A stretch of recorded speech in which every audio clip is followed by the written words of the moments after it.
following is a presentation of Yankton Baseball on KYNT, your home team for Yankton Athletics. This broadcast is brought to you in part by Hy-Vee, Dakota Beverage, The Boathouse, the South Dakota Office of the Attorney General, Triple Time Rudy's, the UPS Store, First Dakota National Bank, Yankton Medical Clinic, FNBO, Avera, Olson's Pest Technicians, Rhonda Westland State Farm Insurance, First Chiropractic Centers, Larry's Heating and Cooling, Dole Distributing, Missouri River Associates, Vision Real Estate, Mason Schramm and the Move Group, MT&RC Smith Insurance, and Vision Care Associates. Now we go live to the field for Yankton Baseball on KYNT. Ladies and gentlemen, we are live for the first time in a long time here on KYNT and KYN-TV as Yankton Post-12 Legion Baseball is back in action at Riverside Field. Their first home game in, I want to say 3.5 weeks, and their first game in general since June 26th. So it has been some time off for Yankton Post-12, and they're ready to get back going today as they are hosting Post 164 out of Spearfish in this Legion Baseball doubleheader. Brayden Butler on the broadcast for you today, joined as always by Josh Boelter. And Josh, it's good to be back. Yeah, it's good to be back. Time flies in the last few weeks. Since some of us are married.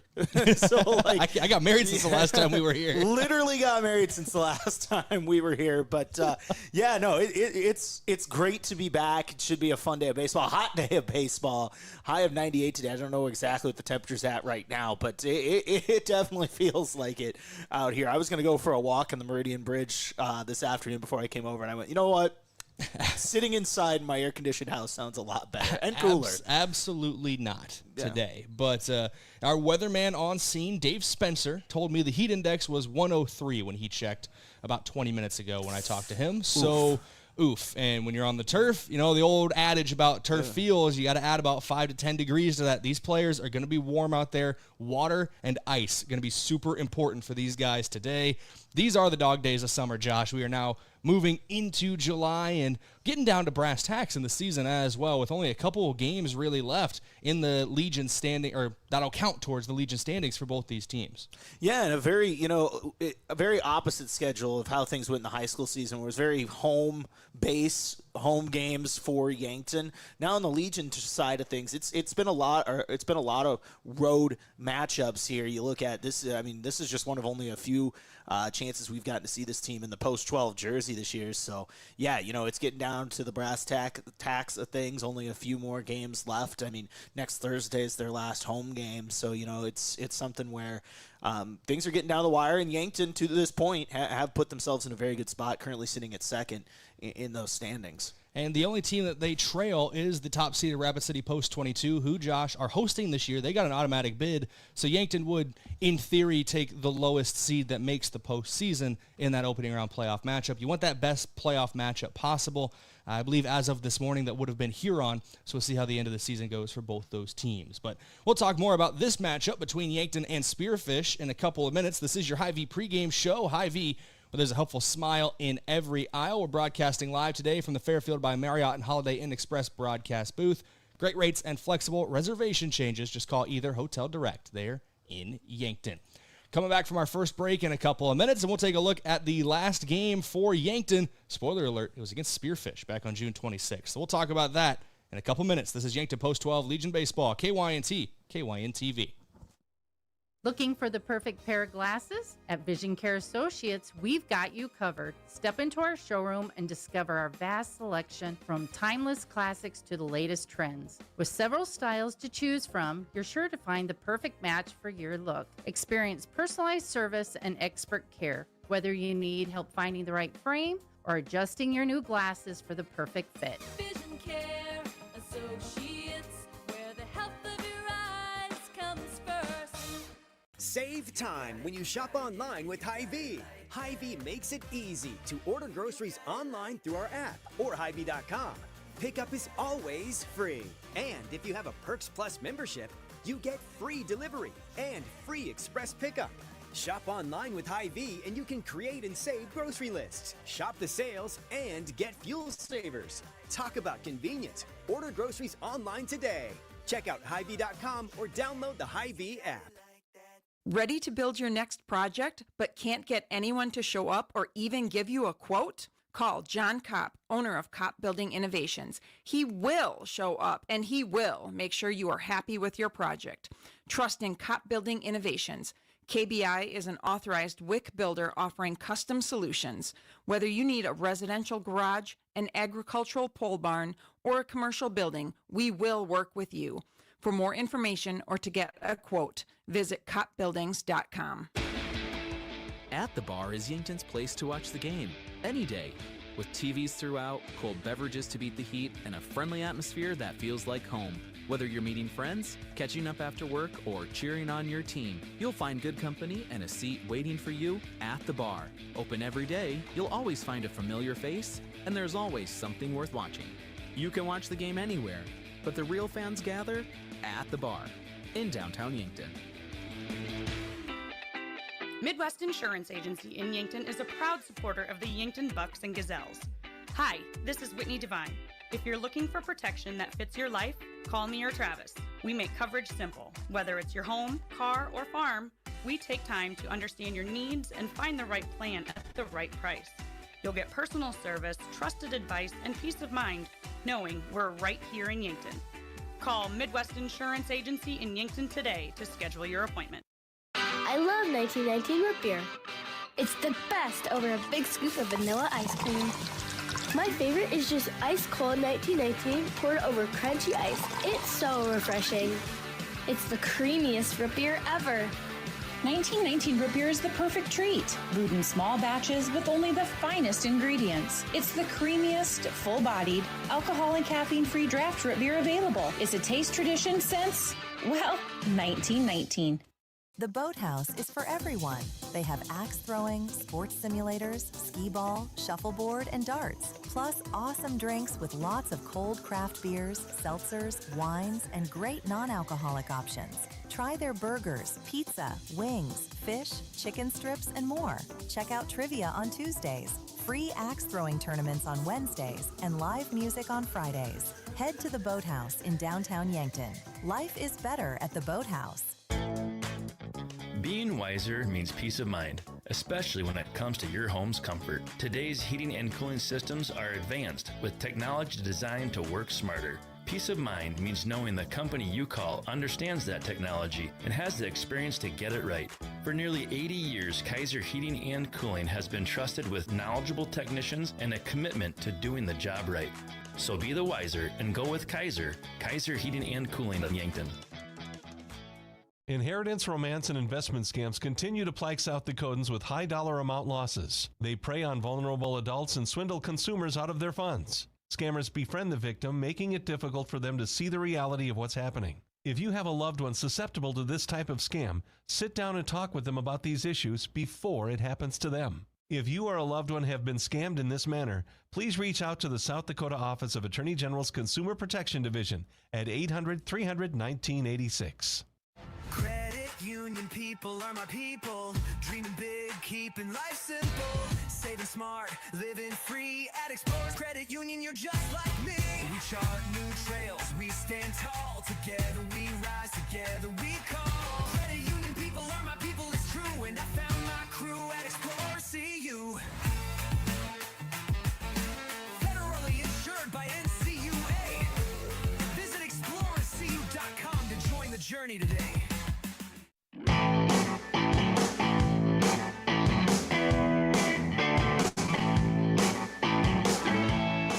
Welcome back here on KYNT and KYN-TV. This is your Hy-V pregame show. Hy-V, there's a helpful smile in every aisle. Brayden Butler and Josh Boelter in the booth for you today. And Josh, time to look back at last game for Yankton. And coincidentally, it was also the last time these two teams squared off. Yankton took a doubleheader sweep over Spearfish back on June 26th. And in pretty dominant fashion for both those games as well. Yankton was really able to run it up 11-0 win in game one and then a 9-1 win in game number two. Yeah, a West River part of a West River trip that was very kind to Yankton, going 5-1 over that series, including splitting with Post 22. But yeah, took care of business against Spearfish. Like you said, 11-1, 11-0, and 9-1 overall. Just really looked good out there and handled business. You mentioned that split with Rapid City Post 22. That was huge for Yankton because, well, a 1-0 win in 13 innings, that's the kind of long, grinded-out game that you have to have here late in the standings, and also gives you some confidence against a team that you will have to see at one point in Rapid City Post 22 if you want to win the Legion State Tournament. And it was only the second time this season, if I remember correctly, that Rapid City Post 22 had been shut out in a game, and to do it over the course of 13 innings. Boston Frick and Chase Cooley pitched that day. We most likely will see one of them today, potentially both of them, depending on how Yankton throws things. But Yankton will have all pitchers available for this one. Last time out for Spearfish, they competed back on July 2nd. They played against Rapid City Post 320. 4-3 loss in game number 1 for Spearfish, and then they fell in the second game 8-1. Post 320, I know traditionally in the last couple years, traditionally they are viewed as maybe little brother to Rapid City Post 22 out in Rapid City, but they are a very good baseball program as well. The 320 Stars are top 5 right now in the class standings. That's another tough team out west. It seems to be a bit of a baseball hub out in Rapid City, especially, historically for Post 22, but now Rapid City Post 320 doing that as well. Yeah, absolutely. They're, like you said, both programs out there. Obviously, Post 22's got their legacy and all the things that they've done over the years. But like you said, with that 320 looking really good out there too, I would imagine Yankton at some point, if they make a deep run in the state or in the Legion tournament coming up here in a few weeks, probably gonna have to see one, if not both, of those teams at some point. So it's something to keep an eye on there over the coming weeks. But yeah, I would imagine there's a pretty good chance Yankton sees both those teams again. Take a quick look at your stats in focus for both these teams. They're courtesy of Vision Care Associates, where the health of your eyes comes first. They're located at 2701 Fox Run Parkway in Yankton, or over the phone at 665-2020. We'll start things off with Yankton. Josh, how are their team stats looking heading into today's matchup? Yeah, the offensive numbers are looking healthy, hitting 270 as a team, and on-base percentage over 400, OPS at 742, and a slugging at 334. As a team, they have 117 RBIs. They're stealing bases at a 91.6% success rate. So overall, offensively, the numbers are looking good. Pitching-wise, it might be even better, Brayden. The ERA is at a 1.88 as a team. That whip at 1.14. Batting average against at just a hair above 200 there, as well as 113 strikeouts as a team. So overall, I mean, the numbers kind of reflect where they are in the standings. Once again, second, sitting in the Legion standings, but overall, just numbers looking really good on both sides of the diamond here for Yankton. And despite where they sit in the standings, Spearfish on the other end of things has very comparable numbers at the plate. 276 batting average as a team, a 725 OPS for them. They got multiple extra base hits, 31 doubles, 4 triples, and a home run, 127 runs scored this season as a team. Pitching is the difference. You mentioned how dominant Yankton's pitchers have been this season. Well, through 146 innings for Spearfish, they have a team ERA of 4.938, a team whip of 2.055, and a batting average against of 295. So pitching has been the difference in a lot of games for Spearfish so far this season. They do carry some very good bats, but pitching has been that thorn in the side. So we'll see how things shake out today for them. Not as much rest as Yankton, but coming off 5 days rest, you assume most of their pitching staff is available today as well. Those are your stats in focus, courtesy of Vision Care Associates.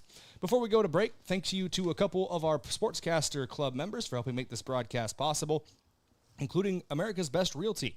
If you're ready to stop renting and start owning, whether you're looking to upgrade or buy your first home, America's Best Realty is here to help you unlock the American dream. Call them today, 260-1600. And Elwood Family Dental Care, where they take care of the entire family and are always welcoming new patients. Also, thanks to Kaiser Heating and Cooling. When it comes to heating and cooling, be the wiser and go with Kaiser. That's Kaiser Heating and Cooling of Yankton. They're at 808 West 23rd Street. We're back in a couple minutes to keep things rolling, looking at keys when we come back. This is Yankton Post 12 Legion Baseball, KYNT, KYN-TV. There's a difference when a convenience store is locally owned, and you feel it the moment you stop at Triple Time Rudy's. You'll get great quality fuel to keep you on the move, plus local and regional favorites like Dimmick Cheese and premium meats from the Kaler and Renner Lockers. It's the kind of place that's convenient and connected to your community. Conveniently located at 17th and Broadway, Triple Time Rudy's, fueling your day, fueling your community. A local business owner came into the UPS store with a large shipment of products for his online store. While they packed everything securely, he asked if they could also handle the international shipping. The answer? Of course they can! For over 9 years, the UPS store in Yankton has been helping business owners with both their printing and shipping needs. Whether you're sending a package across town or across the globe, they've got you covered. So stop by the UPS store in Yankton and ask about them about their shipping services or current print specials. At Masada, we believe in giving back to the communities that have helped us grow. That's why we're proud to support local schools, youth programs, community events, and organizations throughout the region. We don't just work here, we live here, raise our families here, and invest here. Be part of something bigger, built on community, powered by people. Apply today at masadainc.com/careers. Masada Manufacturing, unlock your future and rock with us. Is it the competition that keeps bringing you back? The long-standing rivalries? Or is it seeing friends again and cheering on your favorite team? At First Dakota, we're here for it all. We appreciate the fans, the players, the coaches and officials, the concessions crew. The shared community experience is part of what makes life here great, and we're here for it. See you at the game. First Dakota National Bank, member FDIC. Life doesn't slow down for injuries, and neither should your care. With Yankton Medical Clinic Orthopedic Walk-In Care, you can be seen quickly, Monday through Friday from 8 to 5. No referrals, no long waits, just experienced, highly trained surgeons ready to help you heal and get back to what you love. And because we live right here in Yankton, your care stays close to home. I'm Dr. Jeremy Kudera, orthopedic surgeon with Yankton Medical Clinic. I'm proud to call Yankton home. We're your orthopedic team, and we're here for you. As a business owner, you want a bank that understands where you want to take your business and how to enhance your ability to take it there. F&BO Free Business Checking offers that flexibility and convenience so you can manage and grow your business. Unlimited transactions, free online banking and bill pay, mobile deposits and alerts, and no minimum balance, no maintenance fees, and no returned items fees. F&BO Free Business Checking, simplicity and essential solutions for businesses big and small. Member FDIC. In Yankton, community means everything, and at Wilson Trailer, it's the heart of what they do. They're more than manufacturers, they're your neighbors. From sponsoring the Bucks and Gazelles to supporting the next generation of farmers and builders, they're proud to give back to the place they call home. For over a century, Wilson Trailer has stood strong, steady, and rooted in community. Because when Yankton thrives, we all move forward. Wilson Trailer in Yankton.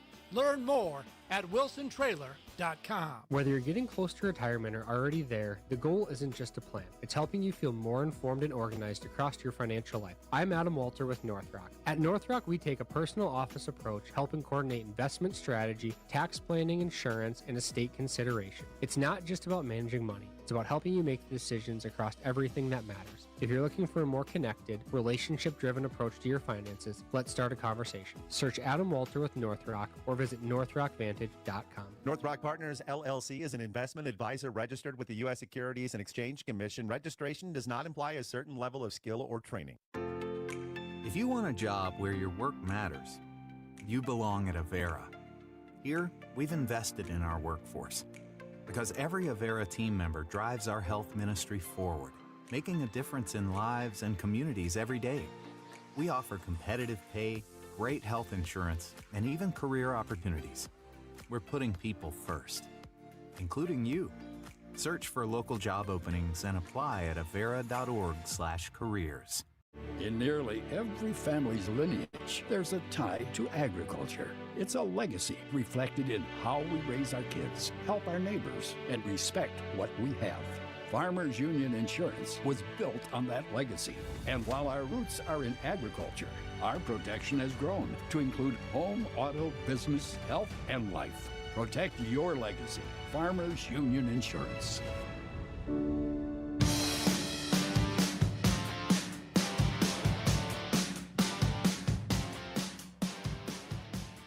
Welcome back here on KYNT and KYN-TV. It's time for your Keys segment here on the Hy-Vee pregame show. And we start with your keys to the game, courtesy of Vision Real Estate. Visit igotvision.com. 3 keys today, 2 that are usually common for Yankton, but First and foremost today is rest over rust. It's that old cliche, Josh. You've been off for 2 weeks now. Are you rested or are you rusty when you're getting back out on the field for this Yankton Post 12 team? Second key, as always, pitching and defense, always important for Yankton, and limiting mistakes. You don't want to give free base runners and free runs and free opportunities to any team you face in Legion baseball. Yeah, attacking on that first point you made, it has been 2 weeks since Yankton's last played. We'll see if that has any effect. Sometimes, though, it can have the opposite, where baseball is a long season. Look, these guys have been playing for several months now, and maybe this 2-week break is what they needed. We'll see starting today how this impacts this post-12 baseball team, but I think it could be a positive for them. These guys started playing ball around the same time the majors did, Josh, and they're creeping up right now on their all-star break, and it's about time for a break in the season for the major league level, and Yankton's came at about the same time. We'll see how they come back today after that break. You say it's a small break for Spearfish, but not really one at all. They just last played on July 2nd, so just a couple of days off for the 4th of July holiday for them. Now it's time for your key player of the game, courtesy of Missouri River Associates. Their office is local. They know you by name. Your home, auto, and family are important to them. Beck Reichen going to be your key player here for this game. Obviously, he's the starting pitcher on the mound today, so we'll go over his pitching stats momentarily, Josh, but reason that I wanted to highlight him in the pregame is he had a very good performance against Spearfish when these two teams last met. He was 3 for 5 with 4 walks, 4 runs scored, and 2 steals over the course of that doubleheader. And, of course, today, getting the start on the mound. Yeah, and look, he's been awesome. We'll start with his pitching numbers this Legion season. He's made 4 starts, pitched in 5 games. He's 5-0 in those games, by the way. Leads the team in strikeouts with 24, and also leads the team in ERA at .269. So, look, he's been clicking this Legion season on the pitching mound, and some of the batting stats are looking good. You want that average up a little bit. It's right at about 200 right now, but the on-base percentage is healthy, over 300. You look at it, leads the team in walks as well, and is doing a really good job stealing some bases with 5. So overall, just having a really solid Legion season, and excited to see him on the mound today. He is your key player of the game, courtesy of Missouri River Associates. Thank you to a couple of our Sportscaster Club partners before we head back to break here on KYNT and KYN-TV, including Explorers Credit Union. Wherever you want your financial journey to take you, Explorers Credit Union is here to help with a vision of financial empowerment for everyone. Discover the difference with Explorers Credit Union at explorerscu.com. Also, thank you to One Office Solution, the one source for all of your office products, including copiers, furniture, and office supplies. One Office Solution is located next to Pizza Ranch on Broadway in Yankton. And Graham Tire. If you notice issues with your vehicle, don't hesitate to call the service experts at Graham Tire, because they do more than sell tires. Graham Tire of Yankton, your auto service and tire store next door. Going to go back to break here on KYNT and KYN-TV. Yankton just wrapped up their infield warm-up, and now Spearfish taking the field to get things rolling here in the next 20 minutes or so. 20 minutes away from first pitch between Yankton and Spearfish. Back in a couple minutes here on KYNT, KYN-TV. Have a craving for wings? Or delicious burgers or Pivo fries? Come sink your teeth into the mouth-watering burgers and wings at Checkers Sports Bar and Grill in Yankton. With a menu that's flavor frenzy, there's something for every fan. Grab your friends, bring your family, and head down to Checkers. Checkers Sports Bar and Grill is Yankton's favorite spot for food, friends, and sports. Open Tuesday through Sunday. Your game days belong at Checkers. Need custom clothing for your team, fundraiser, business, or event? Let JJ Benji's make it easy. Forget about taking orders, collecting money, and handing out shirts yourself. JJ Benji's handles everything for you. They create a custom online store with the merchandise you want to offer. Items are ordered and paid for online, and JJ Benji's ships the items directly to them. All you have to do is share the link or QR code. That's it. Contact JJ Benji's in Yankton to learn more about it. I'm Colby Cookta, one of your Yankton Edward Jones financial advisors. We're all about financial investments, but we also value the investments of time, patience, and encouragement our young athletes receive from their coaches, teachers, and mentors. That's why I'm a proud sponsor of the Yankton Bucks and Gazelles on KYNT. Call 605-653-4860 or visit edwardjones.com for all your investment needs. I'm Colby Cookta, financial advisor Edward Jones Yankton, member SIPC. At Mount Marty University, students get real support and real opportunities. Hi, I'm Maya, and I'm a business major at Mount Marty University. The professors here at Mount Marty are just amazing. They're very good about supporting me through future internships and jobs that they try and line me up with, and they also provide real life experiences in the classroom through projects and speakers and things like that. Start your journey online at mountmarty.edu. The warmer months can be wonderful times that allow for plenty of fun outdoors. However, while you may be enjoying the outside time, pests and insects may be trying to find their way inside. Eliminating a pest infestation and ensuring they don't return can be tough to do on your own, but with Olson's Pest Technicians by your side, you can rest assured you're fully protected. Locally owned and operated since 1966, Olson's Pest Technicians provides reliable pest control services to residential and commercial properties. Visit 800KILBugs.com. If you've been suffering from chronic pain or a recent injury, check us out, Lane, Reed, and Cole Sawatsky at SWAT Chiropractic and Rehab. We offer a wide variety of treatments and techniques, including dry needling, cupping, chiropractic adjustments, and sports rehabilitation. Our mission is to ensure an individualized and efficient treatment plan to get you back on your feet. From ankle sprains and sports injuries to neck pain and headaches, we've got your back. Give us a call or book an appointment on our website. SWAT Chiropractic, specialized wellness and therapy. Located on Summit Street across from the high school. Do you struggle with dry contacts? At Vision Care Associates, we have a great option. Infused contact lenses by Bosch & Lomb. Infused lenses are designed to ensure that your eyes stay hydrated and irritation-free, even after a full day of wear. Our doctors specialize in fitting these lenses for maximum comfort and optimal vision. Schedule your consultation and experience the all-day comfort and crisp, clear vision you deserve. Vision Care Associates, where the health of your eyes comes first.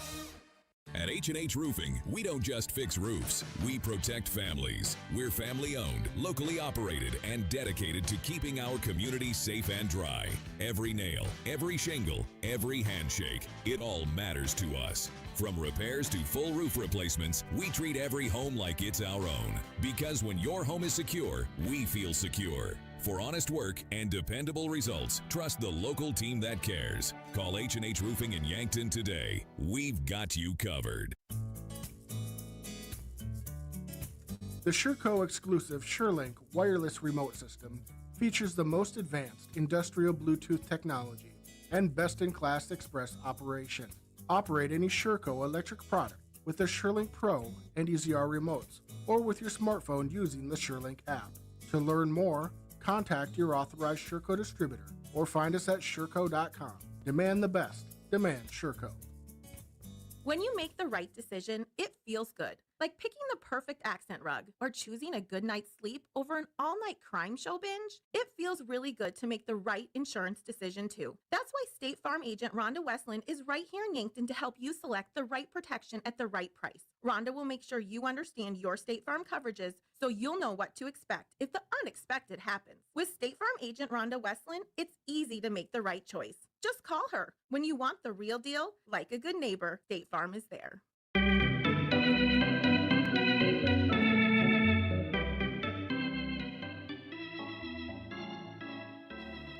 Welcome back here on KYNT and KYN-TV. It's your Hy-Vee pregame show. Hy-Vee has a helpful smile in every aisle. Excuse me there for a moment. It's time for your standings review, courtesy of Rhonda Westland, State Farm Insurance. Let Rhonda review your current home, auto, or life insurance to see if she can help you save some money. That's Rhonda Westland, State Farm. Just got a text from somebody as well. Josh Boelter, my dad is tuned in today, so shout out to Ted. Hi, Ted. Thanks for tuning in. But your Legion Baseball standings. You're my boy, Ted. This is through yesterday's games.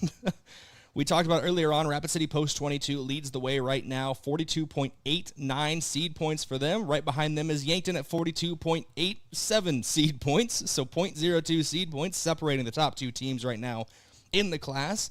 Sioux Falls West really close behind them, 42.47 seed points. Then Brayden Valley in fourth at 42.3 seed points. Then it's a full point back to Rapid City Post 320 in fifth. Brookings in sixth. Harrisburg is in seventh with Pierre 8th. Watertown 9th. Renner 10th. Mitchell 11th. Sioux Falls East 12th. Spearfish currently in 13th. Aberdeen 14th. And Huron rounds out the standings in 15th. If the first round of the playoffs were to happen today, Josh, Yankton would host Huron in a 3-game series with the winner advancing to the state tournament in Rapid City. The other matchups would be Sioux Falls West hosting Aberdeen, Brayden Valley hosting Spearfish, Post 320 out of Rapid City hosting Sioux Falls East, Brookings hosting Mitchell, Harrisburg hosting Renner, and Pierre hosting Watertown. Post 22 gets an automatic qualifying spot as the tournament hosts. But those are your standings here for the class in Legion Baseball. This is an important game for both these teams, really. A win over a team that's as high in the standings as Yankton would really boost the power points for Spearfish, and Yankton, a loss to a team in Spearfish that is in the bottom half right now, would really hurt their chances to potentially be the number 1 team in the regular season. Yeah, and, it's something Yankton looking at here, just continue trying to build that resume. Even though they're limited with some home games left, there's still a good amount of games where, things can swing a couple of different ways for this Yankton team. Right now, things are looking good, but you still got to handle business these next couple weeks heading into regional before the Legion tournament. Your officials of the game, your umpires of the game, courtesy of the South Dakota Office of the Attorney General. They are the law on the diamond. You can see them down there. If you're watching on KYN TV, switch to our outfield cam. You can get a look. I believe I'm not the best with faces up here, Josh, but I believe that's going to be Steve Creer behind the plate for game 1, and I think that's John Thayer out in the field for our 2 umpires today. I was going to say John Thayer. Yeah, that is John Thayer down there, I believe. Yeah. So, for once, umpires I know. Yeah. We can give you the umpires' names, and that's all the information we'll give you about the umpires, just in case you don't agree with their calls, but usually doing a great job when both of them are umping out here for Yankton baseball here at Riverside Field. So once again, your umpires of the game from the South Dakota Office of the Attorney General. First pitch coming up in about 13 minutes. It'll be courtesy of the Boathouse. The Boathouse in Yankton offers axe throwing, mini bowling, darts, pool, and more, plus mini TVs to watch all the sports. I'm going back and forth, Josh, if I want to take one more break before we do starting lineups, or if we should just get the starting lineups right now, because usually after they have this mound meeting or this meeting at home plate, they get things rolling pretty quickly with the anthem. So I think if you're ready, because we just got Spearfish's starting lineup, correct? Yeah, no, I'm ready. I was just waiting perfect. an extra second. Yeah, no, I'm good. If you want, making me worry. You want me to read the lineups? I'll read the lineup. Let's read the lineup. Let's do the thing. Let's do it. Your starting lineups. Let's get crazy here. Your starting lineups will be courtesy of First Chiropractic Center, making life better one adjustment at a time. Josh, start with whoever you want. Who's starting today for both these teams? Yeah, we'll start with Spearfish, the visiting post 164. Batting first and playing out in center, it's Taryn Crooks. Batting second and catching today is Tucker Wiesman. Batting third and playing over at shortstop is Walker Wiesman. Batting fourth and playing over at first base is Tucker Olson. Batting fifth over at third is Jack Sharp. Batting at sixth over in right field is Owen Bronner. Batting seventh and pitching today is Sean Sewell. Batting eighth over at second base is Carson Wood. And rounding out the lineup over in left field, number 8, Cooper Chase. Couple guys to keep an eye on in that lineup. You said Sean Sewell will get the start on the mound. His pitching stats on the season. He most recently threw just on July 2nd through 3 2/3 against Rapid City post 320. Did not factor into the decision there. But his season stats, an ERA just over 6, a 2.04 whip, and a batting average against of 248. Your leading batter to keep an eye on for the post 164 out of Spearfish will be Tucker Olson. He's carrying a big bat with him this season, hitting .417 on the year with a 1.024 OPS. He's got 17 runs driven in and 16 runs scored. Now for Yankton, how are they starting to line up today? Yeah, leading off today, it's going to be the catcher, number 22, Gavin Johnson. Batting second, playing over at second today, it's Sam Goki. Batting third in right field, Easton Fieser. Batting fourth and playing at first base, Liam Villanueva. Batting fifth and handling the pitching duties today, Beck Reichen. Batting sixth over at third base, Simon Kampshoff. Batting seventh and playing over at shortstop is Jackson Kudra. Batting eighth over in left field, Carter Boomsma. And rounding out the lineup over in center field, Tate Bestie. It's your starting lineups, once again, courtesy of First Chiropractic Centers, making life better one adjustment at a time. Big thank you to a couple more of our Sportscaster Club partners, including Sureco, a proud supporter of Yankton Sports. We need to be sure, make it Sureco. Stockman's Motorsports, your local Polaris dealer, with a full lineup of Rangers and Sportsmen ready to get you in the fields, in the woods, or wherever you like to go. That's Stockman's Motorsports of Yankton. And the Fox Stop. For all of your daily convenience and fuel needs, make a stop at the Fox Stop. They serve breakfast and lunch daily, including personal-sized Godfather's pizzas. They're at 1316 West 30th Street in Yankton. And lastly here, Rogers Family Pharmacy, a tradition of trust. They're located at the corner of 4th and Cedar under the big blue sign in Yankton. Big thanks to all of our Sportscaster Club members who help make this broadcast possible. Starting lineups being announced here at Riverside Field as we sit, so we're going to go to a quick break, come back after the national anthem, and have your opening pitch in this Legion baseball doubleheader between Yankton and Spearfish. Back in a couple minutes here on KYNT, KYN-TV. Feeling drained isn't always about sleep or motivation. This is Dr. Mackenzie Erlinson with First Chiropractic Centers. When your body is stiff, tense, or moving poorly, everyday tasks can take more effort than they should. When spinal joints aren't moving well, other areas often compensate. Regular chiropractic care helps improve mobility and reduce tension patterns that keep your body on high alert. Start feeling better with a call to First Chiropractic Centers with offices in Yankton, Hardington, Tyndall, and Wagner, inspiring and empowering others to healthier living. Think of how you spend your money daily. The coffee shop latte, the fast food lunch. Well, for about $3 a day, you could install a new air conditioner from Larry's Heating and Cooling. Around $3 a day. And unlike the latte or that chicken sandwich, a new AC will provide years of comfort and reliability. Plus, the energy savings will help you pay for it. The smart way to spend your money. A new central air conditioner from Larry's Heating and Cooling, Yankton and Vermilion. At Elwood Family Dental Care, they believe you should understand your dental health, not just receive it. They'll show you your x-rays and photos, explain the why behind any treatment, and make sure you feel confident about your care. And if you have dental insurance, it's a good time to use it. New patient exams and x-rays are often covered at 100%. Learn more at elwoodfamilydentalcare.com, where they take care of the entire family. Does your insurance agent know you by name? Do you see them at the school pickup or around town? Home and auto insurance is more than just premiums and deductibles. It's about having someone who truly understands you and your family. We take the time to get to know your life, your needs, and what matters most, so you have the right coverage when it counts. Call me, Skylar Sherman with Missouri River Associates in Yankton today for insurance you can trust from someone who's truly local. Are you looking to buy or sell a home but not sure where to start? I'm Deb Speck with Vision Real Estate, and I'm here to guide you every step of the way. With 20 years of experience and a passion for finding the perfect match, I'll work hard for you, answer all your questions along the way, and make it stress-free. Call me at 605-664-5555 and let's get moving. If it's time to review the look of the signage of your business, let Mayor Signs help. They offer all types of signs, including exterior and interior signage, fleet wraps, digital signs, and much more.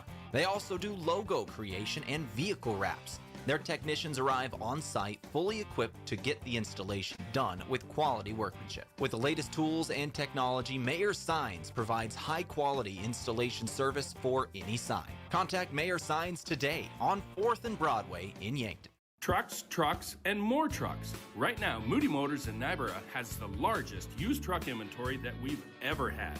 We have a 24 King Ranch and a 24 Platinum, all the way down to a 2006 Ram Crew Cab for just $2,900. New to the lot is a 21 Chevy LT Trail Boss and a 2012 Chevy Crew Cab with a utility box. A huge selection at great prices is what you'll find right here at Moody Motors in Niobrara. You're in the mood for Moody.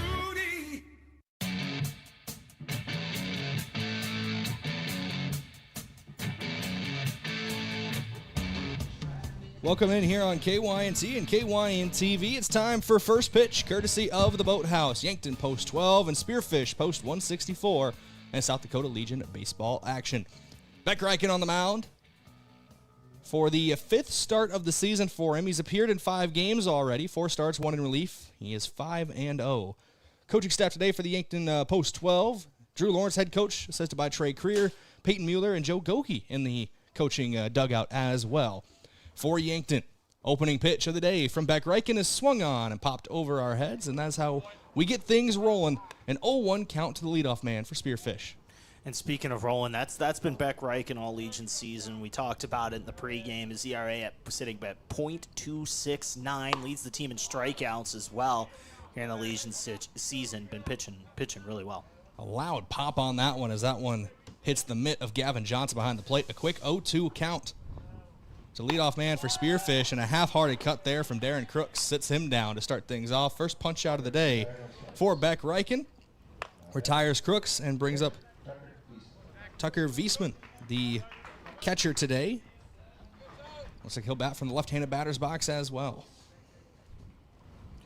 Yeah, and Wiesman having a good season, hitting .312, has an on-base percentage of .450 as he takes a strike there. But if these first 4 pitches are any indicator, Brayden, Beck's going to be picking it up right where he left off before that 2-week break.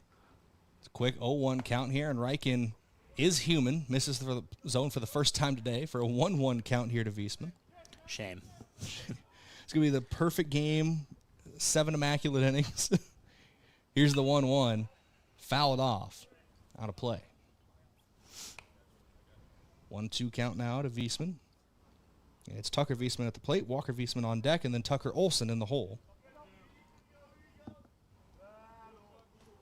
Reichen takes a deep breath, kicks and fires the 1-2. Ground ball left side of the infield. Simon Kamshoff up with it across the diamond to Villanueva.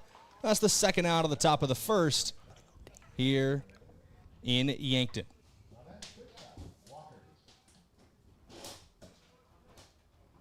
This is going to bring up Walker Wiesman.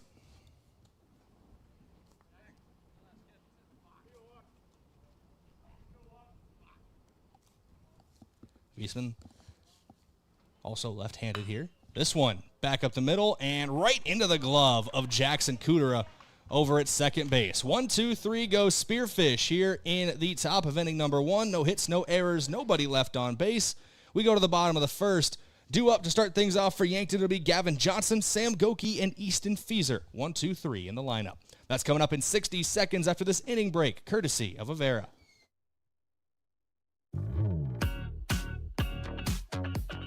It's sandal season at Boston Shoes to Boots, and we are fully loaded on new inventory and classic favorites. From popular brands like Birkenstock, Chaco, Keen, Atrex, Dansko, Sorel, and so much more.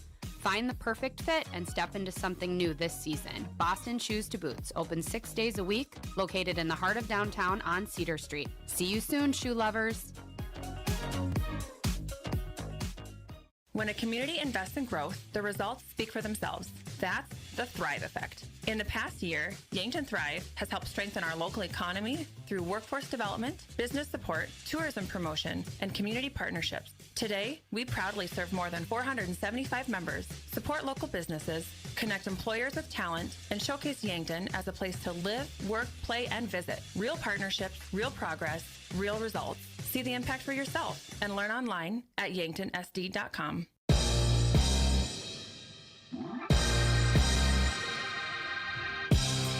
Welcome back here on KYNT and KYN-TV. 1-2-3 win Spearfish in the top of inning number 1. Sean Sewell will try to do the same for post 164 as he will face Gavin Johnson, Sam Goki, and Easton Feeser, your 3-batter minimum for Yankton post 12. That is a heavy-hitting trio at the top of this lineup for post 12. Absolutely, a trio that's been hitting really well and playing good baseball. I mean, you look at some of these numbers here. I mean, for Feeser hitting .316, Goki hitting .377, Gavin Johnson doing a good job leading things off as well, and continuing that here today, hopefully, for post 12. First pitch to Johnson, misses the zone for ball 1. 1-0 count here from Sewell to get things rolling. You know, you hope obviously over time things are going better for Gavin. Last time we saw him, he was dealing with a bit of an injury. We'll see how he's on the base passes. He's going to ground this one over to third, and it's going to get passed for a hit, Brayden. Yeah, it took an awkward bounce and right past the glove of Jack Scharf over at third base. So that's going to be a leadoff knock there. I believe they're going to call it a hit because of how it bounced. But Johnson on first base, and he will immediately be replaced by Will Sager as the courtesy runner. Sager's got a lot of speed, some good wheels on the base paths, and it does go down as a hit to lead things off for Gavin Johnson. That brings Sam Goki to the plate for post 12. Yeah, good start here for the Yankton offense. We'll see if they can capitalize here. Obviously, this is the part of the lineup you want up with Goki, followed by Feeser and company here. But Sager now on first after the Johnson hit. We'll see how aggressive Yankton wants to be with him as Goki's going to give that one a ride out foul to the left field. Yeah, first pitch swinging there from Goki lands barely in the field of play, goes off of the bullpen fence in the left field area. Closest man to it would have been Cooper Chase out in left field, but he would have had to ran almost a marathon to track that one down. So, yeah, and throw over here, not in time on Sager. But you look at Goki's numbers, Brayden. I mean, leading the team in hits, in RBIs, in runs, has a 377 batting average, an on-base percentage near 470. I mean, picking up right where he's left off as he takes a hack at that one. But Sager's going to reach in safely over at second. Stolen base at second base for Will Sager. Another one for Yankton on the season. Their numbers are kind of carried in that department by Carter Boomsma, who's got 20 steals on the year. But Yankton likes to be aggressive on the base paths, and Sager is one of those guys they trust to take off. Yeah, absolutely. And there's a reason, like you said, they trust him as that courtesy runner. And now, just like that, a runner in scoring possession for post 12. We'll see if Sam Goki can battle back here down 0-2 early and see if he can make some magic happen here for post 12.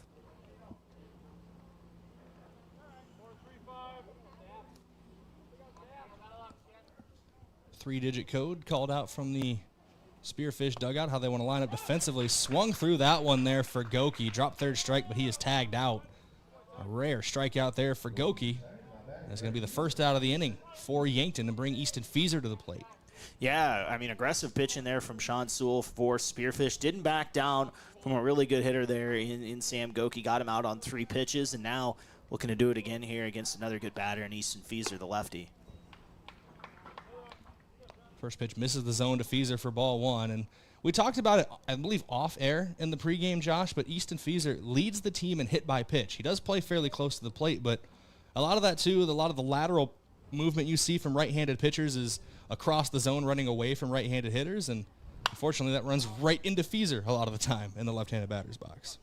Yes, he fouls one off there, and it's different facing a lefty, and obviously, I mean, at least the only lefty in this lineup that's playing regularly for Yankton, so it's a different look here, and sometimes maybe pitchers are having a little bit of trouble handling that, and maybe that results in that hit by pitch, but like you said, also very close up on the plate, and Sewell now giving a real long look at Will Sager over there at second.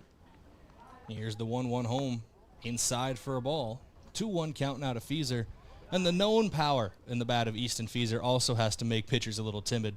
That's why they try to paint around the zone. They don't want to leave anything in a dangerous area. Yeah, between Legion and high school season, 3 home runs, 1 here in the Legion season. And so he takes a pitch to make it 3-1, but the power is there, and teams are aware of it. Liam Villanueva in the on-deck circle for Yankton here. Is a 3-1 count to Easton Fieser. Beck Reichen, the pitcher, in the hole for post 12. Sager leads off a second as Sewell comes set.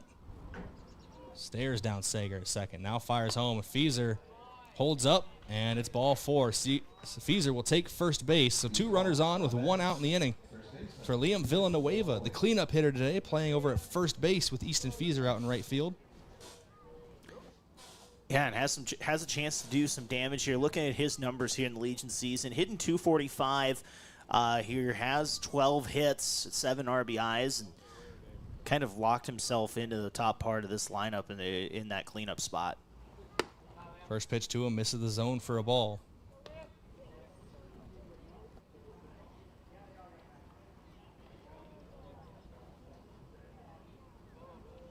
This is the 4th straight ball from Sewell after getting Fieser to a 1-1 count a few moments ago.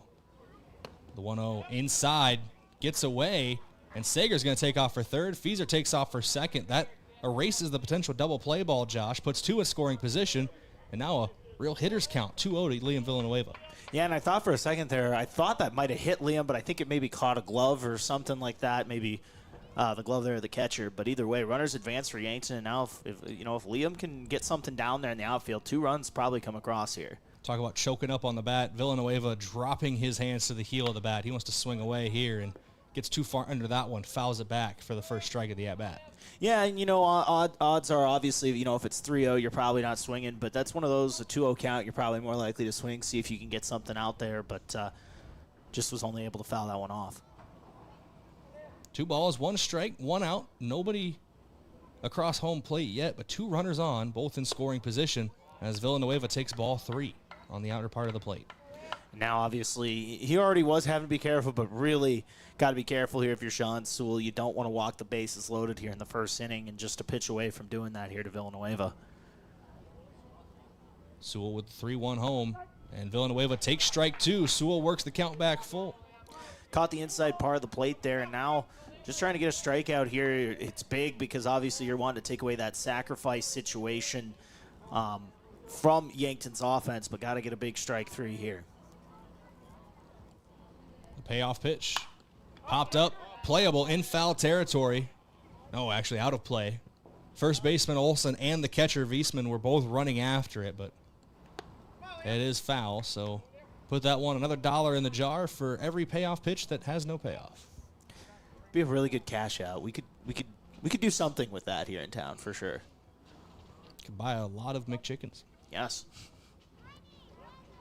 I don't know if that was my first thought, but yeah, we could go get some McChickens with that. I'm just trying to parlay it into complaining about the dollar menu no longer existing. Yeah, that 3-2 from Sewell. Foul again, but yeah. Yeah, one of those things that, like, from our generation that are going to be lost that people in a few years from now will not even know was a thing. I was actually talking about that with someone the other day about Twitter. Like, everyone's, like, in, like, 5 years. No one's going to know it was called Twitter. Yeah. Like, we'll know. I'll probably still call it Twitter because... I don't know if I do it out of spite or just laziness, but, yeah, it's Twitter still to me. It's Twitter. It's the same thing as if McDonald's changed their names. I would just still call it McDonald's. Another foul ball from Liam Villanueva. 3 straight foul balls from the Yankton first baseman. Yeah, turned into quite the battle here between these two at the plate. Forcing Sewell to throw a lot of pitches as well, already up to 18 by our count. Here's the 3-2 home. Into left field, that's a base knock. 1 run's going to score as Sager comes home from third. They hold Fieser at third, so runners at the corners for an RBI single for Liam Villanueva. Yeah, nice piece of hitting there. Was able to battle and pull it into the outfield for an RBI there. First run of the day for Yankton. Runner had to freeze at second a little bit there just to make sure it got past, which is why 2 runs didn't score, but nice piece of hitting there from Liam. Was able to stay alive, fouled off a few pitches, and then put one in play. Got a nice hit there. Now Beck Reichen steps into the right-handed batter's box, the 5-hitter in the lineup today for Yankton. Has a chance to give himself a little cushion before he goes back out on the mound for the top of the second. First pitch from Sewell swung on and missed, and Reichen wanted to get a hold of that one. Yeah, had a pitch he liked, just not able to make contact there. Sewell throws over to first, not there in time as Villanueva dives back in safely. You know, and something to keep an eye on over there. You got to be careful on those throws for Sewell. You got to be hitting the mark. If one gets past, runner probably comes home over there from third with Fieser sitting over there. Reichen flares this one into shallow right field behind first base, and the first baseman in and out of his glove. In foul territory, though, so runners will have to stay where they are as Reichen returns to the batter's box. Yeah, and Yankton gets a bit of a break there. Looks like kind of lost that one over there at first, just not able to find, I don't know if it was the sun or just kind of got a bad jump on it over at first base. Was Olsen just not able to get underneath, I want to make the play, but now Reichen getting a second chance here with an 0-2 count. Tucker Olsen is due up in the top of the second inning for Spearfish. He's the leading hitter for post 164 in terms of batting average. Here's the 0-2 high and away for a ball. 1-2 count now to Reichen.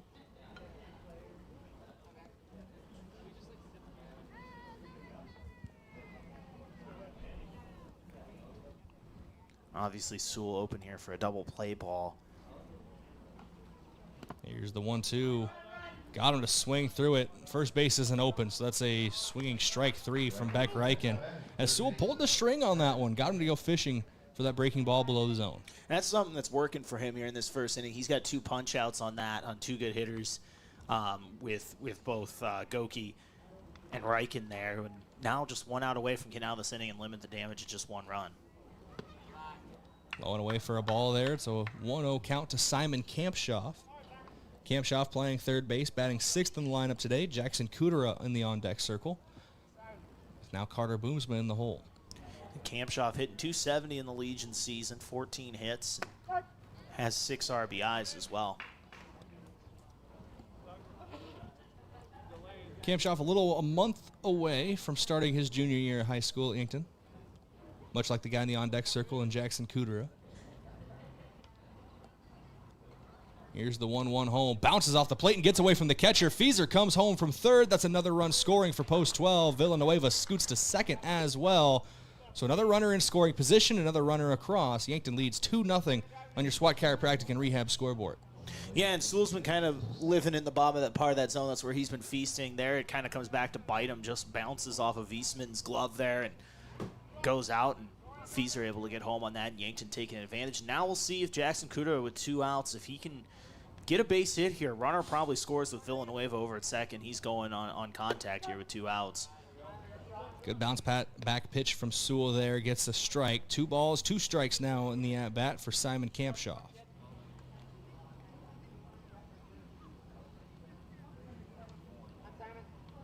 Sewell comes set for the 2-2. They'll rock and fire. Campshaw bouncing ball, foul down the third base line. Great play in the third base coaching box from head coach Drew Lawrence for Yankton Post 12. He's always aware out there. He knows what's happening. That reaction time is God tier. Second to none. Fired it back to Sewell as well, so we're right back at it for another 2-2 pitch. Sewell will deal again. Gets him looking, able to nibble the corner there for Sean Sewell. Well placed. Gives up 2 runs, but 3 punch-outs as well. So a mixed bag. 2-0 Yankton leads after the first inning here on KYNT and KYN TV. We'll come back in the top of the second in 60 seconds after this inning break, courtesy of Avera. Car troubles never happen at a convenient time. Whether you find yourself with a flat tire, dead battery, breakdown, or in an accident, call Gary's Towing. They've been helping drivers in the Yankton area for over 50 years with light, medium, and heavy towing. Family owned and operated Gary's Towing is the name you can count on, day or night. Call Gary, Mike, or Mason at 605-665-4351. Gary's Towing, where experience means reliability. Mold is something you don't want in your house. FloorTech offers free mold inspections. And if they find the mold, they locate the problem and fix it. FloorTech keeps your home safe and healthy.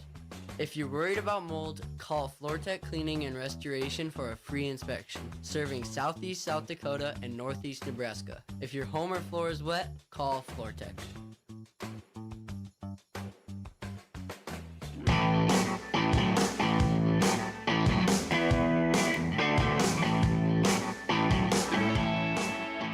Welcome back after your inning break, courtesy of Avera. Yankton leads Spearfish 2-0 heading into the top of the second on your SWAT Chiropractic and Rehab scoreboard. SWAT Chiropractic and Rehab is your go-to place for specialized wellness and therapy. Riken went 1-2-3 through the first 3 batters of the Spearfish order in the top of the first, but now it's the guy with the best batting average on the team, and Tucker Olson stepping into the batter's box. He's hitting, I believe, over 400 when I checked. I'll have to look at that again, but first pitch past him is a ball. Yeah, and he's facing a tough pitcher in Beck Riken, who was rocking and rolling there in that first inning. Like you said, 3 up, 3 down on just 8 pitches. So that one popped up. We'll see if Riken or Gavin are able to get underneath it there. That'll go out of play and even the count at 1 apiece. Yeah, lands on the awning next to us here. Olson is hitting over 400, officially 417 on the year for the Spearfish cleanup man. Almost made a play over at first base the last half inning. Finds himself in a 1-1 count with Riken. And obviously, in a whole early scoreboard-wise, or score-wise, it's already 2-0, as he's going to get this one down over to short. Kudera making the throw, not in time. So Olson reaches safely over at first base. A-plus effort from the shortstop, Jackson Kudera, deep in the hole trying to make that play, but a little too far. Good piece of hitting there for Tucker Olson, as that's the first base runner on the first hit for Spearfish here in the top of the second. Yeah, the glove was good and the throw was accurate, just like you said, just not in time over there. And now we'll see if Spearfish can do some damage here and try to cut into this Yankton lead. This one popped up in foul territory and out of play. Jack Scharf at the plate now. 2 corner infielders leading off this half inning. Tucker Olson currently on first base, is playing out at first base, and Scharf playing third base today for Spearfish. Riken comes set for the 0-1. Scharf showing bunt right out of the gate. Tries to get it down, but fouls it back into the netting. And a quick 0-2 hole takes that bunt off the board. Yeah, like you said, takes out the board. You very rarely see that. In fact, the last time I saw it was yesterday. We were talking about this. We were watching the World Cup match, and I was following along with the Yankee game. There was a Rays player that tried that. I think his name was Walls. Tried to bunt with 2 strikes, and sure enough, he fouled it off and records out. Yeah. Now, what I did know, I knew it records out. I did not know that recorded as a strikeout until yesterday. So you learn something every day. It's a 1-2 count now here to Sharf as he took ball 1 and make it 2-2. As number 11 for Spearfish is battling back in the account here. Yeah, and once again, a chance to put the pressure on here. If Spearfish can get a couple runners on with no outs, that'd be big for them, down 2. But Reichen looking battle back, and he does. Strike 3 swinging on a high fastball. Yeah, a little cheddar there, or whatever your preferred type of cheese is from Beck Reichen. Retires Sharf for the first out of the top of inning number 2 as I step on my own headphone cord and almost yank them off my head. We're professionals, Josh. I'm a professional. You're doing great. I don't know what I'm doing over here. Do you tell yourself that every day, or like? It's part of my daily affirmations in the mirror. Is it like one of those where you're like your mom tells you that you're the cutest kid in middle school, and you just kind of believe her because she's your mom, or like? Nah. It's a 1-0 count. Kid. No, you, Josh. Not my best work there. I'm not gonna lie. 2-0 count right now. I think it's funny, you saying no you, and then our friend DJ texted me literally at that moment. So do it. The originator of the no you. No you. We have a friend who anytime he doesn't want to do anything just responds no you. Letter U, not the word you. 2-0 pitch is in there for a swinging strike. 2-1 count now to the right fielder for Spearfish and Owen Brunner. Sean Sewell, the pitcher, in the on-deck circle with Carson Wood, the second baseman, in the hole. Reichen fires the 2-1, gets him to swing through that one as well. 2-2 count now. Reichen battling back after starting it with back-to-back balls. Man, once again, just been nails all Legion season, and you're seeing Wyatt here getting in some tough counts and able to battle back, and does it right there again with another strike 3. That was a half-hearted cut there from Brunner. Didn't want to go around, but couldn't stop it for strike 3. Another punch out for Beck Reichen. And that's going to bring Sean Sewell to the plate, our second pitcher duel of the day. Sewell was able to retire Reichen with a punch-out just last half inning, Josh. So we'll see if Reichen can get some revenge on his counterpart.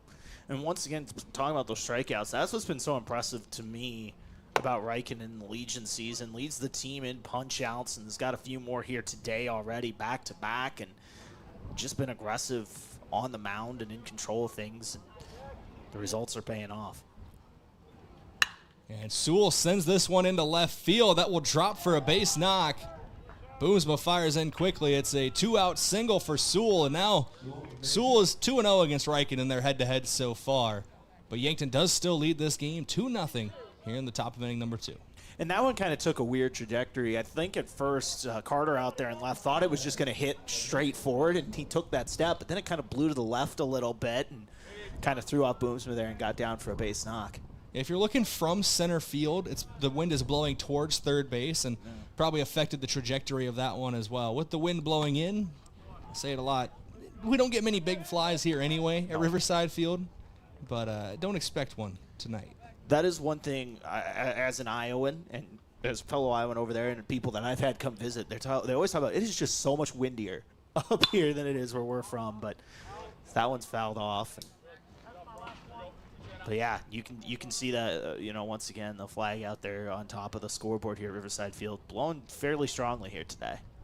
Another foul ball there means that home plate umpire Steve Creer's out of foul balls, or out of baseballs. Heard that from the call down there. He's out to his last one. The 1-1 swung through and missed there for Wood for strike 2. Makes it a 1-2 count now to the Spearfish second baseman. I was confused for a second, Josh, because I erroneously wrote his number backwards. Wood wears 12. I had it written down as 21. 21? Remember that? It's 9 plus 10. 21. Here's the 1-2 home. Misses low. Make it a 2-2 count now for number 2 in Beck Reichen. 2 balls, 2 strikes, 2 out. Top of inning number 2. 2 runners on. Number 2 on the mound. 1-2 at the plate. Josh, this is deuces wild. Yeah.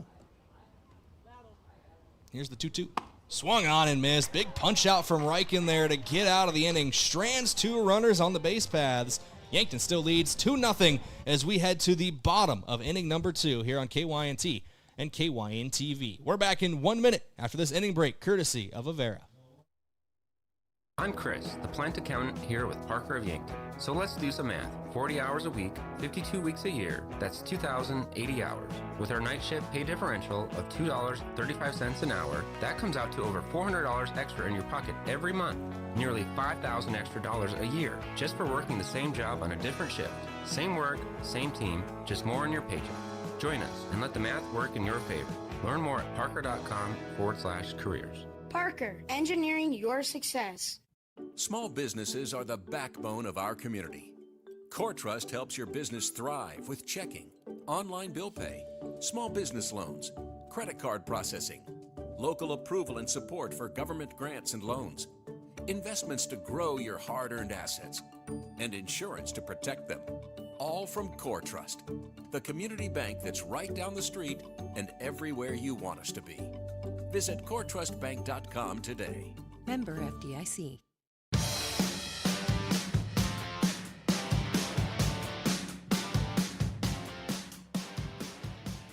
Welcome back here on KYNT and KYN-TV. Yankton leads 2-0 entering the bottom of the second inning here at Riverside Field. Game 1 of our doubleheader, and Jackson Kudera will step to the plate first and immediately send one on a hop to the third baseman. Up with it in time, but can't pick it at first base. The throw hit the dirt just in front of the first baseman, Olsen, and an error in the field is going to put Jackson Kudera on the base paths. You know, sometimes the baseball gods play in your favor. It was a well-hit ball from Jackson Kudera, first pitch swinging. Just found a glove, and short hop on a throw equals Kudera safe at first. And now we'll see, Brayden. I would maybe suspect a bunt situation here with Carter Boomsma at the plate. Well, throw over to first to try to get Jackson Kudera on the pick, and another gift to Jackson Kudera. He rounds second, heading to third, slides in head first. He's there safely. Corner to corner goes Jackson Kudera. Back-to-back errors for Spearfish put the third run of the game 90 feet away for Yankton. And just like that, it's just crazy how quick things can change like that. But yeah, like you said, the low throw over to first, and then another one on the pickoff attempt there. And Jackson Kudera just 90 feet away from scoring. We'll see how Boomsma wants to play this now at the plate. Hard shot over to the third baseman, similar to the Kudera play. This one right into the glove of Olsen at first. So good bounce back there from Scharf at third to get the first out of the inning in the form of Carter Boomsma. Now the 9-hitter, Tate Bestie, coming to the plate. Man, doing just enough there to freeze Kudera at third base as well. So now, just like that, Yankton in trouble here just a little bit. You know, if all of a sudden, you know, if Tate were to strike out or pop up in the infield, takes away a sacrifice situation for Yankton. First pitch of the at-bat from Sewell in there for a strike to Bestie. 0-1 count. And Bestie, you know, in the Legion season, bat working really well, hitting .315 there as he's going to ground this one just foul over at third base. That was close over there. But, yeah, having a much better Legion season with the bat and really clicking here. Could always say, I don't know what sport isn't a game of inches, Josh, but baseball right there, a game of inches is that one's a 3-4 more inches to the right. That one's a fair ball just over the base. And we're talking about another run scoring for Yankton. As it stands, it's an 0-2 count to Tate Bestie, and a balk is called from the field umpire, and that's going to bring Jackson Kudera home to score. So a mistake on the mound there for Spearfish, gets the balk called, and Kudera will score, clears the base paths here for Tate Bestie. Yeah, just a series of different errors and whatnot that really got Kudera around there. I mean, credit to Yankton for taking advantage, but yeah, frustrating run there for sure on the Spearfish side of things. And another foul ball just past the third base bag. Tate Bestie's getting around quickly on this one. If he waits that extra half beat, Josh, I think he's going to find a gap on the left side of the infield that he wants. He's close. And, you know, going back to that balk, we haven't seen him a lot this year as an umpire, but that's something that John Thayer as an umpire has known about a little bit more, where he has tendencies to call a couple of those as Bestie goes down swinging. So, you know, once again, playing to the his tendencies there as an umpire, and it paid off for Yankton in that moment. And with Bestie sat down, Sewell, 2 outs now for Yankton. Post-12 leads 3-0, and the man who led things off with a base knock, Gavin Johnson, now steps back up to the plate. His second at-bat of the day starts with the ball high. Yeah, takes a pitch there, and once again, like you said, had that base hit in the first inning and really got that inning going for Yankton. The 1-0 misses low and away for a ball. It's a 2-0 count now to Johnson. Sam Goki in the on-deck circle. He was punched out in his first at-bat. 3 runs on 2 hits, no errors so far for Yankton. As Johnson swings through that one for strike 1. No runs, 2 hits, 2 errors for Spearfish, both coming in this half inning. Sewell fires home the 2-1. Inside for a ball. Make it 3-1 now.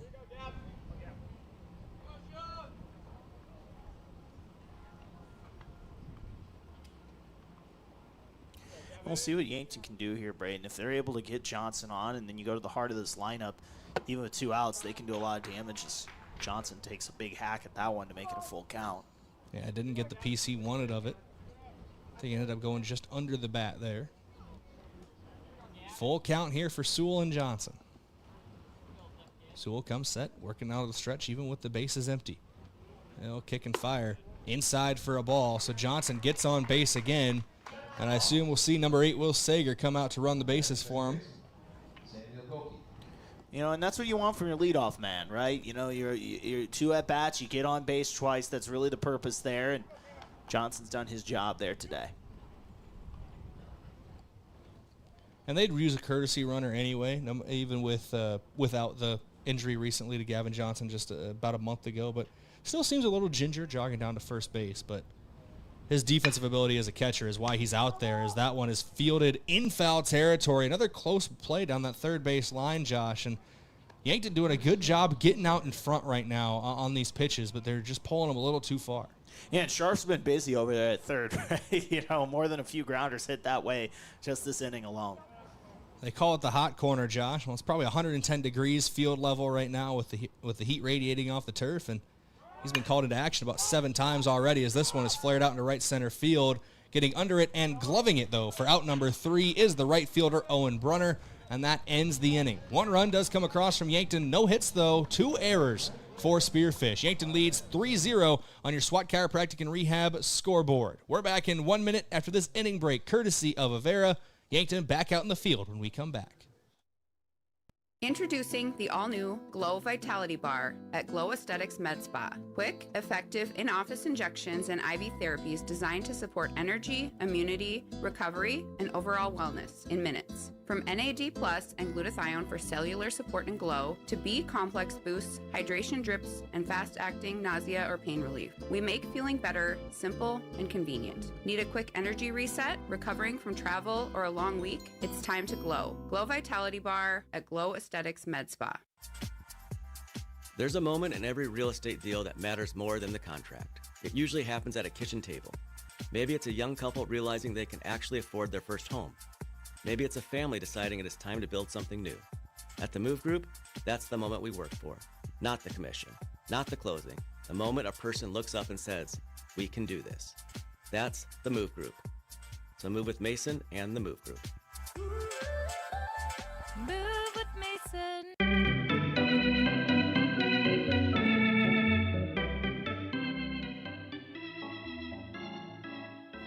Welcome back here on KYNT and KYN TV. Yankton Post 12 leads 3-0 as we head to the top of inning number 3 in this Legion baseball matchup between Yankton and Spearfish.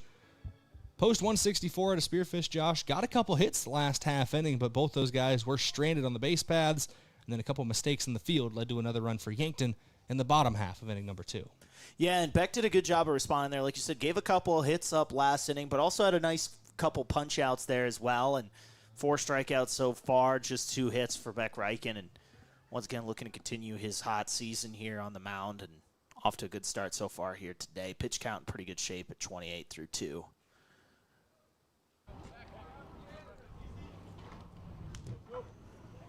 The 9-hitter, Cooper Chase, leads things off this half inning for Spearfish as he takes strike 1 from Reichen, popping the glove of Johnson again behind the plate. Chase, Crooks, and Wiesman. Your 3-batter minimum, that'd be Tucker Wiesman. Walker Wiesman waits in the wings as that one misses low for a ball, 1-1 count. Yeah, in the dirt on that one, and now Johnson walking it back over there. But once again, this Spearfish, I'm confused my West River spots, but, looking to get something going here. And down early, some of it, some good hitting from Yankton, but also their own mistakes, right? You had a couple errors last inning that led to a run followed by a balk, and kind of shooting themselves in the foot a little bit here, but looking to get things back and on track with the bats here. It's a 2-1 count here to Chase. Reichen kicks and deals and gets him to swing at that one. Breaking ball ran away from the right-handed hitter.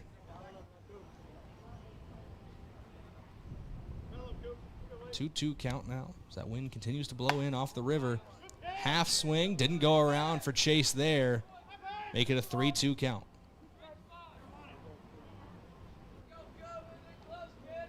Very good check swing there from Chase. Here's the 3-2 home. Gets a piece of that one, but foul. Yeah, good battle here between these two in this sequence. We saw something similar on the Yankton side in the first inning with Liam Villanueva and Sean Sewell, and now Yankton on the other end of it here. Another payoff pitch, another foul ball. Is the third time of the charm for either Reichen or Chase here. And a 3-2 count. Reichen working from the left side of the rubber here. He'll wind up quickly, fire home, just clips the corner for strike 3. And Chase is retired to start the top of inning number 3. Once again, nails from Beck Reichen. A tough pitch there, strike 3 looking just on the corner there. And another punch out. That's 5 for Beck so far today. I was just opening Game Changer to get a good idea of how many strikeouts he's at. He has been mowing things down so far as that one is fouled over our heads and out of play. Once again, just working it well out there on the mound and making things happen for this Yankton post-12 team.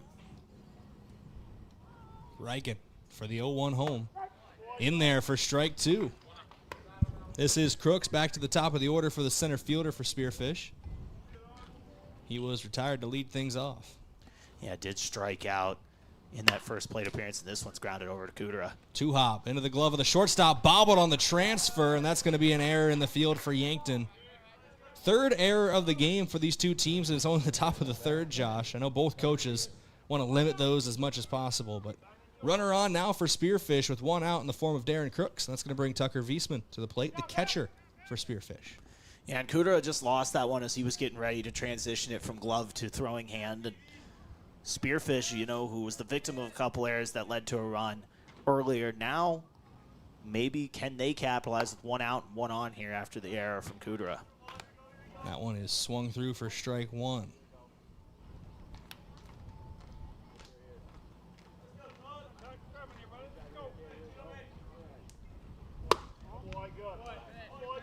That one didn't find the home. 1-1 count now from Reichen.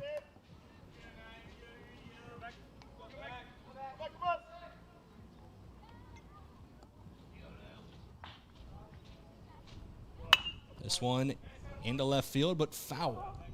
Just off the end of the bat there for the left-handed hitter.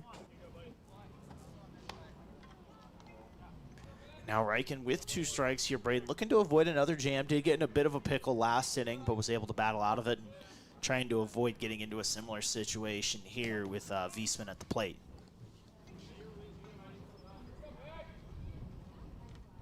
Reichen with the 1-2. Outside for the left-handed hitter. So another ball. 2-2 count now with a runner on first.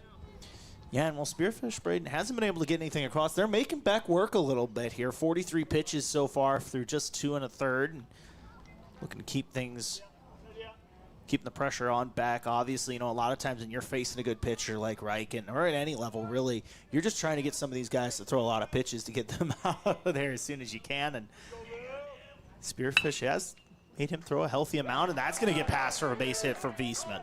A diving effort at third base from Simon Kampschoff, but Crooks will hold at second base. So station to station goes Spearfish. And Wiesman going to first. That'll bring Wiesman to the plate as Walker replaces Tucker. We're also getting a courtesy runner here for Spearfish as well. A lot of moving parts there for Spearfish, but 2 runners on with 1 out. Post 164 found themselves in a similar situation just last inning, Josh, but Reichen was able to come back with a couple punch-outs to end things. And we'll see if he can do the same. And it's just kind of crazy how, little things like an error can kind of change an inning real fast. It looked like Yankton was real close to getting the second out and well on their way out of this inning, but just like that, the error happens, and then you get the base hit from Wiesman, and there's 2 on with just 1 out. Reichen would love a double play ball to get out of the inning with minimal damage. Wiesman lays it down well, gloved by Reichen on the bunt, throws over to first, but does the job intended as the runners scoot to second and third. So 2 in scoring position with 2 out for the biggest bat in the lineup here in Tucker Olson. And if you're Yankton, you're still okay with that, even if you got to face a good batter in Olson. You get that out. I mean, typically with a sac bunt, if it's for the first out, you're like, okay, that's some damage. But with 2 outs, the sacrifice is not in play here. Obviously, an error can happen and things like that. But now Reichen just 1 out away from getting out of this inning, and that's popped out into right. Fieser on his horse, can't get there. It's going to drop for a base hit. 2 runs scored, and Olson has a 2 RBI double. That is the danger of Tucker Olson at the plate, hitting .417 coming into today's game, and he adds another pair of RBIs to his tally.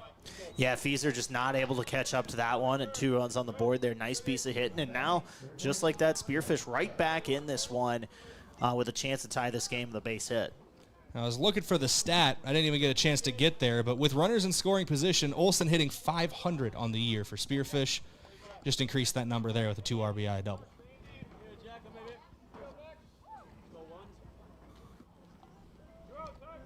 Here's Jack Scharf at the plate now. One of the fans below us, Josh, has the same ringtone I do. I thought I was getting a call. I honestly, genuinely couldn't tell you what my ringtone is. I have had my phone on silent or vibrate since I've got it.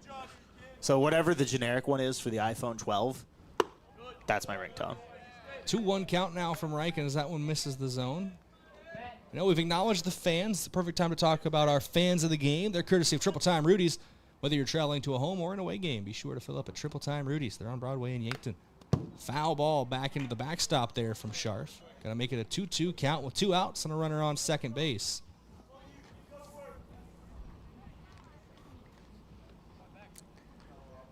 I'd have to look at that. I know it says 2 earned runs for Reichen on Game Changer, but I don't. Okay, nope.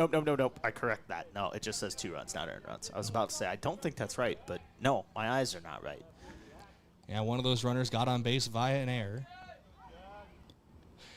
2-2 home, swung on and missed. Reichen able to bounce back after the 2 RBI double. Maintains a 1-run lead for Yankton. It's 3-2 heading into the bottom of inning number 3, but Tucker Olson's 2 RBI double hanging over the head of Yankton post 12. We're back in 1 minute after this inning break, courtesy of Avera here on KYNT, KYN-TV. That's you trying to fix the plumbing yourself to save a few bucks. Doing things yourself doesn't always end well. The same goes for insurance. That's why Auto Owners works with local independent agents who tailor coverage to meet your needs and offer discounts for life, home, car, and business insurance. Because sometimes you need a professional to get the job done right. That's simple human sense. Don't gamble. Insure with MT and RC Smith Insurance in Yankton, your independent agent for home, business, auto, life, and bonds. Visit mtrcsmithinsurance.com. At Vision Care Associates, we're always improving our technology for the health of your eyes. With OptiMap dilation-free exams, you get a comprehensive view of your retina without the need for dilation eye drops. It's quick, easy, and best of all, it keeps your day interruption-free. OptiMap captures a detailed image of your eye, helping to detect any problems. No blurriness, no discomfort, just clear, precise results. Book your OptiMap exam now. Vision Care Associates, where the health of your eyes comes first.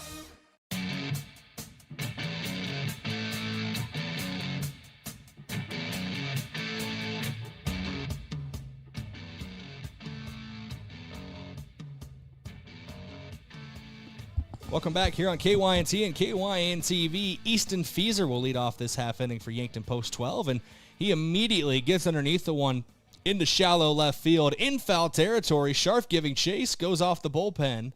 It is a looping foul ball to get things rolling here in the bottom of inning number 3. Fieser up at the plate now. Liam Villanueva on deck. Beck Reichen in the hole. That is your 3-batter minimum for Yankton here in the bottom of the 3rd. They lead Spearfish 3-2. On your SWAT Chiropractic and Rehab scoreboard.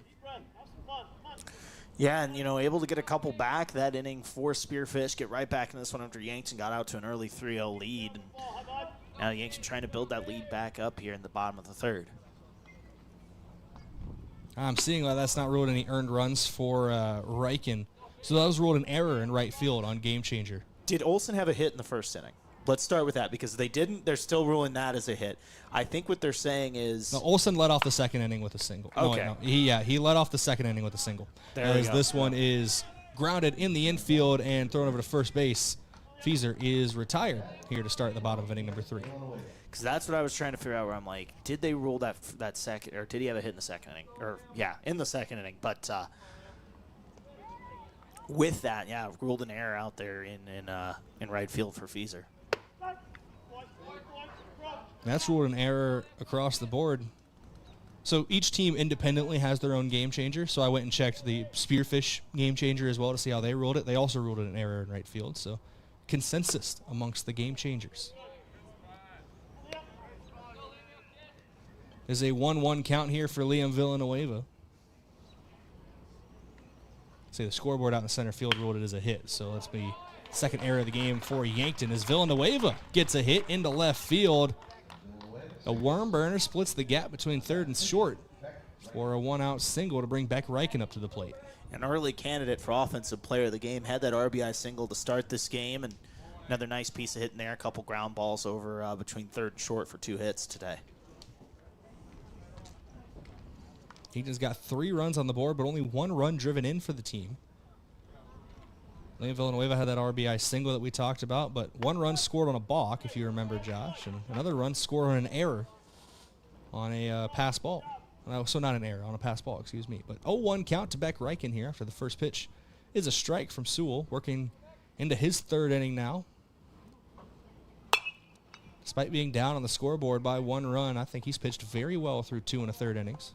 Yeah, some things out of his control, but other things that mistakes that were caused by him. You talk about that throw that over to first that led to Kudera getting to third, and then, of course, the balk as well. And I know that's kind of a tougher thing to blame. With that, the rule's so kind of ticky-tacky where just any little thing can set that off. But, yeah, I think pitched well, has some good strikeout stuff, 4 of them so far through 2 1/3, and working a 1-2 count on Riken here.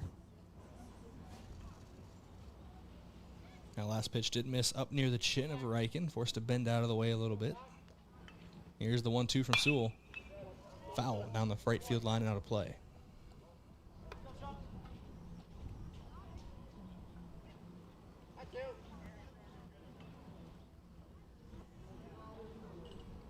Riken stepping back into the right-handed batter's box here for Yankton. The 1-2 misses the zone, make it 2-2 to Riken now.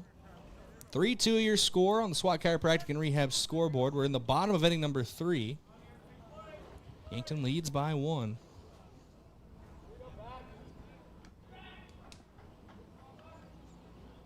Two bounces for ball 3. It's a 3-2 count now. And Spearfish, Josh, already has scored more runs through 3 innings in this one than they did their doubleheader against Yankton back on June 26th. I know it's a couple weeks difference, but Spearfish has been able to find their rhythm at the plate a little more than they were in that doubleheader back at the end of June.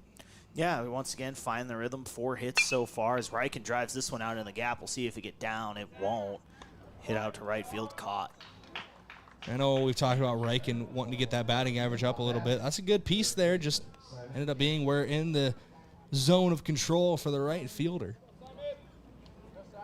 2 down now in this half inning for Simon Kampshoff stepping up to the plate.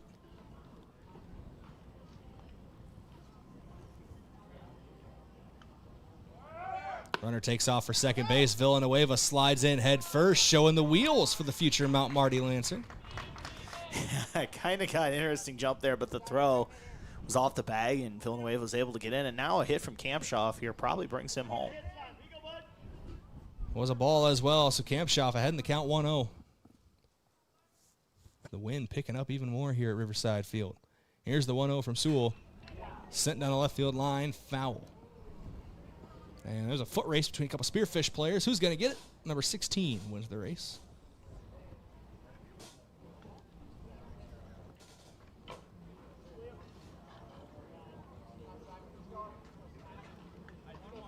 And Sewell cleaning off the off the mound just a little bit here after that pitch.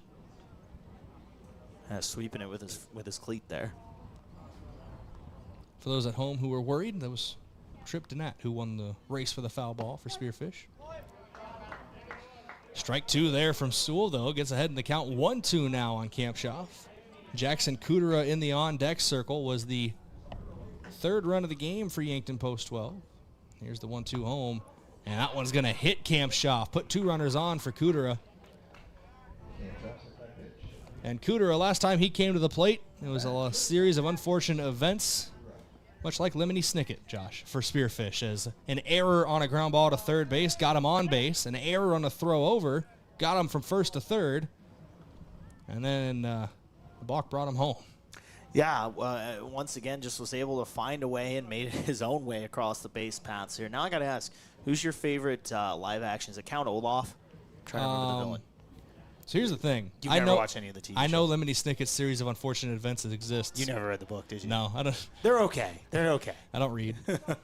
He's actually, they did 2 live action versions of that. They did a movie with Jim Carrey, and then, which I saw, which was shaky. Shaky. Not Jim's best work. And as that one's popped up, and then Neil Patrick Harris did a TV show a few years ago on Netflix. Shortstop calls off the left fielder for out number 3 as Jackson Kudera is retired. 2 runners stranded on the base paths. Nobody crosses home plate. It's the first half inning where Yankton doesn't score a run here in this one. We head to the top of the 4th in a 3-2 ball game. This inning break courtesy of Avera. We're back in 1 minute from Riverside Field.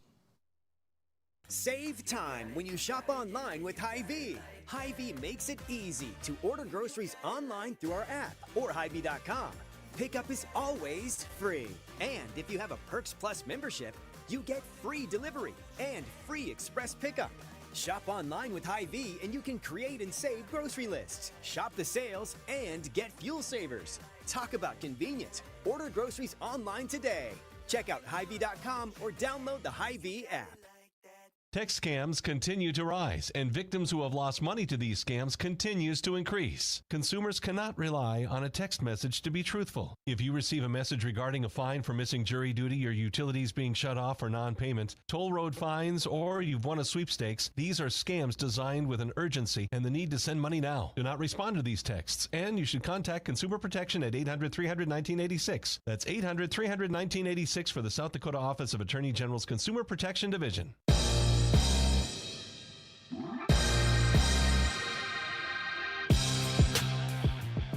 Welcome back here on KYNT and KYN TV. Yankton leads Spearfish by 1, but Post 164 was able to get 2 runs on the top of the 3rd inning. They do that again here, Josh. They'll take the lead in the top of the 4th. Due up for Spearfish, it is Owen Brunner leading things off. Sean Sewell in the on-deck circle as Brunner sends this one into right field. Feeser gets called into action and gloves this one for a long out number 1. Yeah, and you want some quick outs here if you're back. His pitch count isn't in the worst shape, but still 50 pitches through 3 innings is a significant amount, and you want to bring that down just a little bit here as he gets the first pitch out to start the 4th. We've talked in the past, we've done the math that about 15 pitches an inning is where you want to be if you want to go a complete game at the Legion level and keep it under the 105 pitch limit, as that's a first pitch strike from Reichen past Sean Sewell. Sewell got a base knock last time he was at the plate, but swings through that one for strike 2. He's also retired Reichen a couple times on the mound. So Sewell has the upper hand in this head-to-head matchup between these two, but Reichen and Post 12 do have the team advantage up 3-2. Sewell pops this one up, shallow center field. Kudera calling everybody off from his shortstop position, and he will glove it for out number 2. Yeah, and Reichen working quick here in the 4th. 4 pitches, 2 outs. Right back on track here.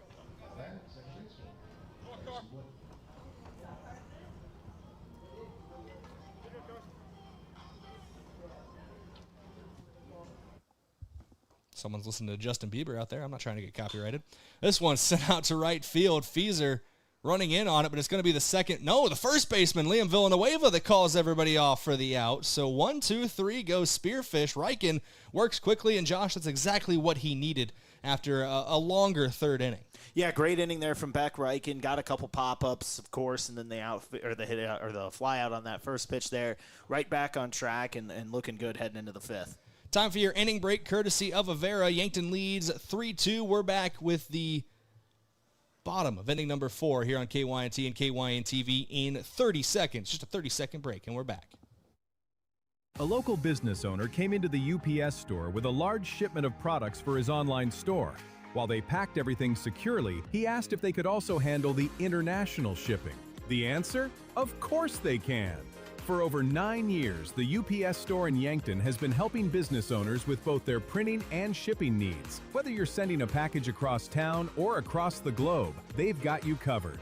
So stop by the UPS store in Yankton and ask about them about their shipping services or current print specials.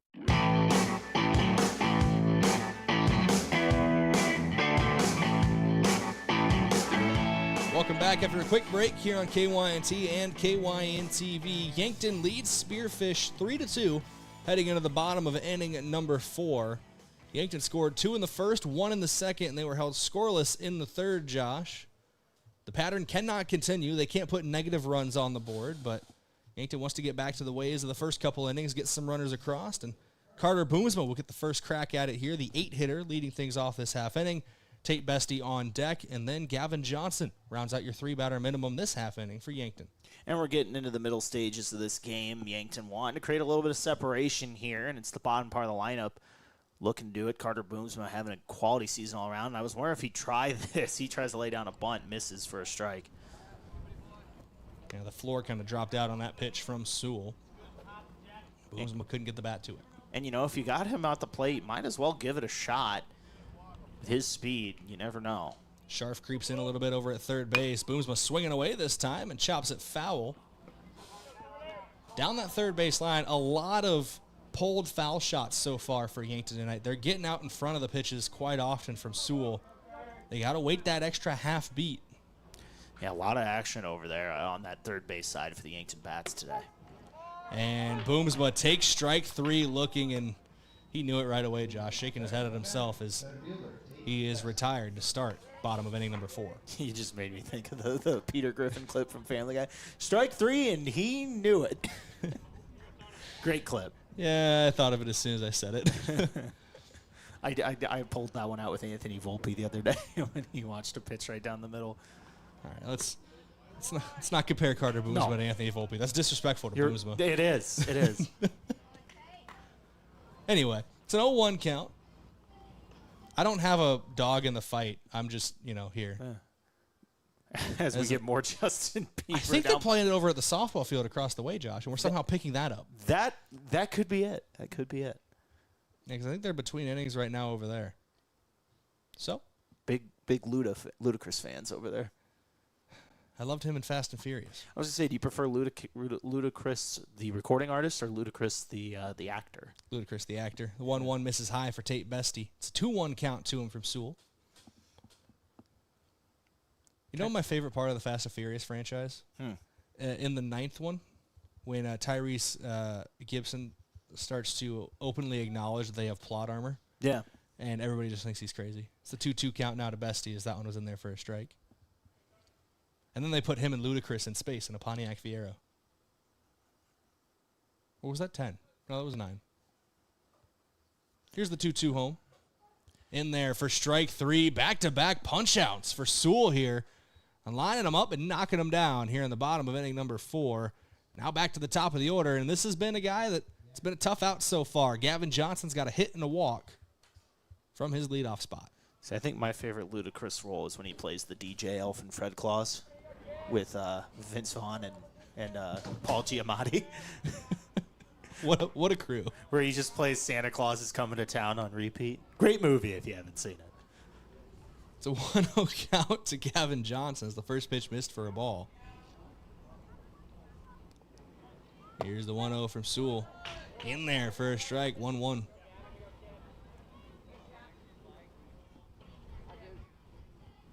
Yeah, Johnson, like you said, reached base safely twice today and looking to do the same here. The 1-1, a protection cut there, sorted Johnson a little bit, and it flared in front of the first base dugout.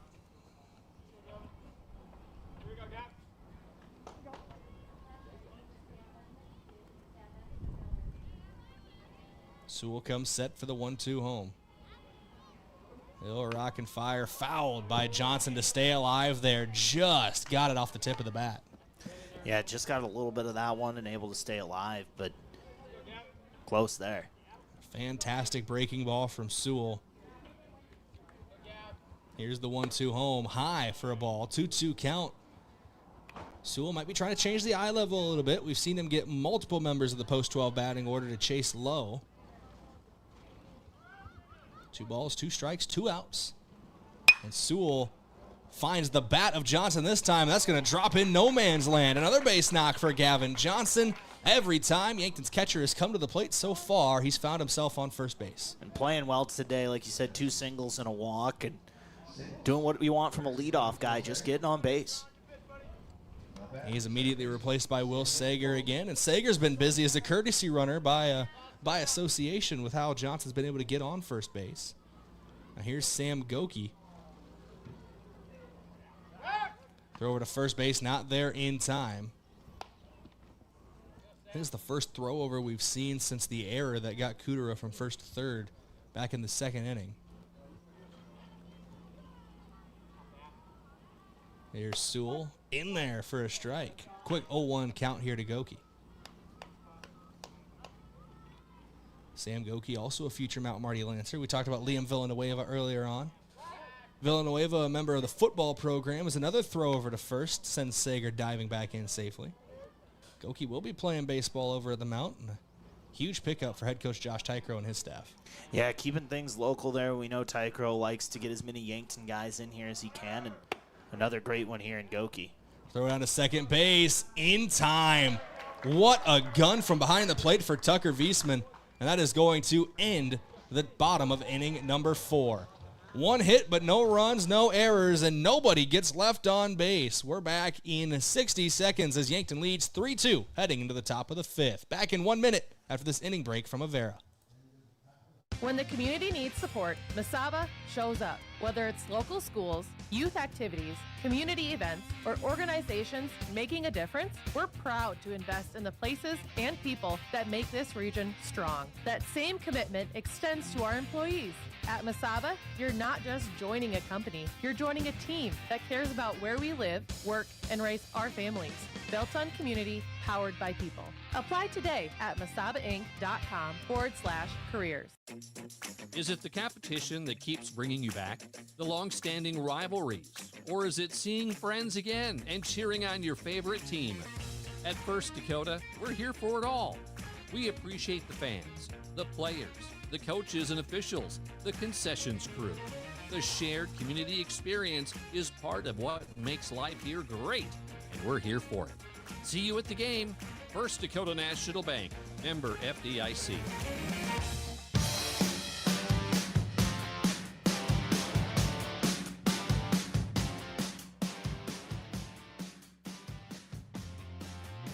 Welcome back here on KYNT and KYN-TV. We head to the top of the 5th in a 3-2 ball game. And Josh, much different script so far in this one than we saw when these two teams faced off in Spearfish right at the end of June. June 26th, Yankton swept a doubleheader, 11-0 and 9-1 over their 2 games. This one very closely competitive heading into the top of the 5th of Game 1.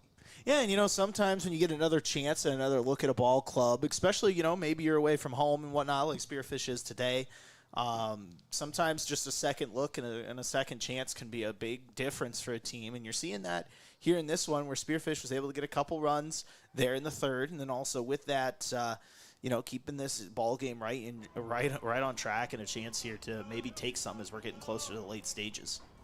First pitch of the 5th inning for Beck Reichen is high, maybe a little outside for ball 1. Of course, they got to get past this man on the bump, though, Brayden and Beck Reichen, who's pitching a good game.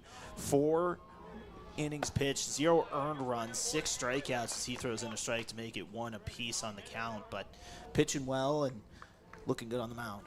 Looking at what lies ahead for Spearfish, they're going to be road warriors the remainder of the Legion season, Josh, as the 1-1 is in there for strike 2 from Beck Reichen. But obviously on the road today against Yankton, they're making a pit stop over in Brandon tomorrow before heading back west to Spearfish. And then their next game would be next Wednesday as a swinging strike 3 there retires Cooper Chase. to lead off the top of the 5th inning. But then next Wednesday, they're back in action on the road at Watertown, and then they hit up Aberdeen on their way back to Spearfish. So a couple road doubleheaders to round out the regular season for Spearfish in league play. And very rarely is there such a thing as a short road trip for a West River team. So that, that's going to be a lot of miles put on the bus, but this team looking to end the season strong with a couple long road trips. I feel like Spearfish and Yankton feel like outliers at time with travel. Anytime Yankton has to go west, it is probably the furthest trip, being this far into the southeast corner, as that one is looped out to right field. It is into the glove of Easton Feeser for out number 2. But Spearfish, you think about it, we think of West River, you just think, oh, Rapid City, everything's really close to Rapid City. You hit Rapid City, you still got another hour on your drive before you find Spearfish. It's a 6-hour drive over here to Yankton. You'll have to remind me, are we in Spearfish for football this coming fall? We are. I think it's Sturgis, maybe. We're in Aberdeen, Spearfish, and Sturgis this year. That's right, yeah. I was trying to remember. Yeah. Week 1 at Aberdeen, I think week 3 at Sturgis, then week 6 at Spearfish. Yeah, that'll be, we're getting them out of the way early, aren't we?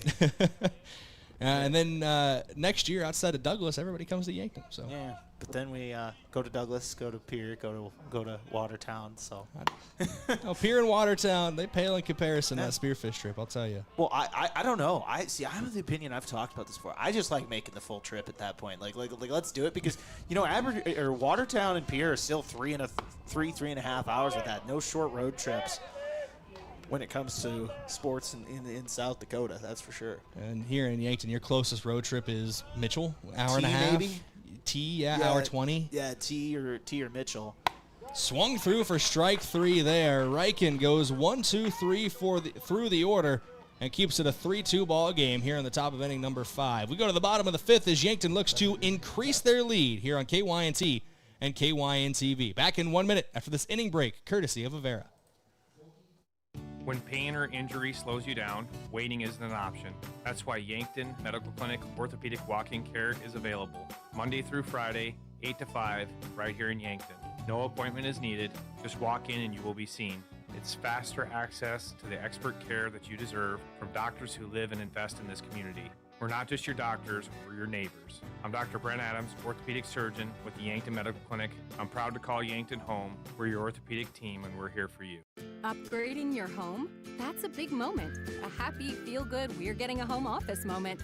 When it's time to renovate or relocate for your growing family, our local FNBO mortgage lenders provide the personalized experience and expert guidance to make the home financing process go smoothly. We handle the details, so you can focus on making the house your home.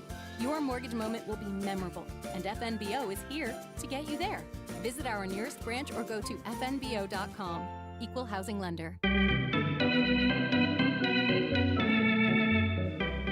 Welcome back here on KYNT and KYN-TV. 3-2 your score on your SWAT Chiropractic and Rehab scoreboard. SWAT Chiropractic and Rehab is your go-to place for specialized wellness and therapy. Yankton leads by 1. Yankton scored 2 in the bottom of the first, 1 in the bottom of the second. Spearfish came back with a pair of runs in the top of the third, and then it's been a lot of zeros on the scoreboard since, Josh, as we head to the bottom of the 5th. Yeah, and really kind of a pitcher's duel here, even though it's 3-2, which is not like a crazy high score anyways, but you look at it on Game Changer, 0 earned runs between these two pitchers, at least according to Game Changer, but I don't think that's accurate. Wasn't that, correct me if I'm wrong, because, didn't Gavin Johnson get on off a hit in the first inning, and then Liam drove him home with a hit? That's Game Changer says 0 earned runs for both pitchers, but I don't know if that's right. I think it might be one, but either way. We have to believe our overlords over at Game Changer. But either way, I mean, Sean Sewell here is pitching a heck of a ball game. I guess it doesn't really matter. It's just kind of semantics at that point. But, it's one of those where he gets a first pitch swinging from Sam Goki here. But, both pitchers today between Sewell and Riken pitching well. I know you look at the numbers for the pitching staff. Sewell, an ERA over 6 on the season. A couple rough outings really ballooned that number for him. There's a reason he is the leading pitcher for Spearfish. 33 1/3 innings pitched over 8 games coming into today, as that one is fouled off by Sam Goki back into the net. Quick 0-2 count. And I think the most impressive thing Sewell's done today, Josh, is Sam Goki been a non-factor at the plate for, I think, the first time all season. Yeah, and, been able to keep these 2 and 3 hitters for Yankton quiet between Feeser and Goki here. It's kind of been Johnson and Villanueva that have given him the troubles. This one's chopped. It's going to go foul down the third base line again. But, yeah, it was really, honestly, if you look here throughout this lineup for Yankton, Johnson and Villanueva really the only two giving Sewell any trouble so far. A couple errors for both teams have also led to some chaos on the base paths. As I just got notified that the Cubs-Orioles game has been delayed. What's going on in Baltimore? Judging by those two pitching staffs, yours with injuries and just Baltimore's in general, that game might end like 16-11. Every good pitcher and Jamison Tyone is on the IL for Chicago right now. Hey, leave old Jamison Tyone alone. Yankee Cub legend right there. I should say Shota's not on the IL either. We love Shota. I'll be at Wrigley Field later this month. Or no, I guess beginning of next month, actually. Gonna go watch the Yankees and Cubs. So if you look in the nosebleeds down the left field line that night on Fox, you might see me. Remember last July we were in Chicago for a Cardinals-Cubs game, as here's a one-hopper to the second baseman over to first just in the nick of time. That is a 4-3 putout to retire Goki as Wood got it over to Olsen. Yeah, no, great ballpark out there. Wrigley, of course, an all-timer, and looking forward to going back. I hadn't been to Chicago. And you going to ride the L train? No. No. Uber. There's a story we can't tell in the broadcast. We will be Ubering.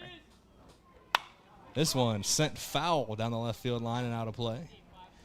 So, yeah, I'd only been to Chicago once in my life when I was like 13, maybe 14 years old. And then all of a sudden, the last like 13 months, I've been there 3 times.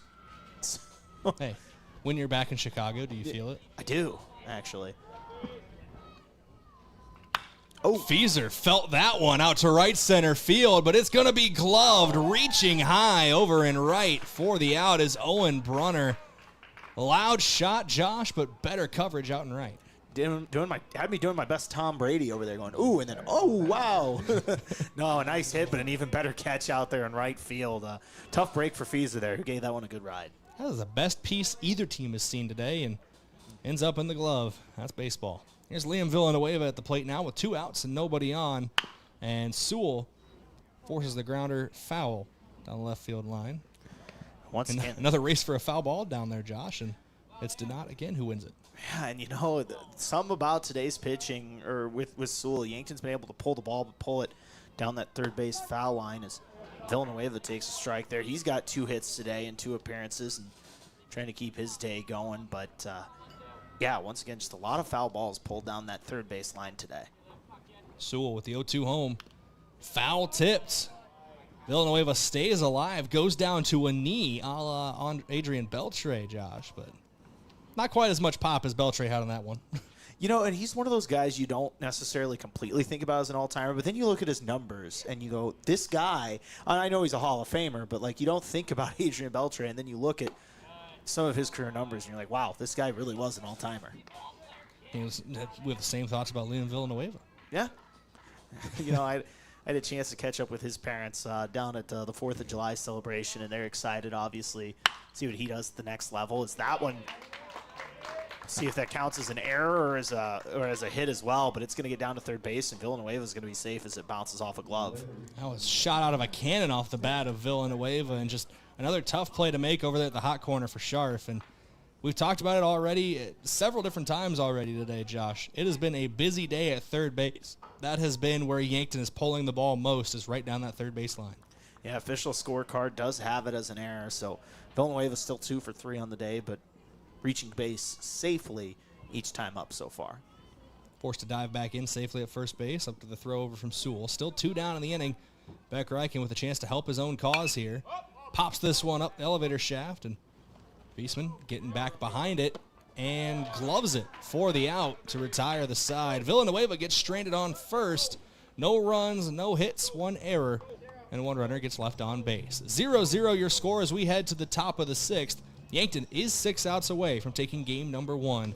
They're going to try to keep this 1-run lead when we come back in 60 seconds. This is Post 12 Legion Baseball, KYNT, KYN-TV.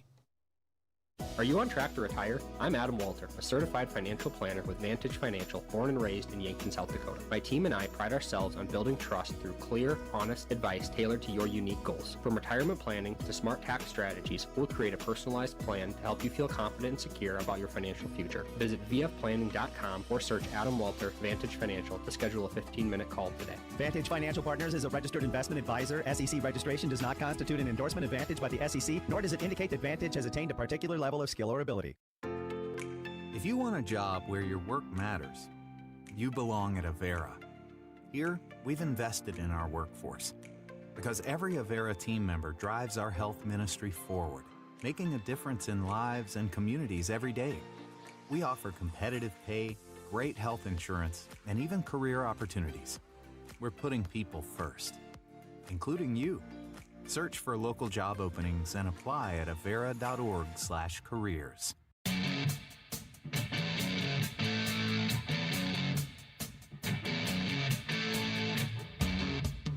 Welcome back here on KYNT and KYN TV, coming out of your inning break courtesy of Avera.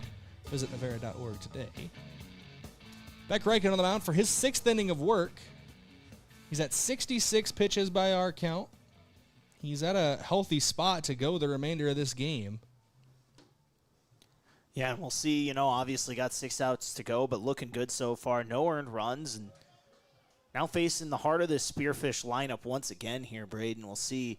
Gave him some fits there in the 3rd, but since then looked really good, especially in the 4th and the 5th there. And no earned runs given up yet for Reichen. A couple errors for Yankton have led to those runs for Spearfish, but still putting themselves in great spots to get on base and get in those positions to score. It's a 1-1 count here, though, to Walker Wiesman. Tucker Olson on deck, Jack Scharf in the hole. That's your 3-batter minimum. And Wiesman sends this one away out of play. And the strikeout stuff looking good again, of course, as well from back here. He's got 8 through 5 and just been pitching really, really well. I know those strikeouts have cooled down a little bit, Josh. Had 5 punch-outs through his first 7 outs of the game, but... Yeah, but even then, part of that, Brayden, is that he's just been making such quick work these last 2 innings.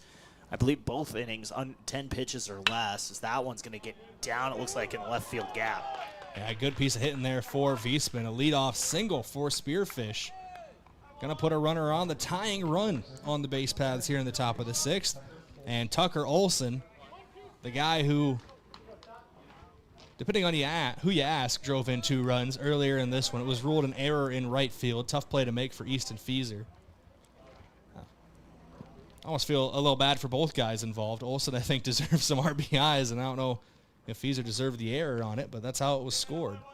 I think Beck Reichen's okay with that. No earned runs? Beck's okay. It's like, all right. At the end of the day, I don't think it matters to these guys, but it's still nice, you look at the stat sheet and you see, oh, wow, that ERA is quite impressive.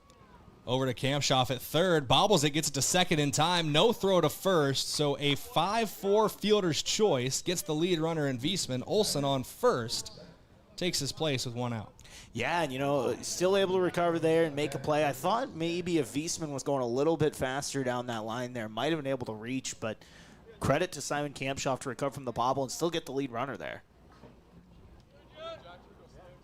Here's Jack Scharf to the plate now, the 3rd baseman. This one looped over the head of the infielders. That's going to drop in no man's land behind the first base bag. Well-placed shot there from Scharf to put himself on 1st, advances Olson to 2nd, and now 2 runners on with 1 out here in the top of the 6th. And not only the tying run, the go-ahead run on the base paths now for Spearfish. Yeah, they don't ask how in the stat sheet, right, when you get those hits. That's one of those, just kind of blooped into a weird corner over there near the foul line on first base and got down for a hit. And just like that, the leading run over at first base, Brayden. And there is a scenario where the planned guy to take over for Beck is already playing out in the field, but no motion in the bullpen. Yankton's coaching staff trusting their ace of the rotation so far in this summer season. Yeah, and I wonder if that's a situation, obviously Boston Frick available, Chase Cooley available. Everyone's really available with the 2-week break, but I wonder if maybe that's a situation where if they're going with one of those guys in game 2, could you see maybe a Sam Goki take over with 4 or 5 outs, or maybe into next inning, depending on what happens here? But, you know, I think right now they're going to ride with Beck, and the way he's been pitching this season, why not? Shows bunt, gets it down with 1 strike. Beck Reichen up with it, fires to first in time. Good play from Liam Villanueva over there at first base, and the throw from Reichen. Gets 2 down in the inning, but does a job for Spearfish. 2 runners in scoring position now. The go-ahead run on second, the tying run on third. And Sean Sewell with a chance to put himself in line for a win here if he's able to drive in both. You know, and I understand advancing the runners once again, and now you're hit away, but this is another situation, Brayden, where I talked about it, where your sacrifice is completely gone in this situation now with 2 outs. We'll see if they can get a run across here, but yeah, now all of a sudden you're in a obviously have-to-hit situation. I believe that's head coach Drew Lawrence out there taking a quick chat with his pitcher, Beck Reichen. 2 outs here. This mound visit, courtesy of Kaiser Heating and Cooling. Be the wiser, go with Kaiser. That's Kaiser Heating and Cooling of Yankton. 3-2 your score on your SWAT Chiropractic and Rehab scoreboard, the go-to place for specialized wellness and therapy. Also want to give a shout-out to our official KYN-TV watch party location of Ben's Brewing. Ben's Brew Station, the official watch party location of KYN-TV with 16 TVs and all the refreshments you need. If it's on KYN-TV, it's on at Ben's. Yeah, and once again here now, Reichen in a bit of a jam. 2 outs, 2 on, second and third. Only up a run here in the 6th. Misses that one low and away for a ball.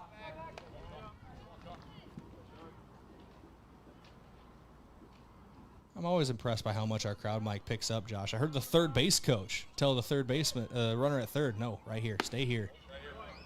Yeah, I heard it again. Picked it up again there as Reichen's missed away a couple times here to Sewell. Now a 2-0 count, and a walk doesn't bring in a run, but makes the situation even more dangerous. Here's the 2-0 home. Sewell into left field, foul. Yankton with a bit of a break there. Sewell put some power on that one. And he knows how close he was, Josh. Kind of tapped the top of his bat there, but 2-1 situation for Reichen.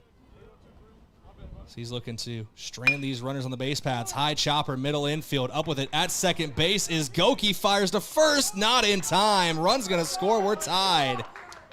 Great effort in the field from Sam Goki, but Sean Sewell able to beat it to first base.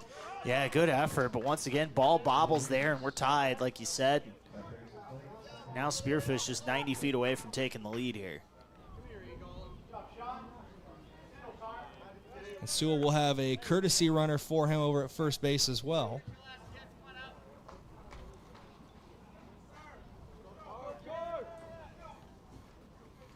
So now Wood to the plate.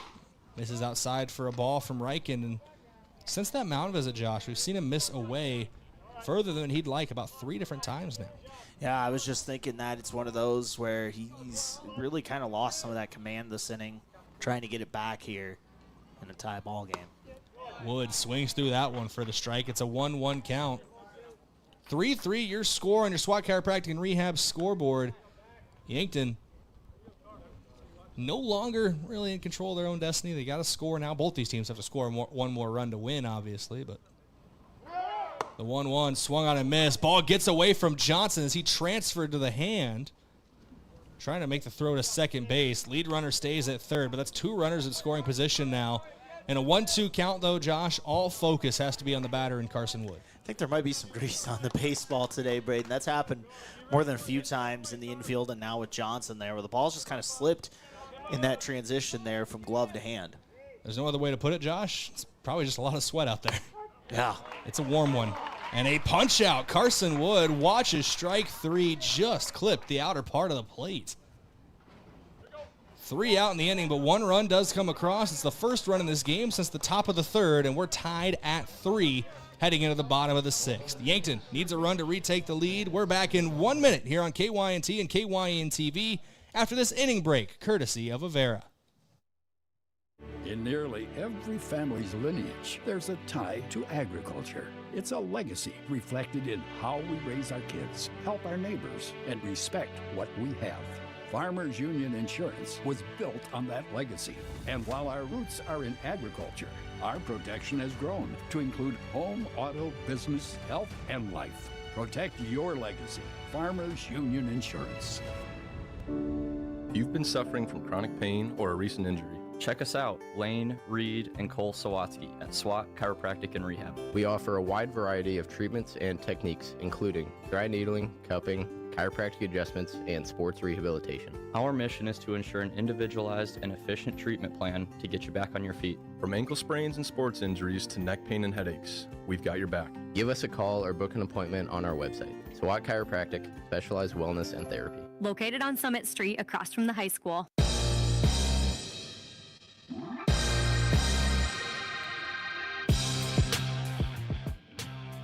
Welcome back here on KYNT and KYN-TV. Sewell coming out for his sixth inning of work.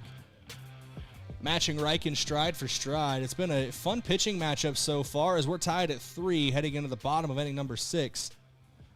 Yankton looks to retake the lead after Spearfish was able to tie it up in the top of this half inning, and Simon Kamshoff gets them started with a loud shot to left field. A leadoff single, first pitch swinging for Kamshoff. Is that the spark this post-12 offense needs? They've been held scoreless since the second inning. Sam Goki there getting his first hit of the day, and now we'll see what Yankton can do with that. You were right the first time. Was it Simon? Yeah, Simon. My goodness, I am on the wrong part of the lineup. I mean, to 10, 11, they're next to each other. Yeah. Yeah, so Kamshoff with a nice piece of hitting there. Jackson Cooter at the plate now. I wonder if he'll look to bunt here.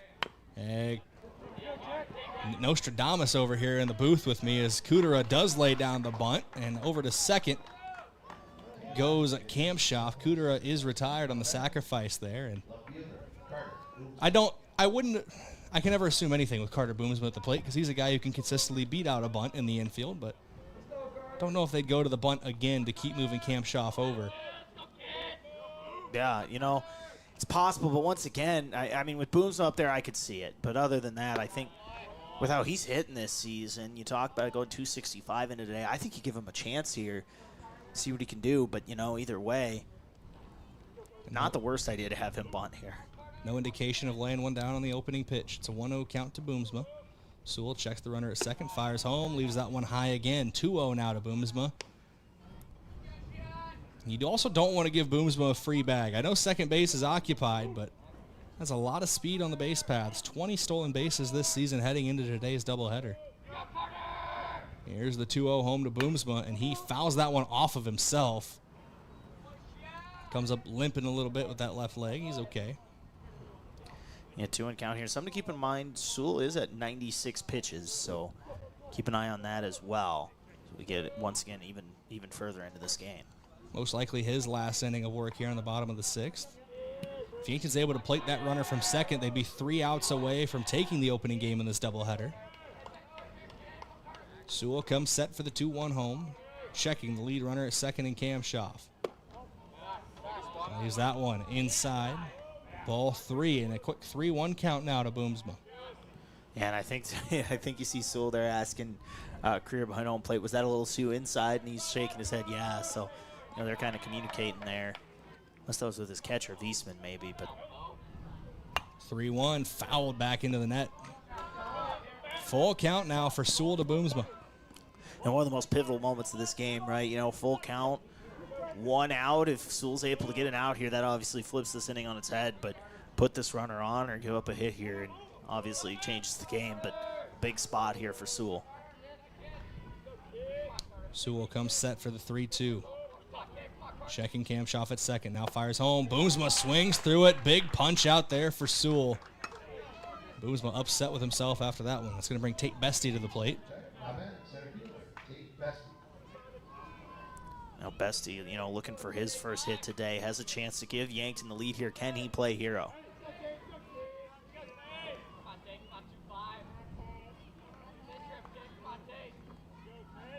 Bestie's had some late heroics throughout his athletic career at Yankton High School. That one misses low and inside. Gets away from the catcher. Kamshoff slides in safely at third. Leading run now 90 feet away, but flash it back to the fall season. Bestie at quarterback. Big win over Pierre in the regular season. Under 30 seconds to play, he was able to find a touchdown pass. Obviously looking to come up big here again. You know, he had the walk-off against Watertown early in the Legion season, too. So he's going to take a strike there to even the count at 1 apiece. 101 pitches for Sewell. You got to think this is probably his last batter, more likely than not. Here's the 1-1 home. Bestie takes it for a ball. 2-1 count now to him. And Sewell has pitched very, very well, no matter the outcome of this at-bat. Been an impressive day for him on the mound. Here's the 2-1. Bestie, chopper, back up the middle, into the glove of the shortstop. Got to make a quick play to first. Just in time. It was a delayed call from the umpire, but out at first. We head to the top of the 7th in a 3-3 ball game. Spearfish needs 1 to take the lead. Yankton wants to go 1-2-3 and walk it off in the bottom of the inning. We're back in 1 minute. This inning break courtesy of Avera here on KYNT, KYN-TV. Switching is easy. We do it all the time. We switch on the lights. We switch TV channels. Some of us switch partners while square dancing. Well, that's a stretch. But what's not a stretch is how you can switch and save with State Farm. In fact, State Farm agent Rhonda Westland, right here in Yankton, can switch you over so you can start saving today. Rhonda and her team are ready to welcome you to the State Farm neighborhood. With Rhonda Westland, it's easy to switch and save. Just give her a call. When you want the real deal, like a good neighbor, State Farm is there. Feeling drained isn't always about sleep or motivation. This is Dr. Mackenzie Erlinson with First Chiropractic Centers. When your body is stiff, tense, or moving poorly, everyday tasks can take more effort than they should. When spinal joints aren't moving well, other areas often compensate. Regular chiropractic care helps improve mobility and reduce tension patterns that keep your body on high alert. Start feeling better with a call to First Chiropractic Centers with offices in Yankton, Hardington, Tyndall, and Wagner, inspiring and empowering others to healthier living.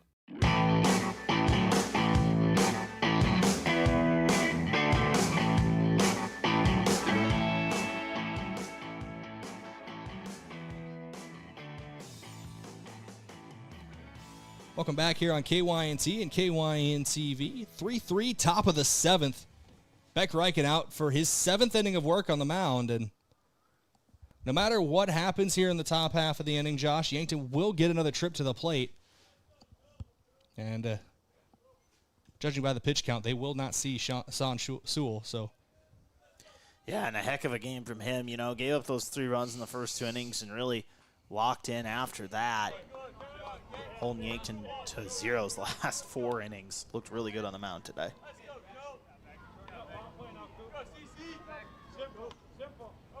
Cooper Chase, the 9-hitter, leading things off this half inning. Finds himself behind in the count now 0-2 after swing on the first one and then taking that one just on the outer part of the zone. Ball gets away from Reichen on the throw back to him. Goki's backing him up.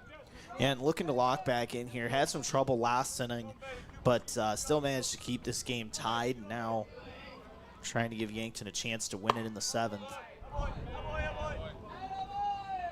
It's a 1-2 count now as that one missed the zone to Chase. There is a man warming up over in the pen. I believe that's Boston Frick down there.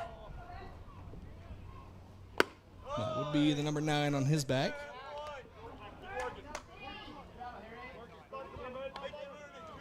Two count now as that one misses the zone as well from Reichen.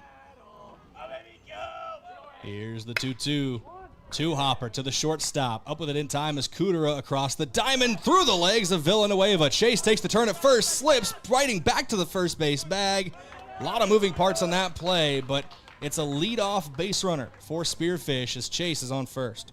Yeah, tough throw there from Kudera. Just kind of hopped it short. Villanueva not able to scoop it up, and just like that, the leading run on base for Spearfish.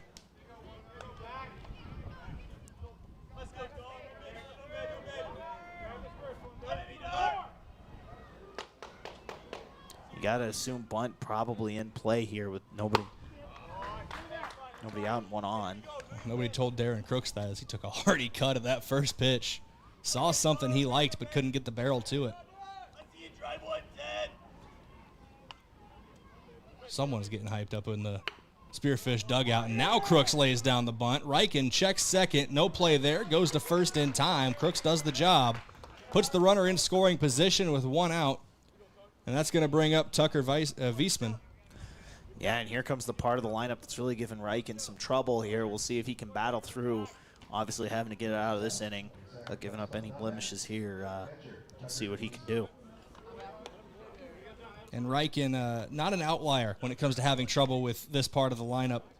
Tucker Wiesman at the plate hits .313. Walker Wiesman on deck, .329. Here's a infield grounder to Goki at second, over to first in time. Almost short-armed it there from Goki, but out number 2. And the guy coming to the plate right now, Walker Wiesman, hits .329 on the season. And the on-deck circle is Tucker Olson, who hits .417. So this is a good part of the order, and they need it right here. 2 outs, top of the 7th, 3-3 ball game. Go-ahead run 90 feet away for Spearfish. Yeah, a chance to take the lead here heading to the 7th. We'll see if Wiesman can get it done, but Riken looking to get out of this. First pitch swinging, ground ball right side of the infield. Goki has time, over to first. Short-armed it, can't scoop it. Spearfish takes the lead on the error. I mean, just mistakes killing Yankton today, right? That's one of those, you got to make that play, and Goki knows that. A tough break there, and could cost Yankton this game with that throw. And that was a catch-22 situation for him at second base. It was very clear he didn't want to overdo it, overthrow it, make any mistakes, and by doing that, didn't put enough into it to get it to the first baseman. Chopper foul down the third base line here for Tucker Olson. Now the attention turns to a guy who's been the most dangerous bat in the lineup this season for Spearfish. .417 batting average coming into today's game. Carried a .500 batting average with runners in scoring position. I know runner not in scoring position right now, but leads the team in OPS at a 1.024. 17 RBIs, which is the most on the team. 16 runs scored, which is third most on the team. Dangerous player for the Spearfish bats. 1-1 count now to Olson. Fouled that one back. It's a 1-2 count. Yeah, and Riken here just trying to give his guys a chance right now. It's 4-3. You're going to have to come up with some heroics in the 7th, but got to get out of this only giving up 1 run.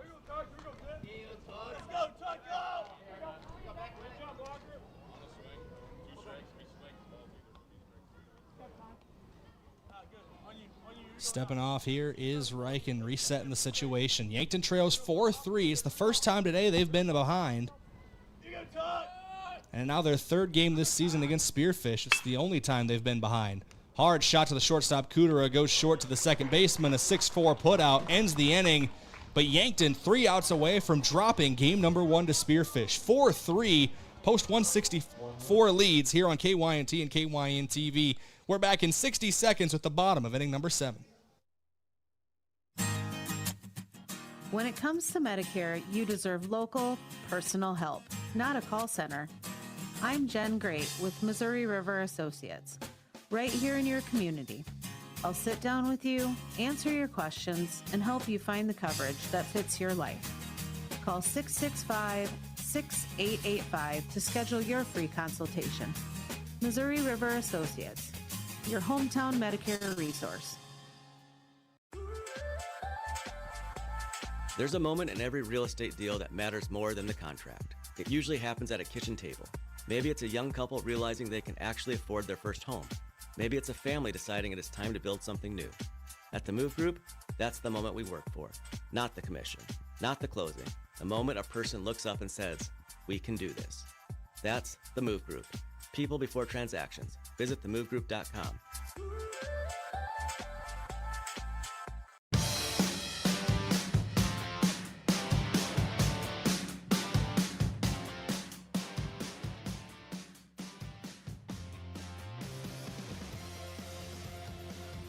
Welcome back here on KYNT and KYN TV. Yankton, for the first time tonight, for the first time this season, and now their third game against Spearfish, finds themselves behind. Post 164, 4-3 your score, bottom of inning number 7. Spearfish is 3 outs away from taking, well, when you look at the standings, there's no other word to describe it besides an upset. But is the top of the order due up for Yankton? Gavin Johnson will lead off. Sam Goki on deck. Easton Fieser in the hole. New pitcher on the mound for Spearfish. Sean Sewell's day is done. I believe he would be in line for the win even. Yes, he would be in line for the win as they were able to take the lead in the top half of this inning. But Tucker Olson with a save opportunity here, and that's a straight swap from first base. Sewell goes to first. Olson comes onto the mound.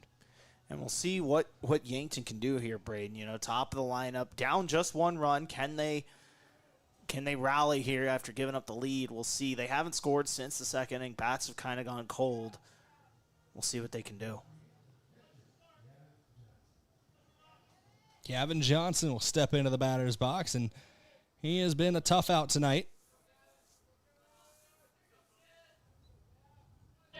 Talk about Tucker Olson's pitching stats here after his first pitch. Johnson fouls it back and out of play. 11 innings pitched for Olson this season. Doesn't have any saves yet. This is his first time with a save opportunity. Only giving up 2 earned runs to 12 strikeouts, a 1.273 ERA, and same for his whip. Very good pitcher for Spearfish here, trying to slam the door. The 0-1, high for a ball. 1-1 count now.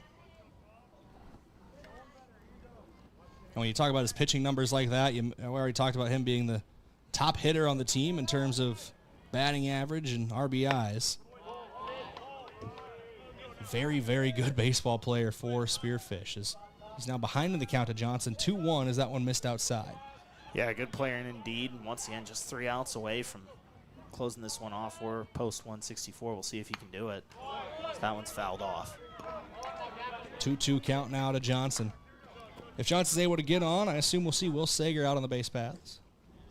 Sam Goki in the on-deck circle now. Easton Fieser in the hole. Your 3-batter minimum in the bottom of the 7th. Yankton needs 1 to tie, 2 to walk it off. 2-2, chopped foul. Johnson hoping to reach here safely. Just trying to get a runner on here to start the inning.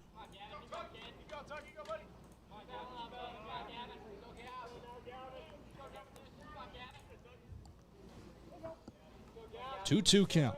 Olson taking his time. Now comes Set, working out of the stretch. 2-2 home. Johnson pops it up. Unplayable over our heads and out of play. Yeah, and a long at bat here. Johnson staying alive with a couple foul balls.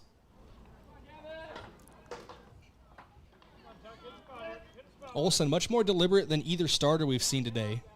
Both Sewell and Riken worked pretty quickly on the mound. Olson taking his time. Now fires the 2-2. That did not miss by much. And depending on who you ask, Josh, it sounds like many think it didn't miss at all down below us. It was close there, but Johnson gets the call, and now a full count. Umpires got the best view in the house for a reason. Here's the 3-2. Low and away for a ball. Johnson works his way on base again. It's the 4th time today Johnson's made his way down the first baseline. Yeah, now Goki and Fieser getting ready to come up here. We'll see with Sager obviously going to courtesy run for Gavin Johnson, who's had a good day, Brayden.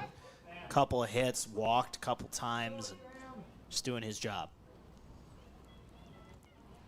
See how aggressive they are with Sager on the base path. Sager was caught stealing earlier on a throw down from a Wiesman behind the plate. Yeah, not the best jump last time down there and got caught. First pitch. Basically down the pipe there from Olson for strike 1. Goki taking his time at the plate.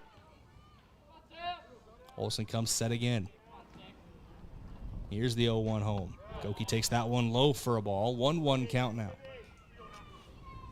Talked about it earlier on that Goki has been held in check so far today, but all it takes is one good piece to really turn your day around. Throw over to first, not there in time. Sager dives back in safely.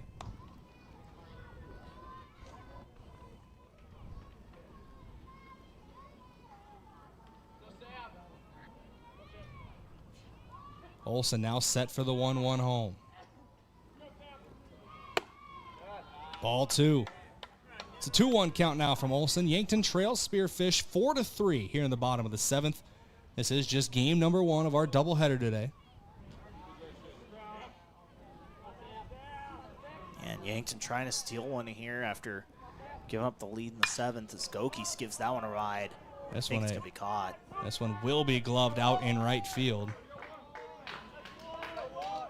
Brunner brings it in for out number 1, and now attention shifts a little bit. You want to avoid the double play ball that could end the game here.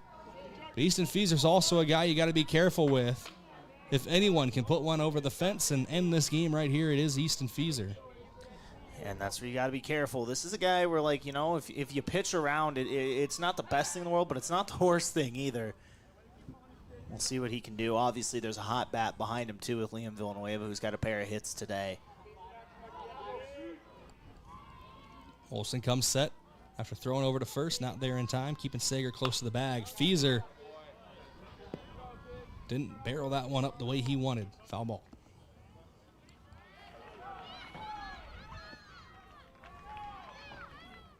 Olsen's been pitching very well here since coming in for the bottom of the 7th. It's his first opportunity at a save this season, but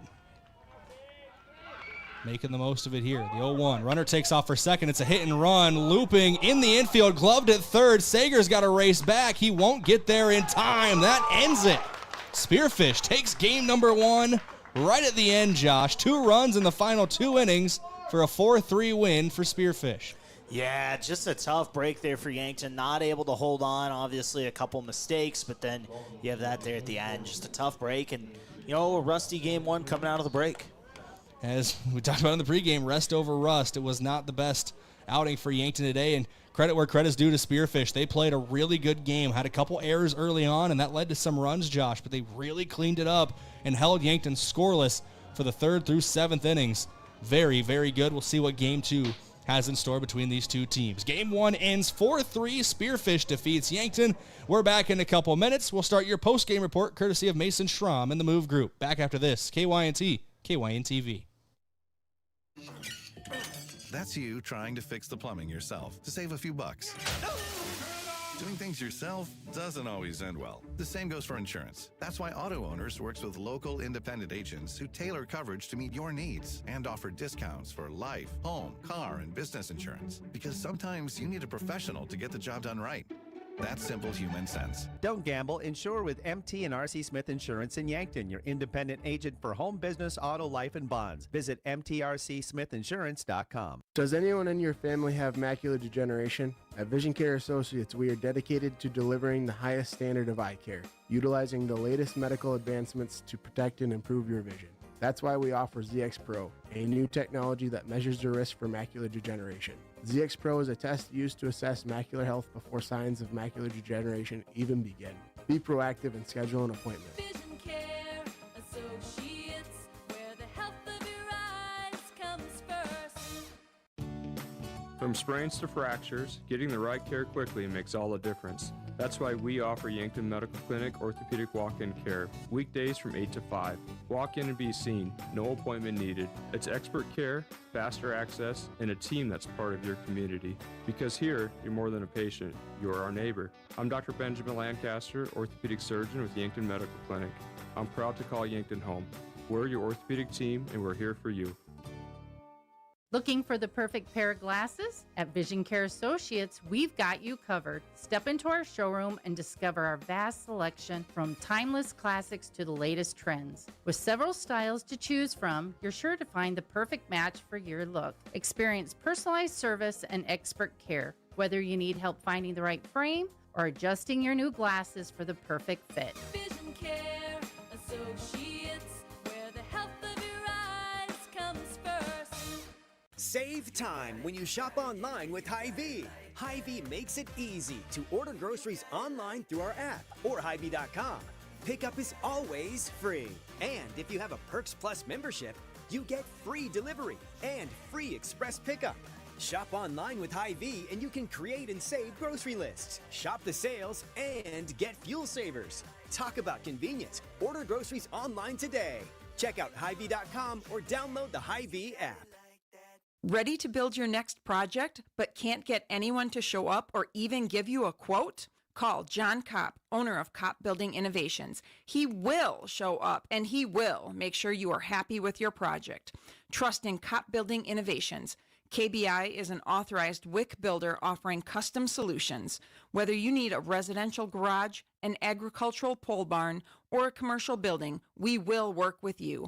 For more information or to get a quote, visit koppbuildings.com. At the Bar is Yankton's place to watch the game, any day. With TVs throughout, cold beverages to beat the heat, and a friendly atmosphere that feels like home. Whether you're meeting friends, catching up after work, or cheering on your team, you'll find good company and a seat waiting for you at the Bar. Open every day, you'll always find a familiar face, and there's always something worth watching. You can watch the game anywhere, but the real fans gather at the Bar in downtown Yankton. Midwest Insurance Agency in Yankton is a proud supporter of the Yankton Bucks and Gazelles. Hi, this is Whitney Devine. If you're looking for protection that fits your life, call me or Travis. We make coverage simple. Whether it's your home, car, or farm, we take time to understand your needs and find the right plan at the right price. You'll get personal service, trusted advice, and peace of mind knowing we're right here in Yankton. Call Midwest Insurance Agency in Yankton today to schedule your appointment. I love 1919 root beer. It's the best over a big scoop of vanilla ice cream. My favorite is just ice cold 1919 poured over crunchy ice. It's so refreshing. It's the creamiest root beer ever. 1919 root beer is the perfect treat. Brewed in small batches with only the finest ingredients. It's the creamiest, full-bodied, alcohol and caffeine-free draft root beer available. It's a taste tradition since, well, 1919. The Boathouse is for everyone. They have axe throwing, sports simulators, skee ball, shuffleboard, and darts. Plus awesome drinks with lots of cold craft beers, seltzers, wines, and great non-alcoholic options. Try their burgers, pizza, wings, fish, chicken strips, and more. Check out trivia on Tuesdays, free axe throwing tournaments on Wednesdays, and live music on Fridays. Head to the Boathouse in downtown Yankton. Life is better at the Boathouse.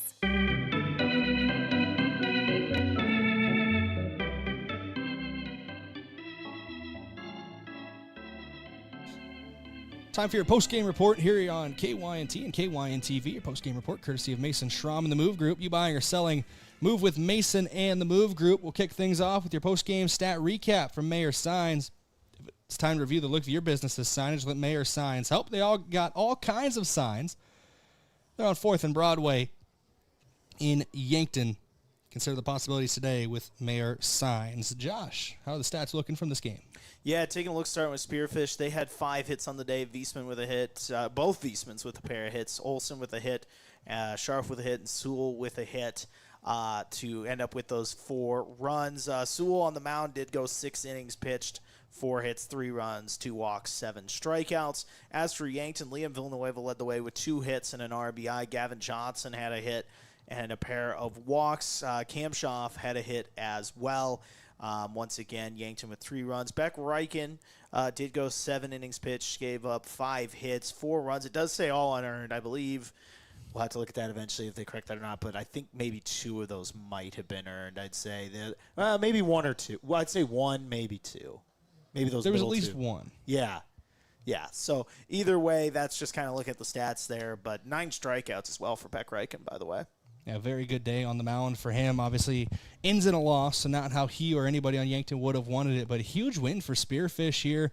4-3 victory, and part of it might have been, you're looking back, last time that Yankton took the field was June 26th. That was against this Spearfish team, and they handled business in that doubleheader. Outscored them 20-1 over 2 games. This felt very, very different. Yankton did not play as well as they usually do, and Spearfish even made a couple of mistakes and were still able to get out and get in front and get the win in the end. Just situational hitting was on point for post 164, and a great day on the mound once again for Sean Sewell, and then shutting things down in the 7th inning for Tucker Olson. Yeah, some really good pitching from him. Gave up those 3 runs in the first couple innings and then was locked down after that.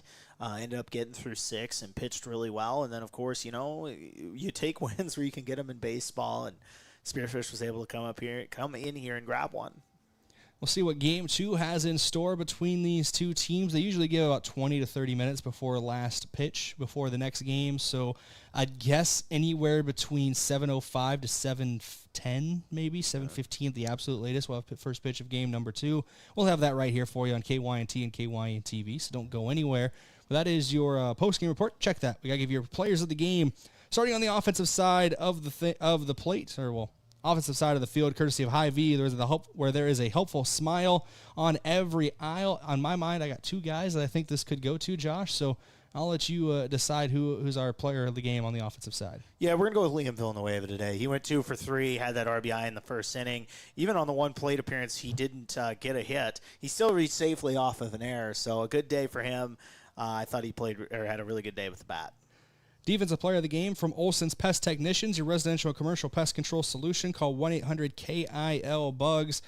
I know he took the loss on the mound, Josh, but I feel like it's hard to find anyone who played better defensively than Beck Reichen out there on the mound. Yeah, it's got to be Beck, right? 9 strikeouts. He had a really nice play on a bunt on a throw over to first as well, I thought. And overall pitched well. Just a couple things didn't go his way and Post 12's way, and it resulted in a loss, but I thought he pitched a pretty good game. It was a very good game for him. Does not end the way he wants it to, and I think at the end of the day, it's the old cliche. These guys don't care about stats. They care about wins, and most high schoolers do care about stats, but these guys do feel different in that regard. So 7th loss of the season overall, 5th loss in league play for Yankton here today. Do also have to give out your Hustler of the Game, courtesy of H&H Roofing. H&H Roofing has got you covered.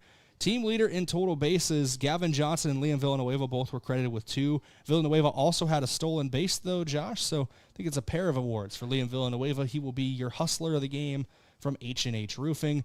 Will Sager also had a steal in this one, but Villanueva also tying for the team high in total bases. Give him the nod there. Yeah, once again, just played a really good game, both on the bat and in the base path. So once again, a complete game from him on the offensive side of things, and once again, we see him continue to grow throughout this year and had a nice day.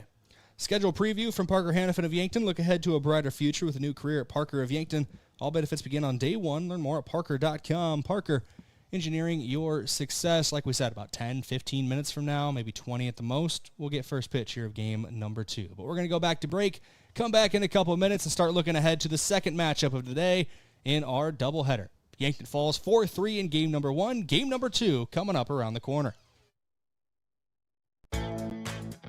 Being wiser means peace of mind, especially when it comes to your home's comfort. Today's heating and cooling systems are advanced with technology designed to work smarter. Peace of mind means knowing the company you call understands that technology and has the experience to get it right. For nearly 80 years, Kaiser Heating and Cooling has been trusted with knowledgeable technicians and a commitment to doing the job right. So be the wiser and go with Kaiser Heating and Cooling of Yankton.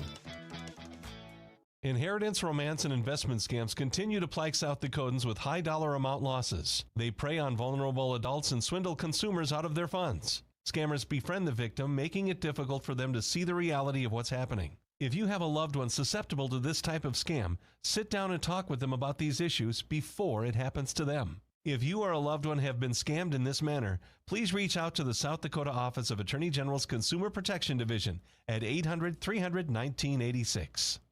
Credit union people are my people. Dreaming big, keeping life simple. Saving smart, living free. At Explorers Credit Union, you're just like me. We chart new trails, we stand tall. Together we rise, together we call. Credit union people are my people, it's true. And I found my crew at Explorers CU.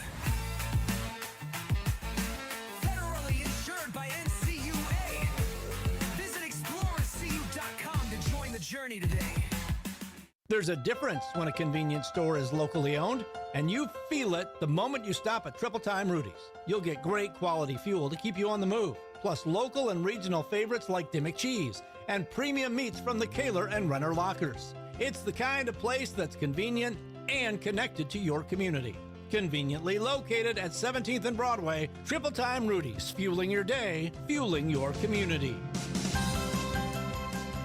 A local business owner came into the UPS store with a large shipment of products for his online store. While they packed everything securely, he asked if they could also handle the international shipping. The answer? Of course they can! For over 9 years, the UPS store in Yankton has been helping business owners with both their printing and shipping needs. Whether you're sending a package across town or across the globe, they've got you covered. So stop by the UPS store in Yankton and ask about them about their shipping services or current print specials. At Masada, we believe in giving back to the communities that have helped us grow. That's why we're proud to support local schools, youth programs, community events, and organizations throughout the region. We don't just work here, we live here, raise our families here, and invest here. Be part of something bigger, built on community, powered by people. Apply today at masadainc.com/careers. Masada Manufacturing, unlock your future and rock with us. Is it the competition that keeps bringing you back? The long-standing rivalries? Or is it seeing friends again and cheering on your favorite team? At First Dakota, we're here for it all. We appreciate the fans, the players, the coaches and officials, the concessions crew. The shared community experience is part of what makes life here great, and we're here for it. See you at the game. First Dakota National Bank, member FDIC.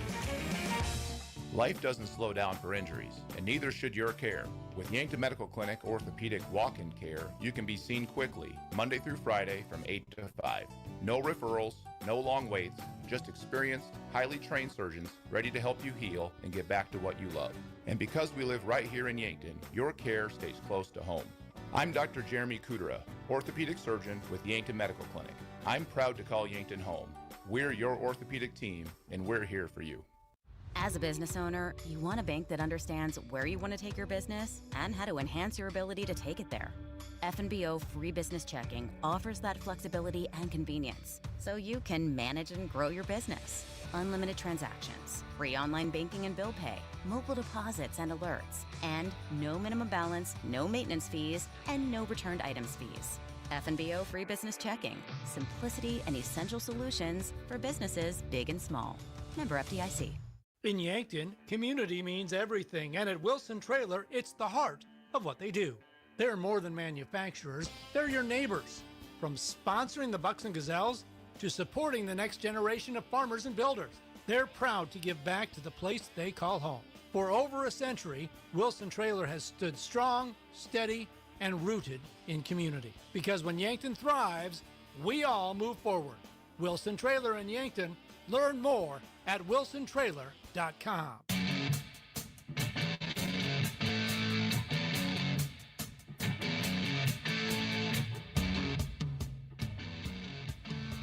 Welcome back here on KYNT and KYN-TV. We now switch to your second Hy-Vee pregame show of the day. Hy-Vee, where there's a helpful smile in every aisle. Brayden Butler, Josh Boelter live for you from the broadcast booth, courtesy of the Fairfield Inn and Suites and Holiday Inn Express in Yankton. Great rates and flexible reservation changes by calling either Hotel Direct. Big shout out to our fans of the game. A lot of fans down on the concourse braving the almost 100-degree temperatures here at Riverside Field today in terms of heat index. You're fans of the game from Triple Time Rudy's. Whether you're traveling to a home or an away game, be sure to fill up at Triple Time Rudy's. They're located at 1606 Broadway Avenue. Josh, looking ahead to game number 2, a lot of things do need to change for Yankton if they want to come out with a win in game number 2. They made too many mistakes in game number 1 and just never really were able to find a rhythm at the plate. That's the thing. Clean up the mistakes. You know, a lot of bobbled baseballs. I understand it's warm out here sometimes and things can happen.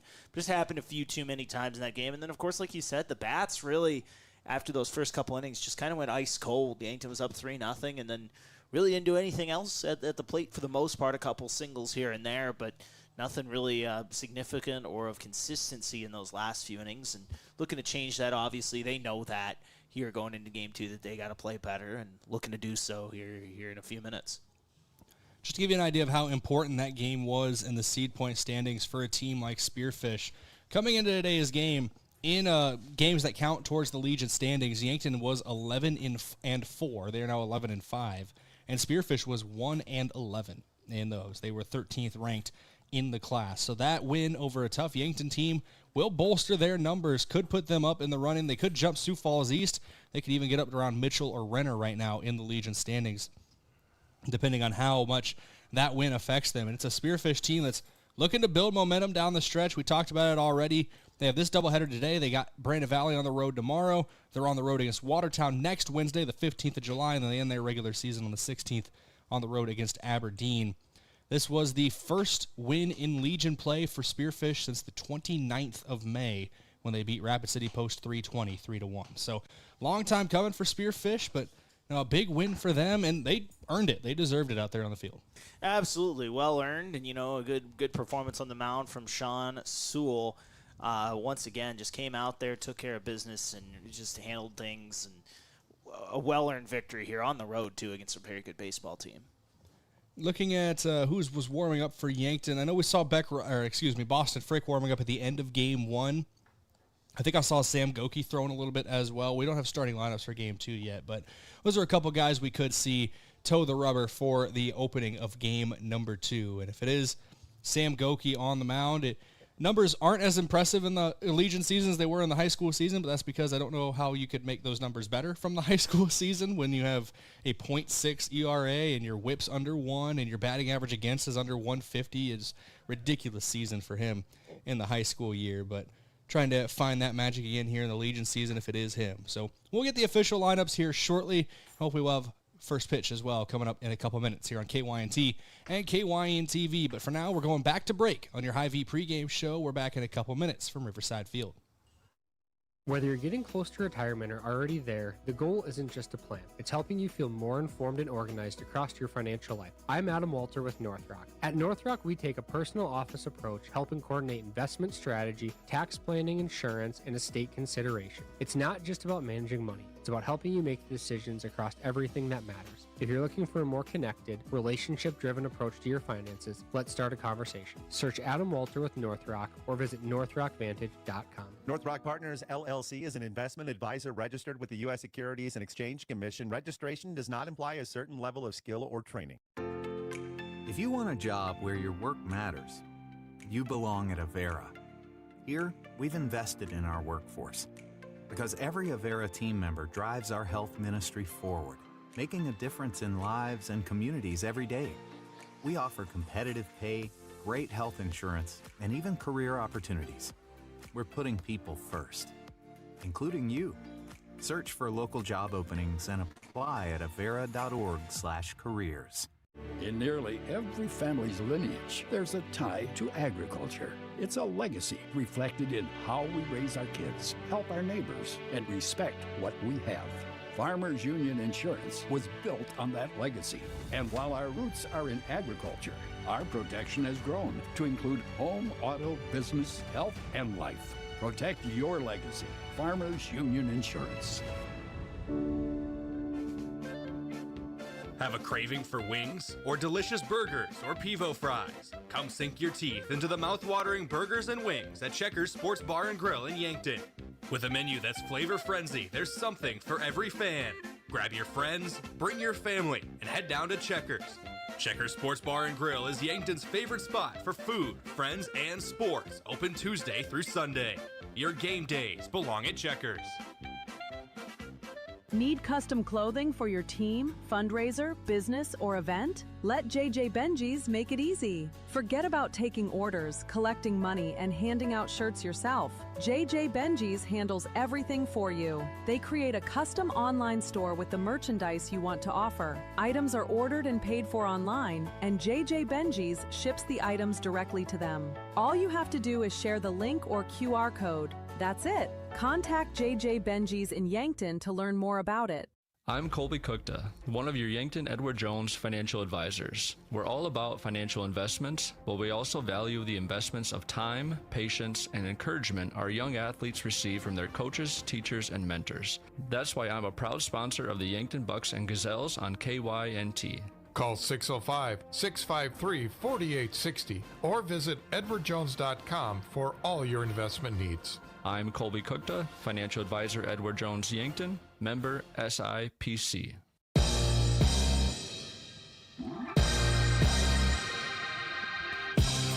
Crooks with the leadoff single here to start the top of the first off of Sam Goki to start game number 2. Here, Yankton trying to avoid the sweep. I'm Josh Boelter, Brayden Butler, KYNT, KYN-TV. Tucker Viesman now at the plate. Here as he's trying to bunt the runner over. Crooks was advancing, but that one goes foul. Once again, Sam Goki on the bump here for Yankton in game 2. Goki leads the team in games started. He has a 1.037 ERA here in the Legion season. Once again, like Brayden said before the break, our numbers are a little higher from the high school season, but that's pretty hard to get lower. You'd have to be almost perfect to get them lower. We don't have your official starting lineups yet, courtesy of First Chiropractic Centers, but after this pitch, I'll run how Yankton's lined up. It's basically the same as game number 1, Josh. Carter Boomsma in left, Tate Bestie in center, Easton Fieser in right, Simon Kamshoff at third, Beck Reichen moves to shortstop, Jackson Kudera goes to second base as Goki comes in to pitch, Villanueva at first, and Johnson behind the mound. Behind the plate, sorry. And we do have a starting lineup as that one's bunted over. Wiesman is out at first. Crooks does advance to second. We do have a lineup in the sense of we have an order of positions. We don't for Spearfish, but Crooks is batting first, and obviously Tucker Wiesman, who we just saw lay down a bunt. Now Walker Wiesman at the plate, followed by Olson, Scharf, Bruner, Sewell, Bauer, and then hold on here. This name's a little longer than what I expected. Give me just a second here. Peters Hatton will round out the lineup. Jackson Peters Hatton round out the lineup there for Spearfish here today. So, yeah, now with that, the bunt does advance Crooks to second base. So 1 out, runner on second here for Sam Goki. Once again, Yankton dropped game 1, 4-3. Yankton was up 3-0 and gave up a few runs there in the last few innings, leading to a Spearfish victory. If you're just tuning in, by the way, welcome to our Spearfish friends. If you're out there watching, we appreciate you tuning in this evening. That one is a ball to Wiesman. It's probably very likely. I think the Spearfish Baseball Association Facebook page shared our post today. So if you are tuning in for Spearfish, thank you for joining us, like Josh already said, but thank you from me too, and all of us at KYNT.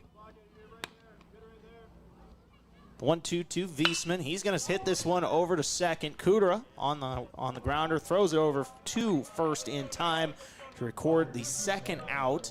With that, Crooks does advance over to third base, so he's 90 feet away from home with 2 outs here in the bottom or in the top of the first.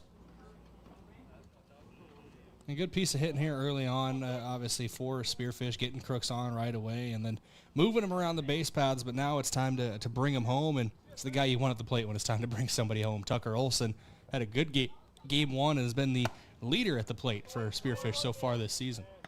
That pitch is a ball to Olson. Olson, who even on an error did bat in and bring in a couple runners last game, and once again continuing his hot season as he's going to pop this one out towards left field. Trying to get under it is Kudera, and he will to retire the side here in the top of the first. So after the top of the first, 1 left on for Spearfish, but nobody comes across as Sam Goki gets out of the inning. It's 0-0 heading into the bottom of the first. Inning breaks are brought to you by Avera. When we come back here on KYNT and KYNTV in 60 seconds, we'll have the Yankton Bats. At Mount Marty University, students get real support and real opportunities. Hi, I'm Maya, and I'm a business major at Mount Marty University. The professors here at Mount Marty are just amazing. They're very good about supporting me through future internships and jobs that they try and line me up with, and they also provide real life experiences in the classroom through projects and speakers and things like that. Start your journey online at mountmarty.edu. The warmer months can be wonderful times that allow for plenty of fun outdoors. However, while you may be enjoying the outside time, pests and insects may be trying to find their way inside. Eliminating a pest infestation and ensuring they don't return can be tough to do on your own, but with Olson's Pest Technicians by your side, you can rest assured you're fully protected. Locally owned and operated since 1966, Olson's Pest Technicians provides reliable pest control services to residential and commercial properties. Visit 800KILBugs.com.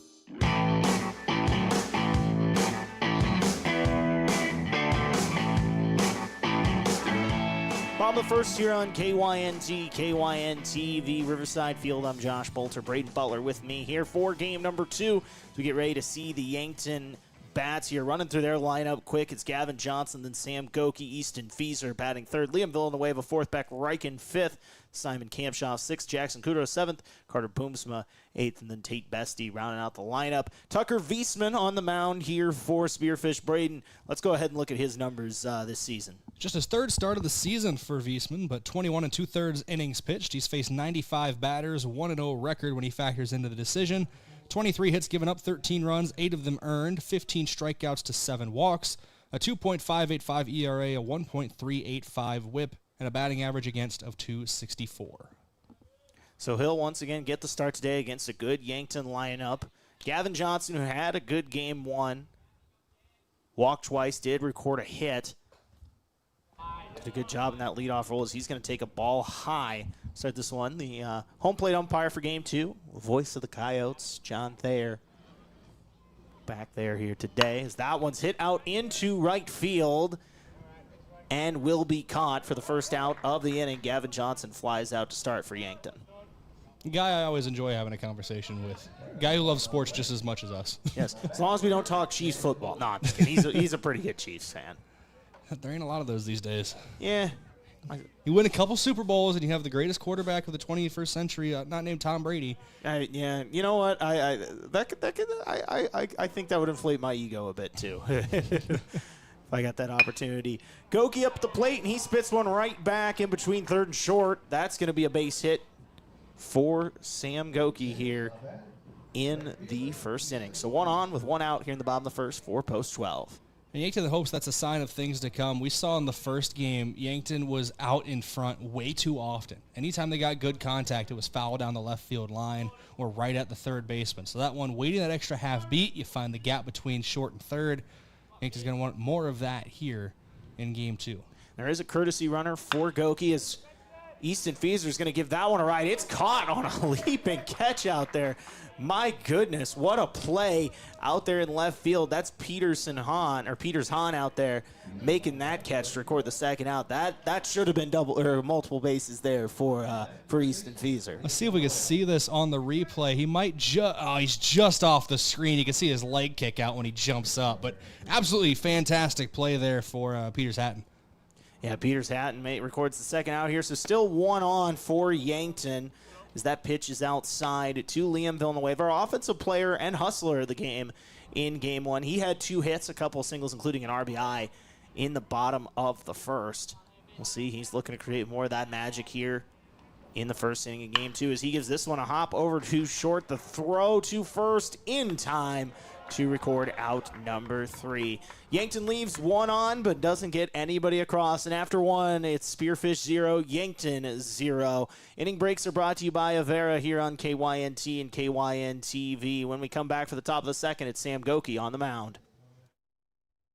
If you've been suffering from chronic pain or a recent injury, check us out, Lane, Reed, and Cole Sawatsky at SWAT Chiropractic and Rehab. We offer a wide variety of treatments and techniques, including dry needling, cupping, chiropractic adjustments, and sports rehabilitation. Our mission is to ensure an individualized and efficient treatment plan to get you back on your feet. From ankle sprains and sports injuries to neck pain and headaches, we've got your back. Give us a call or book an appointment on our website. SWAT Chiropractic, specialized wellness and therapy. Located on Summit Street across from the high school. Do you struggle with dry contacts? At Vision Care Associates, we have a great option. Infused contact lenses by Bosch & Lomb. Infused lenses are designed to ensure that your eyes stay hydrated and irritation-free, even after a full day of wear. Our doctors specialize in fitting these lenses for maximum comfort and optimal vision.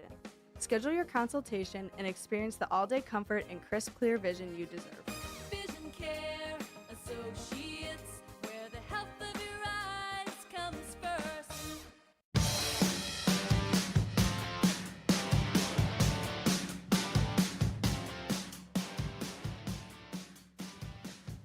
Second here on KYNT, KYN-TV, Riverside Field, Josh Boelter, Brayden, Butler. It's Spearfish 0, Yankton 0. Sam Goki through the first inning, did give up a hit, but did get out of the inning in just 10 pitches. Did not record any strikeouts or any walks or anything like that. Just that lone base hit to Crooks to start the inning. And this one is going to be popped out towards right, chasing after his Villanueva, and Fieser just misses it and collides with that bullpen fence out there. He's kind of hunched over on that. That was a hard collision. That hurt me. Yeah. Oh, man. And he's obviously taking a second here, Brayden. That was a tough collision out there. I don't think you can see him on our booth cam, but just to be safe, we're going to switch to our outfield cam just while they check on him. That did not look fun for Easton Fieser. And Josh, I don't even want to make the joke I was going to make coming back from break now because I accidentally double pushed your mute button. That's why you were still muted right at the start there. But now attention turns to Easton Fieser, who collided hard with that fence. And obviously one of Yankton's better batters in this one. You hope he's okay. You got to assume until otherwise, maybe just the wind knocked out of him. It was a tough collision, but that's, you've seen a lot of those type of injuries. And some of the extremes on those, I'm not going to go into them, but, Aaron Judge is an example where sometimes when you collide with that fence, it can be tough. We'll see if he'll keep going here. He is no longer hunched over and has his hat back on. Now, part of the reason for that, yellow covering at the top of the fence is to provide some sort of cushion, and so you don't get punctured by how those fence tops work, right? Mm-hmm. But they're checking on it. There's no move to bring anybody in to play right field either, so I think they're just going to give him as much time as he needs over there by the dugout. And, and there's, if he were to leave this game, there's a couple options out there. Gilmore can play right. Christian Weir can play right field. There's options out there to see what happens, but right now, obviously still checking on him over there, over by the bullpen fence. Here's what I think we're going to do. We're going to take a quick 30-second break as they're still checking on Fieser. He is kind of walking out towards right. We're going to take a quick 30-second break, and we'll be back here on KYNT and KYN TV. It's still Yankton 0, Spearfish 0. At H&H Roofing, we don't just fix roofs, we protect families. We're family-owned, locally operated, and dedicated to keeping our community safe and dry. Every nail, every shingle, every handshake, it all matters to us. From repairs to full roof replacements, we treat every home like it's our own. Because when your home is secure, we feel secure. For honest work and dependable results, trust the local team that cares. Call H&H Roofing in Yankton today. We've got you covered.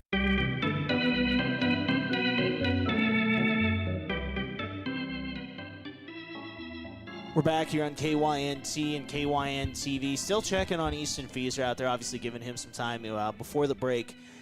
Chasing after a foul ball in right field, did collide with the bullpen fence. He is standing and walking around a bit, and as we say that, it looks like Drew Lawrence is walking back. Fieser's going to keep going here. Just need a little time. Sometimes when you run into a fence like that, you just need a minute to collect your bearings out there. So, yeah, obviously a hard hit out there, and want to see him back in this over in right field. Back to the action here, Brayden. It is still 0-0. No outs in the top of the second. That was just the first pitch of the inning, too, by the way. So we'll do it again. At the plate, here is Scharf, the third baseman for Spearfish. He's down 0-1 in the count. That one high and inside for a ball, evens the count at 1 apiece. Once again, Goki worked through that first inning in just 10 pitches. Gave up 1 hit, no strikeouts, no walks. So he gets Scharf swinging there at a high fastball to make it 1-2.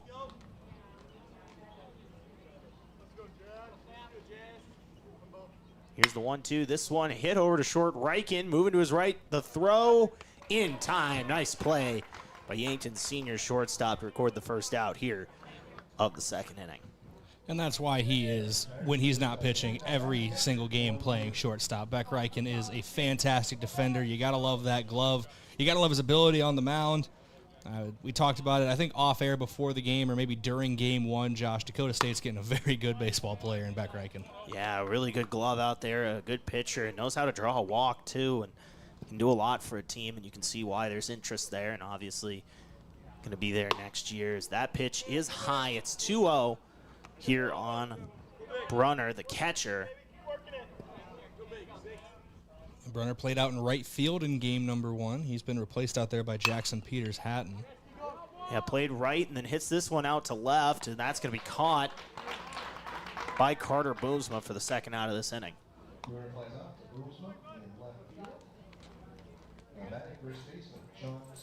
Sean Sewell up to bat here for Spearfish. He had a hit in game 1 and pitched a heck of a game as well, I might add to that. Went 6 innings and really played a big part in that game 1 victory for Spearfish.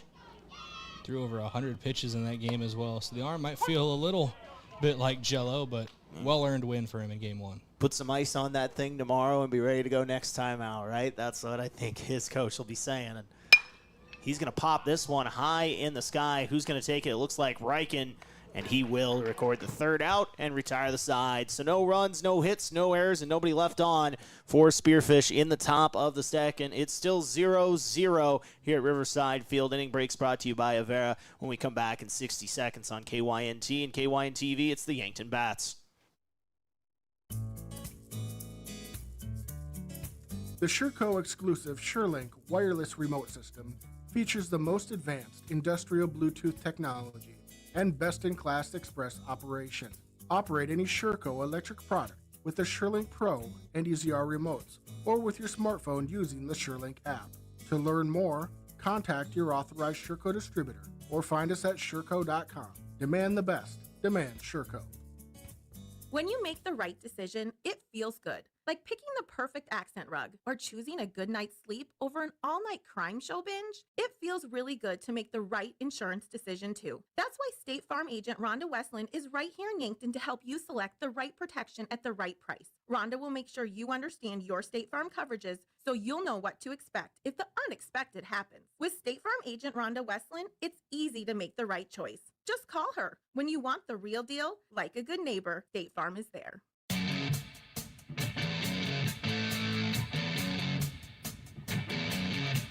Bottom of the second here, KYNT, KYN-TV. It's Spearfish 0, Yankton 0. Thanks for joining us from Riverside Field.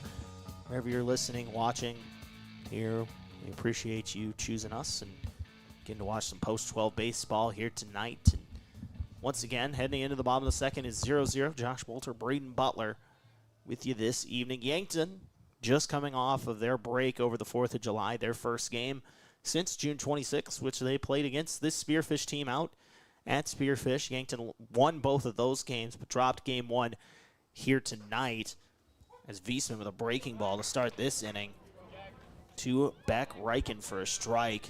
Wiesman threw just 5 pitches in that first inning, even gave up a hit and still managed to get out of it as this one's grounded over to second base. Bauer, the throw over to Sewell in time to record the first out of the second inning. A good play there at second base, and from your knees after kind of dropping down to try to chest that one down there. Good play from him. And with that, that'll welcome Simon Kampshoff to the plate. Over at third base once again, started both games at third, and had a nice base hit in the late stages of Game 1, and that one grounded over on a first pitch to Bauer. Once again, thrown over for another quick out. Brayden Wiesman has recorded 5 outs already and just thrown 8 pitches. Yeah, not the kind of at-bats head coach Drew Lawrence wants to see from his post-12 squad right now. It's very, you like the aggression, but at the same time, they're not smart at-bats. They're not working a count at all and allowing Wiesman just to cruise through. It's like playing me on the show. You're going to get through. I'm swinging at everything.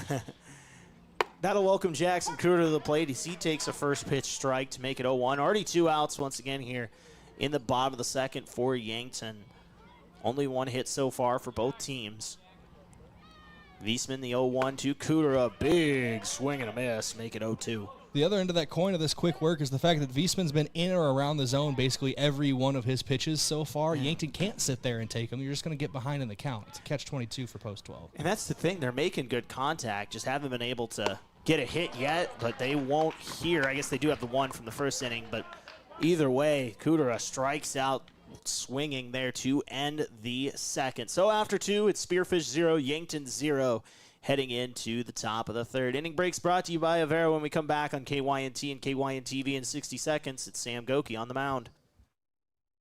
Feeling drained isn't always about sleep or motivation. This is Dr. Mackenzie Erlinson with First Chiropractic Centers. When your body is stiff, tense, or moving poorly, everyday tasks can take more effort than they should. When spinal joints aren't moving well, other areas often compensate. Regular chiropractic care helps improve mobility and reduce tension patterns that keep your body on high alert. Start feeling better with a call to First Chiropractic Centers with offices in Yankton, Hardington, Tyndall, and Wagner, inspiring and empowering others to healthier living. Think of how you spend your money daily. The coffee shop latte, the fast food lunch. Well, for about $3 a day, you could install a new air conditioner from Larry's Heating and Cooling. Around $3 a day. And unlike the latte or that chicken sandwich, a new AC will provide years of comfort and reliability. Plus, the energy savings will help you pay for it. The smart way to spend your money. A new central air conditioner from Larry's Heating and Cooling, Yankton and Vermilion.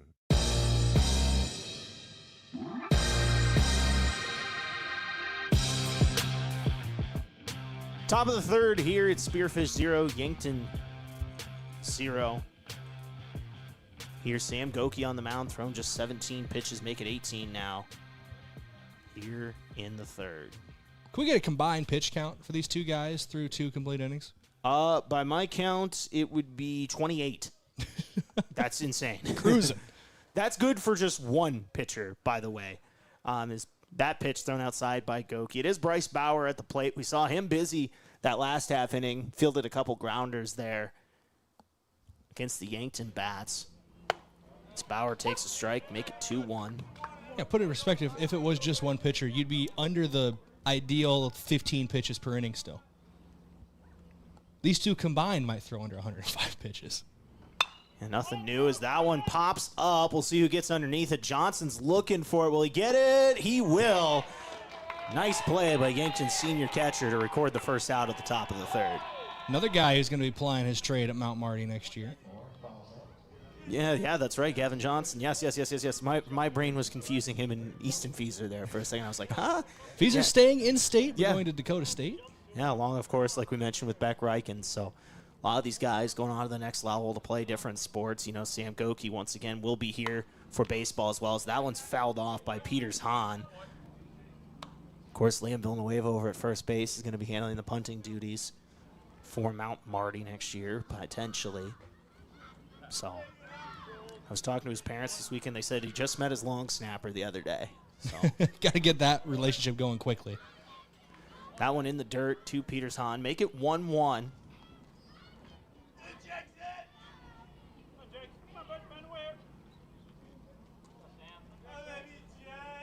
One out. 9-man up for Spearfish. That's high. Will bring the lineup, top of the lineup back up with Crooks. He has the lone base hit for Spearfish so far here today. Strike 2. Make it 2-2.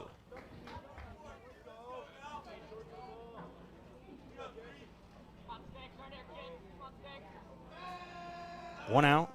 Count is 2-2. Ball in the dirt to Peters Hatton. This has been the longest at-bat of the game so far between the two pitchers. I think by a long shot. Here's the full count. Swing and a miss by Peters Hatton. That is Goki, I believe, his first strikeout of the game right there. But, you know, you're not going to see a lot of these strikeouts with both pitchers making quick work and getting contact and forcing outs so far as this game's moving along. Did you catch first pitch time by chance? 7:03, so we're 10 minutes an inning right now. We're moving right along here. That one's going to be spit back out towards center field. Bestie trying to get under it. He will on the diving catch. What a play from the center fielder, Tate Bestie. Brayden, can we get another look at that one before we go to break? We will be looking at that one again in your Vision Care Associates replay. Fantastic play from Tate Bestie.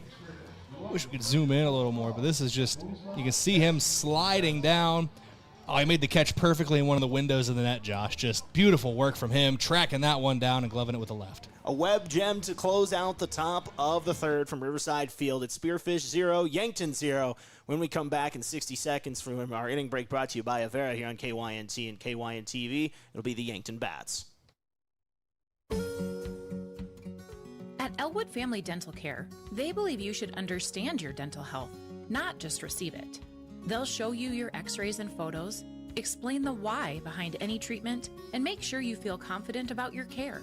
And if you have dental insurance, it's a good time to use it. New patient exams and x-rays are often covered at 100%.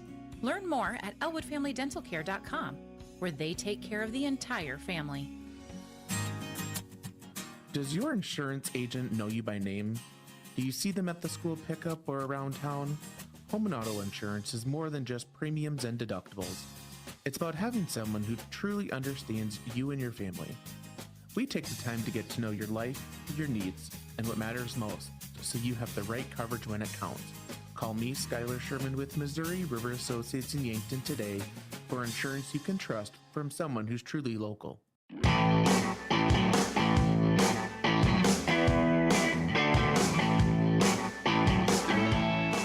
got ourselves another pitcher's duel early here in game number 2. It's Tucker Wiesman on the mound. He's thrown just 11 pitches through 2 innings. Meanwhile, for Sam Goki, he's at 28 through 3. So both pitchers making quick work here as it's still 0-0. Both guys giving up a hit apiece. Josh Boelter, Brayden Butler, KYNT, KYNTV. Yankton trying to avoid the sweep, while Spearfish trying to come out here and take 2 in the River City. It's an average of 5.5 pitches per inning, Josh. Yeah, that's not a real number. That's what I got for you. That's almost impossible. I did the quick math in my head. You know where it would be in total pitches if he stayed at that rate?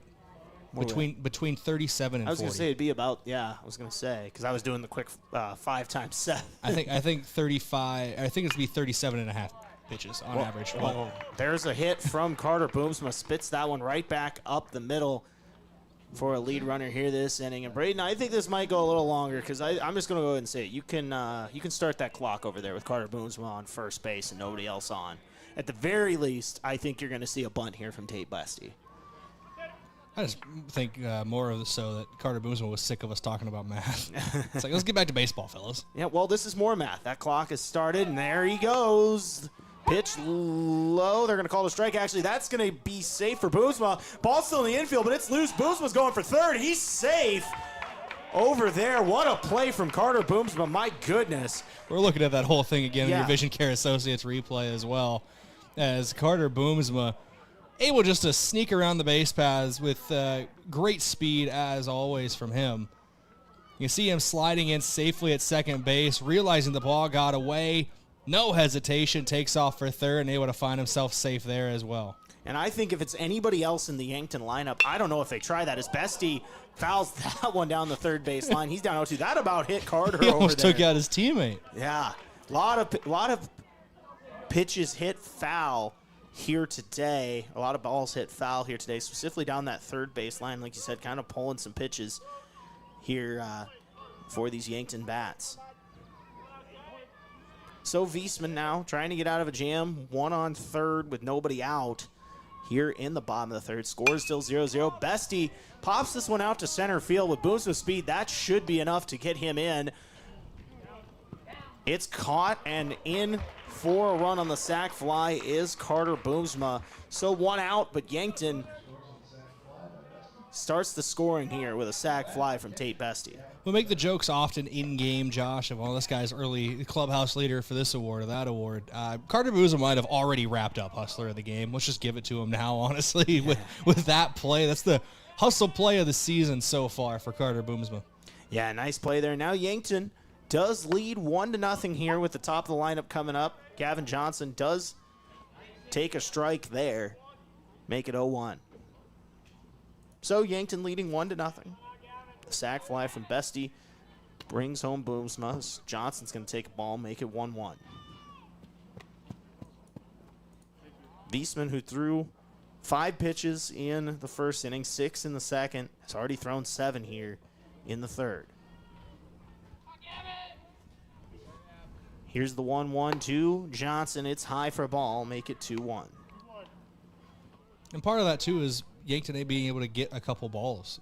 Wiesman was peppering the zone early on. They weren't able to really take any pitches because of how he was throwing. Missing a spot a couple times, but forces a big swing and miss there. Yeah, on the outside, breaking ball there to even the count at 2 apiece. 1 out, nobody on for Yankton, but they did just pick up the lead here on that sac fly. Here's the pitch. Called strike 3 looking. Down goes Gavin Johnson here to record the second out here of inning number 3. Looking at that pitch again, your Vision Care Associates replay. It was on the outer part, but close.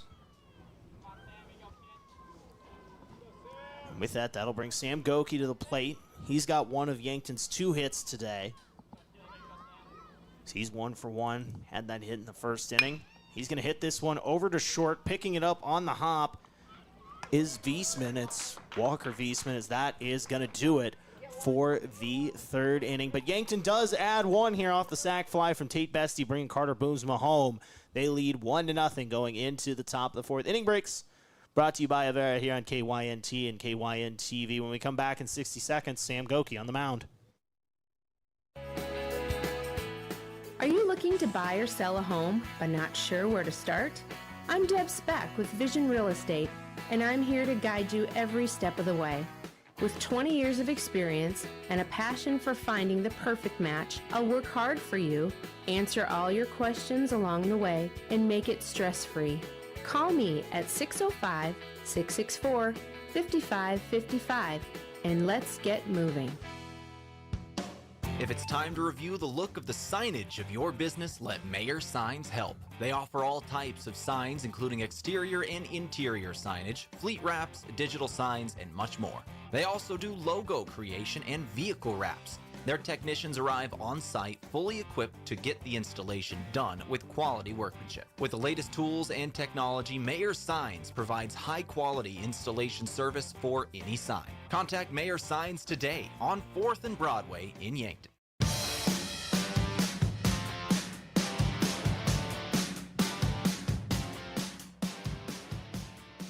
Top of the fourth here, Yankton leads 1-0 from Riverside Field over Spearfish. Yankton just added a run last inning off a sac fly from Tate Bestie. It brought home Carter Boomsma.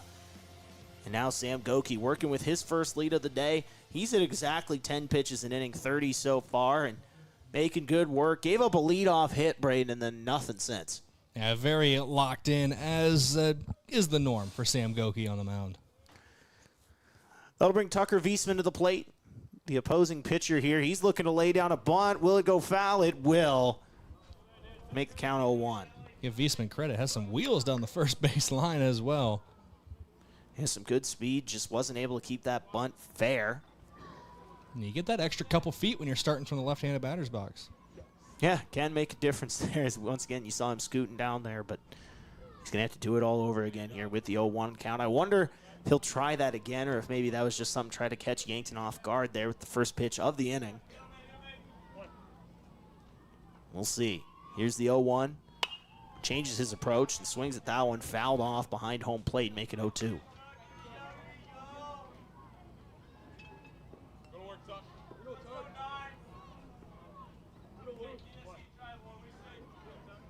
So Wiesman, the opposing pitcher, once again, as he takes the ball, he's thrown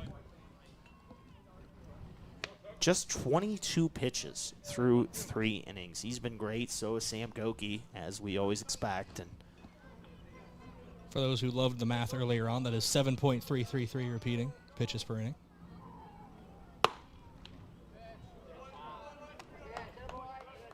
This one, a ball outside. NBA fans out there, if you really care, I guess Chris Middleton's going back to Washington.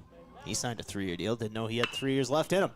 As Wiesman grounds that one over to second base, Jackson Cooter picks it up and throws it over to Liam Villanueva to record the first out of the top of the fourth. Guys like Chris Middleton remind me of the text conversation that made the rounds on Twitter a few years ago between Dirk Nowitzki and his trainer. It's like, when do we start training for next year? And his trainer goes, I told you 3 years ago you were done 3 years ago. And, you know, Middleton, a quality player for the Bucks back in the day. And it's crazy to say back in the day, since it's still only 5 years ago. But it's been 5 years, really, since we've seen his best stuff. As the other Wiesman in the lineup's going to hit this one out to left field. And it's going to get down for a base hit to put a runner on here for Spearfish. That's the shortstop Walker Wiesman getting over to first base. And big hit there, second one of the game for post 164. Will this be the thing that turns it around offensively for Spearfish in game 2? They welcome Olsen to the plate now. Tucker Olsen, a really good player here for Spearfish. Did drive in 2 runs in game 1. Here's the 0-1 count. He fouls that one back right towards us. I don't think the official stat sheet will give those to him, but I'm going to give those to him. Because I think, if I remember right, they ruled an error on Feezer. Right? Yes. Yes. Who cares? Yeah. Who cares? Well, they should have counted for him. It's just one of those, even in my brain, I thought it was one where, like, even if it's an error, oh, that pitch gets out of the way. Johnson can't find it. Wiesman's headed for third now. Can he get there in time? The throw, not in time. Johnson completely lost that one. And just like that, Walker Viesman's all the way over at third. Yeah, that's a tough situation there. Rare thing to see from Gavin Johnson. Usually so good behind the plate defensively, but when you lose that ball and got into a bit of a panic mode there, it becomes so hard to find out where it is and pinpoint it. And he was panicking, and that's one of those, if you're Goki in the infielders, you got to help him out a little bit. You know, he's searching around, literally doing circles looking for that baseball. It popped way back, and now just like that, Tucker Olson has a chance to bring in a run as he takes a strike looking to make it 1-2. And credit to Goki where credit is due. Once he realized that Johnson was unable to find that ball, he took off from the pitcher's mound to go get it himself because in that moment, I know Johnson was searching for it, might not have been able to see where Goki was trying to direct him. Here's the 1-2 to Olson. This is hit back towards short. The run will score. Riken, the throw over in time. So out 2 recorded, but Spearfish tacks on a run here to tie the game at 1 apiece in the top of the 4th. That's just a nice swing there to get the high chopper. Weak infield contact is enough to score that run from third. So 1-1 here. This game moving relatively quickly. We did have a 7:05 first pitch, I believe. 7:03, 7:05, so a little after 7. Either way, top of the 4th in just under 40 minutes. I think it was closer to 7 than 7:05 because I remember we came back a little late because they jumped the gun on us. That'll welcome Scharf to the plate, the third baseman. He's got 2 out with nobody on. He takes a strike there, swinging low in the dirt from Goki. Makes the count 0-2.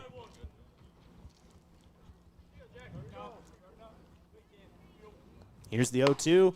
Swing and a miss. Spearfish tacks on 1. It's 1-1 heading here into the bottom of the 4th inning. Breaks brought to you by Avera. I'm Josh Boelter, Brayden Butler, KYNT, KYNTV. When we come back in 60 seconds, the Yankton Bats. Trucks, and more trucks. Right now, Moody Motors in Nyborough has the largest used truck inventory that we've ever had.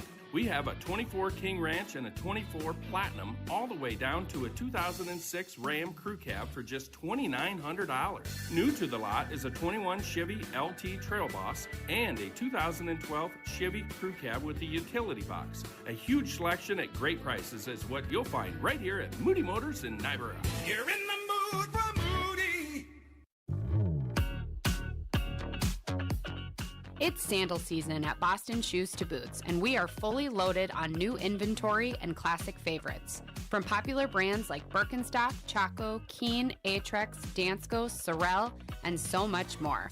Find the perfect fit and step into something new this season. Boston Shoes to Boots, open 6 days a week, located in the heart of downtown on Cedar Street. See you soon, shoe lovers.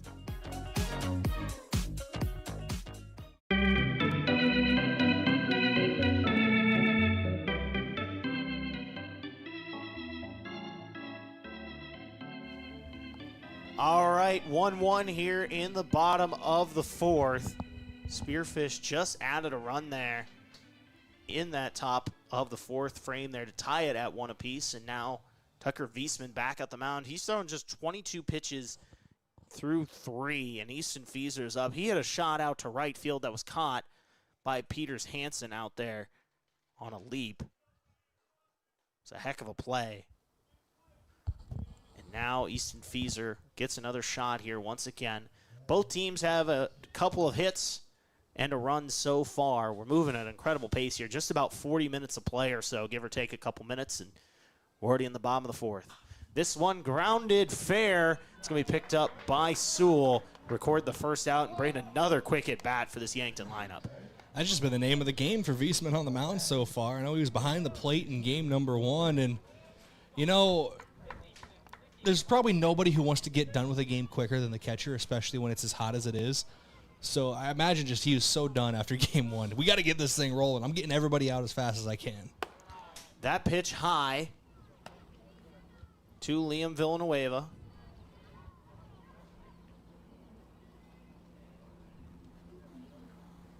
Once again, Viesman at just 24 pitches. Villanueva's going to take another ball there. Make it 2-0. Yankton led here for the first few innings, and now tied in this one as this one's popped up. A trio of Spearfish defenders going after it, but it's going to be out of play, make the count 2-1. Yeah, Sewell left his post at first, and then the catcher as well, Brunner, was running after it. All right, so I got something for you. We were talking about Chris Middleton earlier. Mhm. It's part of a sign and trade Oh, boy. involving John Collins, Gary Harris, Torian Prince, Isaiah Stewart, Santi Aldama, and Karis Levert. The real heavy hitters of the NBA. This one popped up by Villanueva. It's going to be caught out in center field. A nice little catch out there. Making the play is Crooks to record the second out of the bottom of the fourth. Much like when we watched Tate Bestie make a sliding grab earlier on, we're going to take another look at this one out in right center. Great play from Crooks. Almost got caught up on his right fielder as well. Late communication, but better late than never for Spearfish as Crooks is able to make that one, make a great play out there in right center. So 2 down here for Yankton. It's Beck Reichen at the plate in the bottom of the fourth. Got the start on the mound in game 1 and now over at shortstop in game 2. He takes the ball. Here, once again, Wiesman still has not cracked 30 pitches, Brayden. It's 2 outs in the bottom of the fourth. He takes a strike there. Does Beck Reichen make it 1-1? 2 outs. Once again, 1-1's your score. Nobody on here. Forget the Maddox, Josh. This guy's going to invent the Wiesman. I was going to say he's getting contact and only a couple strikeouts as that one is a ball. Make it 2-1 on the count. It's a Koufaxian performance so far. How many old pitchers can we name? This one's not that old, but how about Ching-Meng Wong? There we go. Here's a ball in the dirt, 3-1 to Reichen.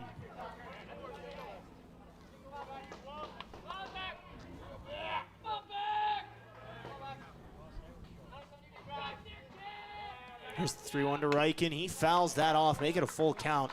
I think this is the most work Wiesman's seen in an at-bat here today, Brayden. That's the first full count we've seen for sure. It's a quarter of his pitch count so far in this bat alone. 3-2 to Reichen. Foul down the third base line. We'll do it again. Trying to figure out who in the dugout right now is trying their best to will Beck Reichen to a hit here. It's the Beck Reichen fan club down the first base line right now. So Reichen waiting the pitch from Wiesman.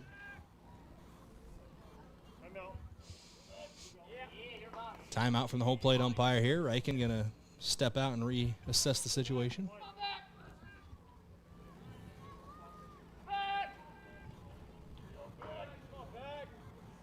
Wiesman the full count. This one popped up. It's foul. Sewell chasing after it, but it's going to be out of play. Once again, we'll do it again. So a long at bat here for Beck Reichen. Wiesman now at 33 pitches. I know I've already referenced the Fast and Furious franchise once today, Josh, but every payoff pitch this season feels like when they're in a race scene in Fast and Furious, there's always another gear and there's always another payoff pitch. Find out here, a long at bat between Beck Reichen and Tucker Wiesman. This one grounded back over to short. The other Wiesman making the play in time to record the out here. And through 4, it's Yankton 1, Spearfish 1. Inning breaks brought to you by Avera here on KYNT and KYN-TV. Sam Goki on the mound when we come back in 60 seconds. When a community invests in growth, the results speak for themselves. That's the Thrive Effect. In the past year, Yankton Thrive has helped strengthen our local economy through workforce development, business support, tourism promotion, and community partnerships. Today, we proudly serve more than 475 members, support local businesses, connect employers with talent, and showcase Yankton as a place to live, work, play, and visit. Real partnerships, real progress, real results. See the impact for yourself and learn online at yanktonsd.com. Car troubles never happen at a convenient time. Whether you find yourself with a flat tire, dead battery, breakdown, or in an accident, call Gary's Towing. They've been helping drivers in the Yankton area for over 50 years with light, medium, and heavy towing. Family-owned and operated Gary's Towing is the name you can count on, day or night. Call Gary, Mike, or Mason at 605-665-4351. Gary's Towing, where experience means reliability.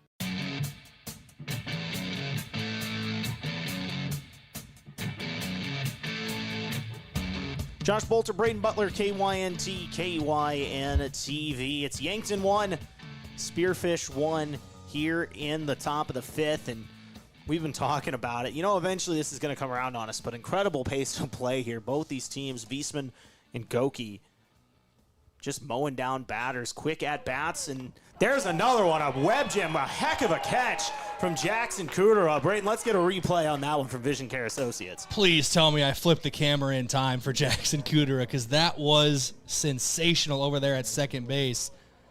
Well hit ball. We're going to slow it down, your Vision Care Associates replay. I have terrible news, Josh. No. I got it as he was in the air, but still a great play from Jackson Kudera. That is a Sports Center-esque web gem there to save a guaranteed single, and that was going towards the gap. Could have been a double. Yeah, nice play there from Jackson Kudera, and now Sean Sewell up at the plate. He took that first pitch for a strike, but then gets a pitch high for a ball. So 1 ball, 1 strike, 1 out here in the top of the fifth. 1-1 here between Spearfish and Yankton. 2 hits for both these teams as Sewell's going to pop this one out towards center field. Tate Bestie with the catch. A lot easier on that one. We saw him make a nice diving catch earlier in this game, too. I believe that was the 3rd inning he retired the side on that catch. And yeah, so a couple nice defensive plays. I thought Bestie was going to be a shoo-in for defensive player of the game. Jackson Kudera said, hey, what's going on? What about me, bud? Another guy who's a young player on this post-12 squad going into his junior year next year. Swing and a miss to start this at-bat. And, yeah, you know, it's another, like you said, you talk about a lot of young players on this team that play some roles in this for this Yankton team. By the way, at the plate is Bauer, the second baseman. He's had a busy day as well. A lot of grounders hit towards him. Not a lot of strikeouts in this game, by the way. Just 4 combined for the 2 pitchers, 2 apiece. That's a ball to Bauer. I feel like the crowd kind of liked that as a strike. You heard that on the... So it's when I mute my mic for whatever reason, it boosts the other mics. Yeah. And I haven't been able to figure out how to fix that. So whenever I have to like cough, I mute it, and then everything else gets really loud for a second, and then the wonders of technology. Wonders of technology. 1-2 from Goki. So that one's in the dirt and past Gavin Johnson. Really kind of one of the major reasons a run came across for Spearfish was a ball that bounced just similar to that, where Walker Wiesman was able to advance from first to third, and then Tucker Olson was able to hit a grounder to bring him in. Here's the 1-2. That's low as well. Actually, that was 2-2. Make it a full count now from Sam Goki.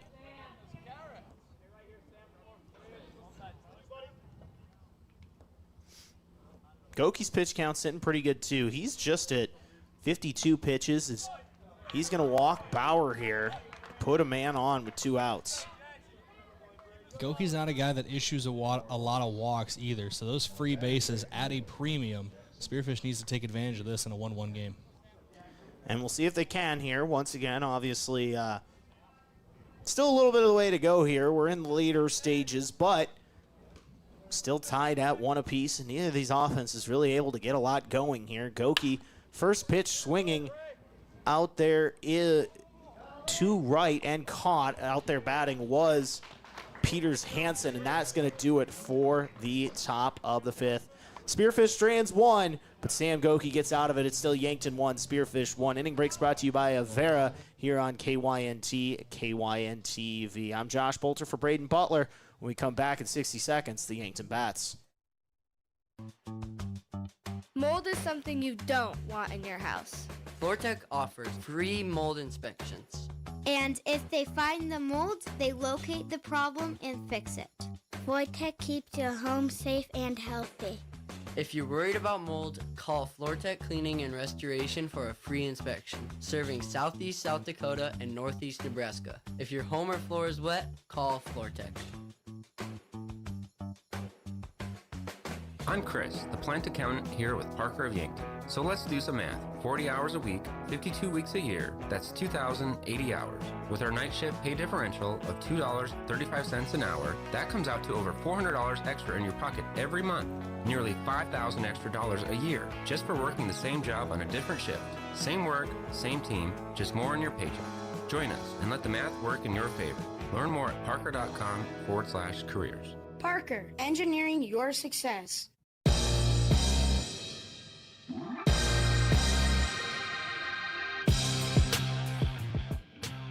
Bottom of the fifth here, 1-1 between Yankton and Spearfish. I'm Josh Boelter, Brayden Butler, KYNT. KYNT-V, game 2 of our doubleheader. Yankton did drop game 1, 4-3, and once again now find themselves tied at 1 apiece. 2 great pitching performances here between Tucker Wiesman and Sam Goki. Wiesman thrown just 35 pitches through 4 innings. Brayden, can we get the quick maths on that as well? I got you on the spot now. 4:35. Hold on. 8.25. Look at that. He's our own Will Hunting over here. This one's popped up. It's going foul. A trio of Spearfish defenders heading over there and caught in right field by Peters Hansen to record the first out of the 5th inning. Brayden, another quick out here. Just 2 pitches. Yeah, just quick work once again. And this is almost, it's, I don't know how to describe it. Funny, I guess. It is unforeseen. There we go. Unexpected, this performance tonight from Wiesman on the mound. Just so efficient. I've never seen anything like it. Once again, just 1 run by both of these teams, and that's a ball outside. Up to bat is Jackson Kudera. Kudera did strike out in his first plate appearance. Looking to avoid the same fate here. So this one's popped up, and Brayden another quick at bat. Unless this gets down, it will, but it's foul. So Kudera will come on back, but that was dangerously close to another 2-pitch at bat here for post 12. It's not like post 12 isn't able to get bat to ball. They've made contact. They're putting almost at least 2 pitches per at bat in play. Unfortunately for them, it's been weak contact and easy plays to make out in the field. Yeah, so we'll see Yankton trying to get something going here. They're still tied at 1 apiece in the bottom of the 5th here. We started this game at just after 7 o'clock, so the pace of play here once again with how these 2 pitchers are throwing is just incredible. Here is now a 1-1 is inside to Kudera for a ball, make it 2-1. And saying that there have been a lot of routine plays isn't to discredit the Spearfish defense either. We've seen a sliding grab in center field by Crooks and Peters Hatton over in right field. We've seen him make a jumping grab. Like they've made some great plays out there too, but just a lot of weak contact being forced by the man on the mound. This one a ball outside, but we've also seen a couple great plays on the other side too. Jackson Kudera made a nice catch on a line drive last inning. Tate Bestie had a diving catch. Just an incredible effort here by both these pitchers and some great defensive plays as well. That one in for a strike. So it'll be another full count to Kudera. He had one in his last plate appearance as well. Ended up striking out. We've seen a couple full counts now back-to-back. Kudera's now worked 2 straight, like you said. Beck Reichen worked 1 not too long ago. They're starting to work longer counts, but a punch out there again. Strike 3 looking to record another out here of Jackson Kudera. And Brayden, I'm going to keep bringing it up because it's a recurring gag of this broadcast, that Chris Middleton trade, there's more. There's more to it? D'Angelo Russell is going to the Grizzlies. He's now part of this trade. Who isn't part of this trade? Dude, I just got traded. You just got traded. We will see you. I don't think I can mention that on the air. I'll see you. I'll put me in Milwaukee or something, I guess. You'll be hanging out with our friend Zach Spear. No, I'm just kidding. I'm just kidding. Too much trade. Take the trade away. Too much trade.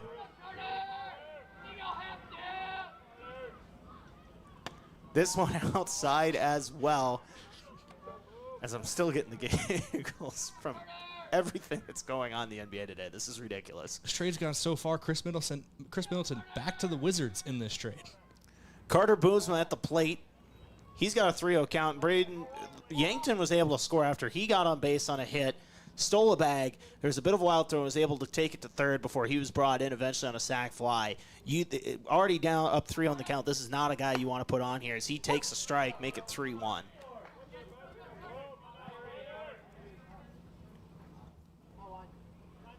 I love that Shams Charania has referred to this trade as, and I quote, elaborate. This one popped up in the sky over to second base. That's what they're calling and it. it's going to be caught by Bauer to end the 5th. So we're heading to the top of the 6th. It's Spearfish 1. It's Yankton 1. I'm Josh Boelter, Brayden Butler here on KYNT. KYN-TV. We'll be back in 60 seconds. Sam Goki on the mound.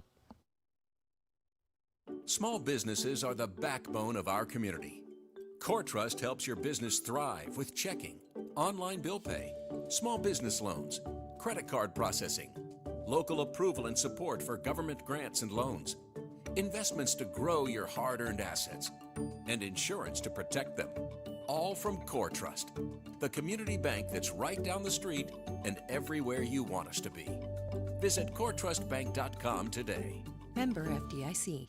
Introducing the all-new Glow Vitality Bar at Glow Aesthetics Med Spa. Quick, effective in-office injections and IV therapies designed to support energy, immunity, recovery, and overall wellness in minutes. From NAD+ and glutathione for cellular support and glow, to B complex boosts, hydration drips, and fast-acting nausea or pain relief. We make feeling better simple and convenient. Need a quick energy reset? Recovering from travel or a long week? It's time to glow. Glow Vitality Bar at Glow Aesthetics Med Spa.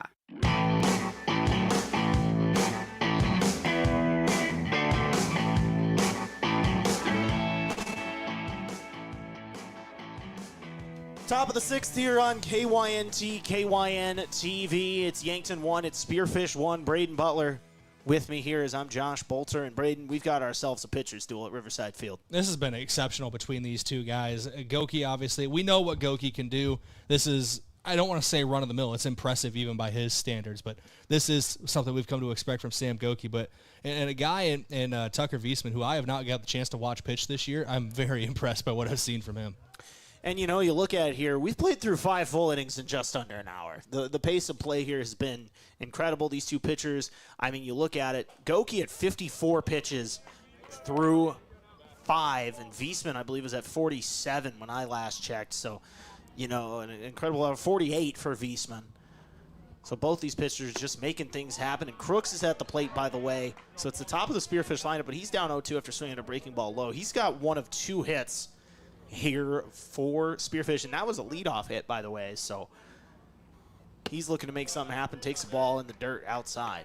We're just under an hour through 5 innings, like you said, Josh, and not to reopen old wounds literally for Easton Fiza. There was also about a 6-minute break while they checked on him after he made contact with the bullpen fence. So of actual game time, we're just over 50 minutes of play. Yeah, so what's happened here is really incredible. Both these teams just mowing batters down and making good contact, obviously, making some kind of contact. These two teams combined, I mean, but for Wiesman and Goki, have just 5 strikeouts through 5. And this one takes a weird bounce off the front there. Goki going to try to make the play, and does. A heck of an effort by Yankton's senior pitcher. What a throw over to first base. Brayden, if we got it, let's see it again. He barehanded it too, Josh. You're watching it again, just an awkward high chopper, bare hand by Goki on the third base line, rocking fire. And, of course, the glove at first from Liam Villanueva as well. Great play from Goki to keep the base paths clear. So with that, that'll welcome Tucker Wiesman to the plate, the opposing pitcher here. He's 0 for 2.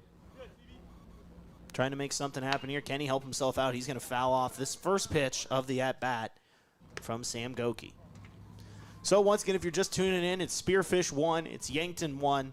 Here in the top of the 6th, 1 out, nobody on for Spearfish. Yankton put on a run in the bottom of the 3rd, and then following up was Spearfish in the 4th with a run, as that one's going to be hit past the glove of Simon Kampshoff. So that'll put Wiesman on here with 1 out. We've seen his speed, Brayden. Could he possibly be getting ready to be sent here, or could... Actually, you know what? Never mind. We're getting a courtesy runner as he's a pitcher, but we have seen him run and make some attempts on a couple bunt attempts as well, where he was scooting down first base line. But as the pitcher, there's going to be a courtesy runner. Trying to find a number on that, if I can find my... I got a number, but I don't got a name. 22's out there, courtesy runner. Yeah. So there is a runner on those. Walker Wiesman's coming up to the plate. He's got a hit in this game.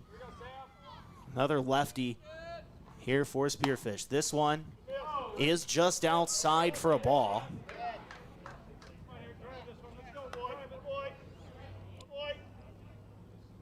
That'd be Luke Poling out there. courtesy running, Josh. There's your name. So Luke Poling, the courtesy runner, does have 21 plate appearances. This one's sent high. It looks like Bessie's going to be able to get underneath it, and does, to record the second out here of the top of the sixth. And Poling took a couple steps off of first base like he was tagging up, but nothing more than just window dressing, we'll say. Well, the way things are going, that's one of the deeper hit balls today. We're going to get a mound visit here on KYNT and KYN TV. Drew Lawrence wants to take some time with Sam Goki. Not sure if he saw something or what, but obviously wanted to talk through a couple things here with his squad. The infield is in. See how much longer this goes. For now, we're going to keep it here, Brayden. Is once again 2 outs here in the top of the sixth. 1 man on, but honestly, he might as well be 3 baseball fields away the way these two teams are moving pitching-wise. Yeah, and it's going to be a quick conversation, so just forget anything I was about to say. Is already Drew Lawrence is leaving the mound for Sam Goki to settle back in here in the top of the sixth. I always wonder with how the pace of play is going, Drew Lawrence just used that as like, hey, you need a break real quick? Pretty warm back there. It's pretty warm for Gavin Johnson behind the plate. It's pretty warm for these guys. Let's calm down and get a break going. So 2 outs. Tucker Olson at the plate. He did hit a grounder that led to a run scoring. As this one throw over not in time on Poling over at first base. Goki at 63 pitches, by the way. His pitch count's in great shape, just as is Tucker Wiesman's on the other side for Spearfish. Here's the first pitch. Runner goes. Poling the throw. Hits the infield, or hits the umpire there. Poling's trying to go, but I think they're going to say with that hitting the umpire, he's got to stay at second base. And I wonder if Drew Lawrence is going to want something where if it hits the umpire, is that dead and he has to go back to first, but still. And the umpire is signaling he's safe at 2. He would have been safe at 2 if the umpire wasn't there. The throw was off target, but I was going to say, I think our Spearfish friends would have the case here in this one. That was kind of a wild throw from Gavin, uncharacteristic, but I think they would have the more compelling argument, in my opinion, to keep Poling over there at second base. I'm going to be in Spearfish next week. Yes, you are. I don't know if I should advertise that in case I've upset anybody today. But yeah, we're not going to go into full details, but Summer of Weddings, another friend of your guys is getting another friend. married. Yeah, another friend getting married. So it's one of those summers.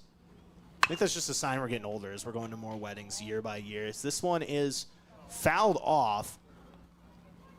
Poling taking the long trip home from second because, well, maybe he just felt like it. You got to get your steps in.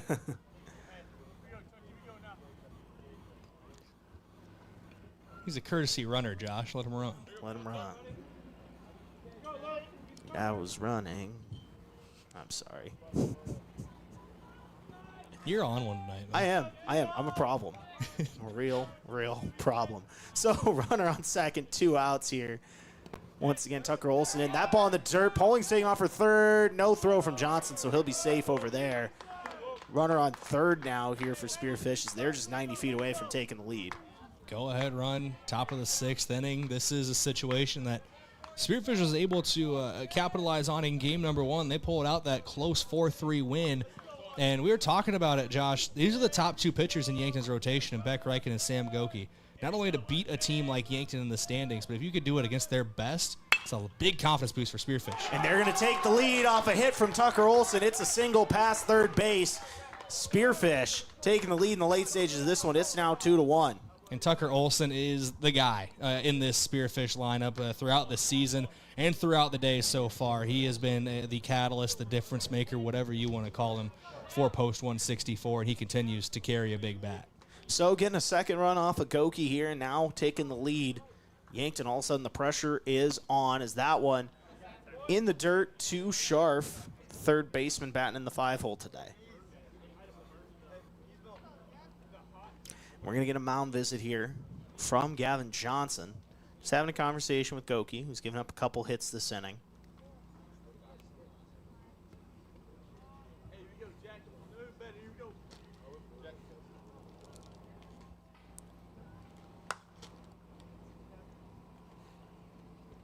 Now Drew Lawrence is coming out to speak.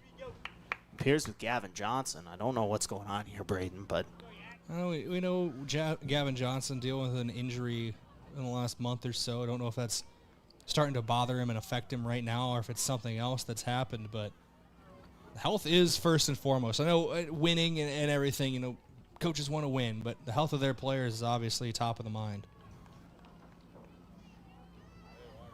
So we'll keep going here. Drew Lawrence is heading back to the dugout. 1 ball. 2 outs, no strikes here for Spearfish once again. As Olson's going to take off, pitch is high, and that throw is sailed by Gavin Johnson. Beck Reichen's able to save it, but with that, Olson advancing to second base. And, maybe there is something there, Brayden. A couple high throws, couple wild throws here from Gavin Johnson this inning. Maybe, you don't want to speculate, but maybe not feeling 100% out there, something off a little bit. There was a hitch in that throw as well. I don't know if he thought he was going to hit the bat of the batter or what on his follow-through, but there was a hitch that didn't help there either. And this one's going to be grounded past Beck Reichen. Olson's heading home. He will score. It's an RBI single. Make it 3-1. Spearfish leads. Here with Scharf with the big hit to give them an insurance run here in the top of the 6th. Biggest hit of the day so far for Scharf over there. They're playing third base most of the day. And Olson now, over the course of 2 games, has another run scored. He has a couple RBIs. He had 1 run and 1 RBI in game number 1, and now an RBI and another run in game number 2.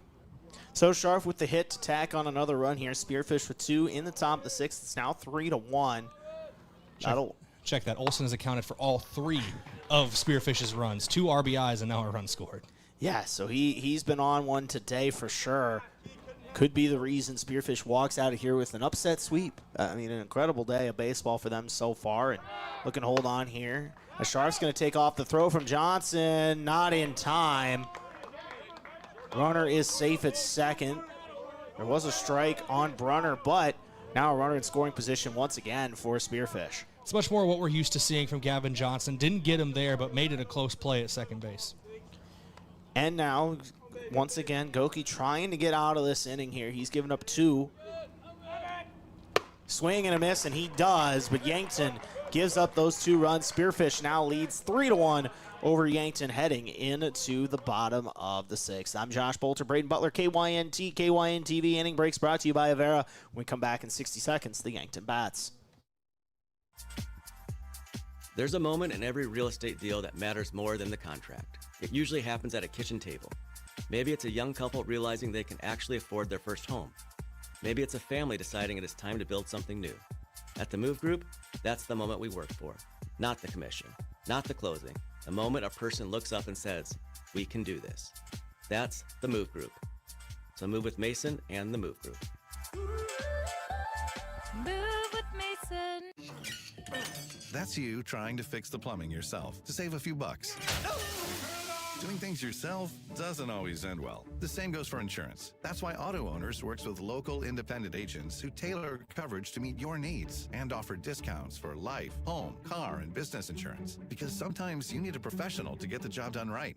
That's simple human sense. Don't gamble. Insure with MT and RC Smith Insurance in Yankton, your independent agent for home, business, auto, life, and bonds. Visit mtrcsmithinsurance.com.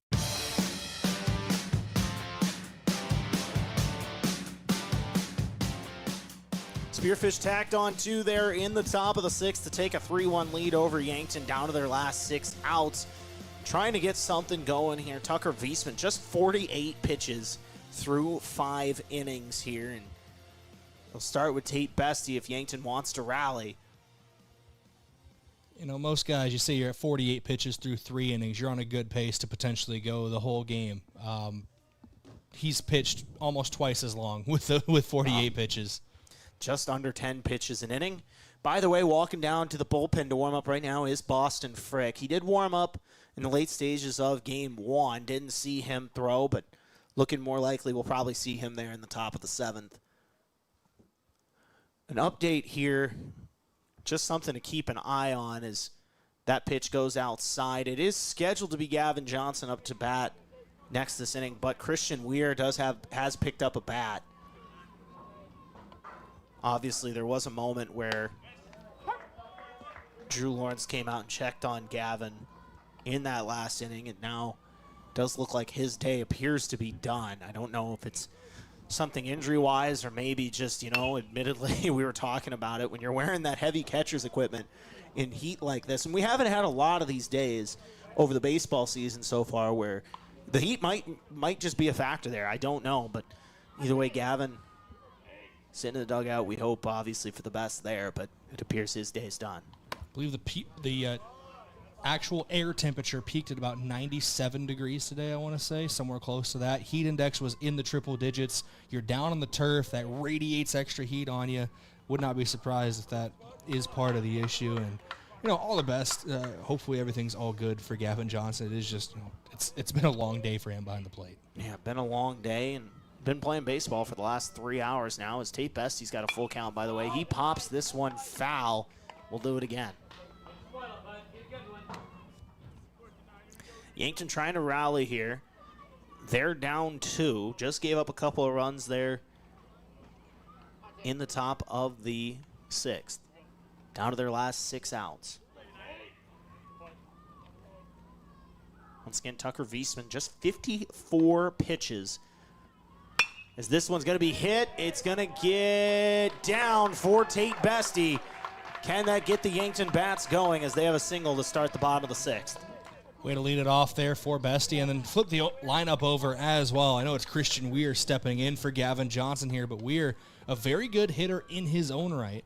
Yeah, hitting 240 in the Legion season. We are getting a mound visit here for Spearfish. Maybe just to chat about this one. Could we possibly see a new arm out there? I think we might. Potentially they will. They're going to go to the other Viesman here, it looks like, in here to finish this one out. And with that, with the pitching change, we're going to take a 90-second break here on KYNT, KYN-TV. I'm Josh Boelter, Brayden Butler. When we come back, Yankton trails 3-1 in the bottom of the 6th with one on. At Vision Care Associates, we're always improving our technology for the health of your eyes. With Optomap dilation-free exams, you get a comprehensive view of your retina without the need for dilation eye drops. It's quick, easy, and best of all, it keeps your day interruption-free. Optomap captures a detailed image of your eye, helping to detect any problems. No blurriness, no discomfort, just clear, precise results. Book your Optomap exam now. Vision Care Associates, where the health of your eyes comes first. Save time when you shop online with Hy-Vee. Hy-Vee makes it easy to order groceries online through our app or Hy-Vee.com. Pickup is always free. And if you have a Perks Plus membership, you get free delivery and free express pickup. Shop online with Hy-Vee and you can create and save grocery lists, shop the sales, and get fuel savers. Talk about convenience. Order groceries online today. Check out Hy-Vee.com or download the Hy-Vee app. Text scams continue to rise, and victims who have lost money to these scams continues to increase. Consumers cannot rely on a text message to be truthful. If you receive a message regarding a fine for missing jury duty, your utilities being shut off or non-payment, toll road fines, or you've won a sweepstakes, these are scams designed with an urgency and the need to send money now. Do not respond to these texts, and you should contact Consumer Protection at 800-300-1986. That's 800-300-1986 for the South Dakota Office of Attorney General's Consumer Protection Division. Well, here's the good news. I didn't have to change the last name on our scoreboard here on KYNT and KYN-TV for the pitcher change. Tucker Viesman's day is done, and we welcome Walker Viesman to the mound. They just did a straight swap from short to pitcher, so Walker Viesman will face Christian Weir, who is pinch hitting for Gavin Johnson here in the bottom of the 6th. Brayden, when you get a chance, let's take a look at Tucker's day, how he finished, and how Walker's season has looked so far for Spearfish. I will flip the order in that because I have Walker's stats up first. My apologies. But he's got a 4.2 ERA, does Walker Viesman. He's faced 146 batters over 25 total innings, a 2-4 record on the mound, a 2.16 whip, and a batting average against of 341. Most recently pitched back on July 2nd through 1 inning against Rapid City Post 320. Gave up 5 runs in that start, but only 1 of them was credited to him. And struggling to find the zone here early. 3 straight balls to Christian Weir. He finds the zone there to get a strike, make it 3-1. There is a runner on for Yankton. They're looking to rally, get those rally caps going at home. Down in the bottom of the 6th, 3-1. This pitch in the dirt, so now 2 on for Yankton, and all of a sudden in business with the tying run at first base. Got your final stats for Tucker Wiesman as well. 5 innings pitched, 3 hits, 1 run. It was earned, 3 strikeouts to no walks, 55 total pitches, 37 of them for strikes. First base is creeping in here, is Sewell. I don't think Goki's going to bunt here. Just a hunch. Maybe I'm wrong, but I know you want to advance runners, but at the same time, that's Sam Goki at the plate.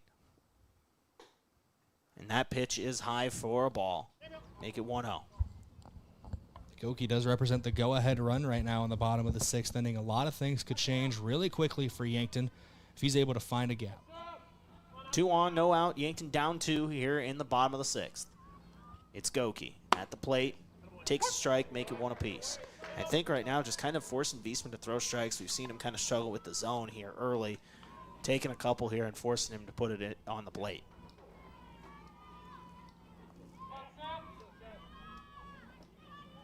Here's the 1-1 from Wiesman. To Goki. This one hit out towards right. Peters Hansen underneath it does make the play. Bestie will advance to third on that. So now it's runners on the corner for Yankton. Down 3-1 with 1 out, and here comes Easton Fieser to the plate. And this is the guy you want at the plate for Yankton. In a situation where the tying run is on first base right now. Fieser can find a gap. Then Weir, check that.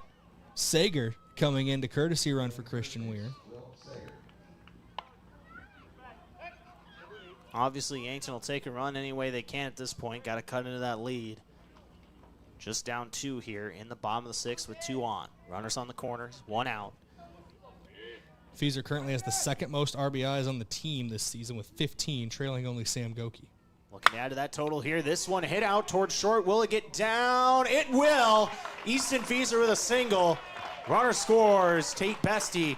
It's now 3-2. Yankton cuts into that lead with an RBI single from Easton Fieser. Huge hit from Fieser there to cut the lead in half, but now the spotlight turns to Liam Villanueva. Stepping into the right-handed batter's box. We've seen him get a hold of a couple this year and find some gaps. Will Wiesman once again the pitcher. Liam Villanueva at the plate. Tying run on second base. Late stages of this ball game, Yankton trails by 1. Villanueva did have a pair of hits in game 1, including an RBI single in the bottom of the 1st. He's looking for another one of those right here as he's going to hit this one short. It's going back to Wiesman. The throw in time, so 2 outs. Runners do advance, by the way. So it's runners on 2nd and 3rd with 2 outs here in the bottom of the 6th. And Beck Reichen, a guy who was a catalyst for Yankton's doubleheader sweep of Spearfish back on June 26th. 4 walks, 4 runs scored, 3 for 5 at the plate. Couple steals, was just drove in another run. They need him to be a difference maker right now. He's got a chance to play hero here. 3-2 is the score. Spearfish leads.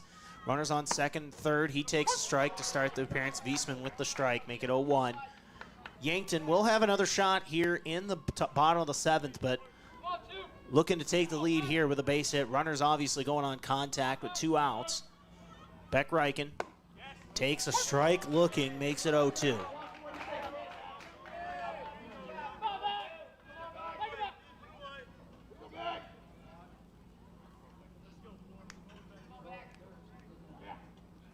Here comes Beck Reichen. Runners on 2nd and 3rd, 2 strikes, 2 outs, bottom of the 6th. The pitch hops off, running home is Sager. We got a tie ball game on a wild pitch. Make it 3-3 here. Yankton putting on 2 in the 6th.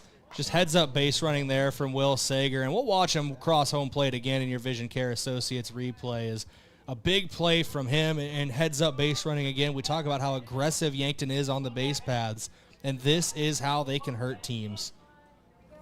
Now Beck Reichen has a chance with a hit to take the lead here. That one high, make the count 2 apiece. So runner on 3rd, the leading run just 90 feet away from home plate. Easton Fieser over there. Now Beck Reichen.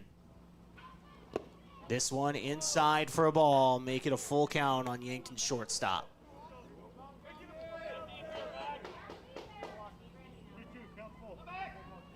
Full count, 2 outs, runner on third, 3-3 here in the bottom of the 6th. The pitch. Low in the dirt. Now just like that, runners on the corners for Yankton. Can Simon Kampshoff be the hero Yankton needs tonight? You've seen him come up big in a couple spots throughout the high school season, near the end of the high school year, and then, of course, early on in the Legion season as well. Does have a hit as well today. Looking to add to that total right here. Runners on the corners, 2 outs for Wiesman, the Spearfish pitcher. 3-3 ball game. Both teams adding 2 runs here in the 6th. I think this inning between the top and the bottom has taken longer than the rest of the game itself. Not literally, but it's close. Oh, about half. Yeah. We're at a 20-minute inning here for the Here's 6th. the 0-1 from Wiesman. Reichen's going to go. They throw down towards Fieser. It gets past the third baseman. That's going to bring Fieser home. Yankton leads 4-3 with that. Reichen advances to third. Yankton capitalized on a couple wild plays on the Spearfish side of things. My goodness, just like that, Yankton leads, tacking on a 3rd run here in the bottom of the 6th. That's Yankton bread and butter 101. Aggressive base running and forcing mistakes and capitalizing on those mistakes. So strike here looking to Simon Kampshoff. Yankton looked like went from looking like they were on the ropes here to all of a sudden leading just like that. And now can Simon Kampshoff, with a base hit here potentially, add another run to give Yankton a little insurance going into the bottom frame here as that one's fouled off. Kampshoff will stay alive here against Wiesman. It's kind of a hitch in that swing there from Kampshoff the way I saw it. And what if he wanted to hold up, but then ended up being more of a protection cut to try to stay alive in the at-bat. You know, and just trying to make a play there behind the plate was Brunner, but that's a tough play to make. There's a narrow gap there with Fieser, who's a bigger kid, running back towards third base. That's a tough throw to make.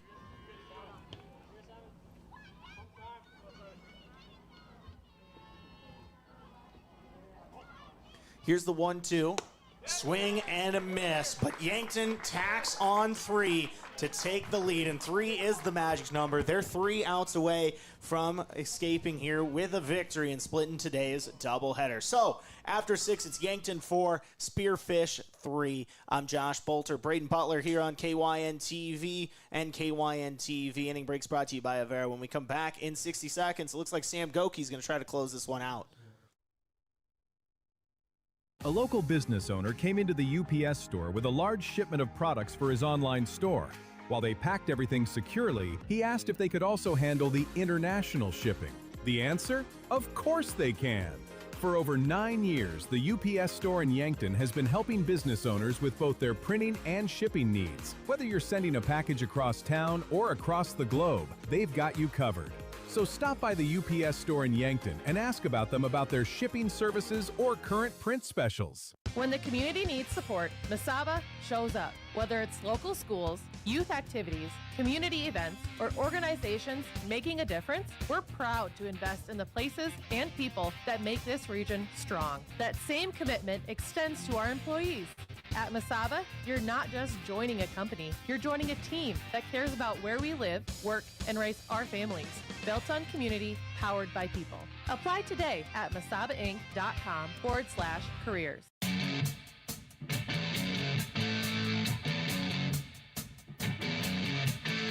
Yankton went from on the ropes to 3 outs away from closing this one out. 3 runs in the top of the 6th. Sam Goki's going to try to close this one in the out, and this is hit out towards left field. Getting underneath it is Carter Boomsma for the first out of this inning. So 1 pitch, 1 out, and Sam Goki's 2 outs away from a complete game here and closing this one off and splitting the series against Spearfish.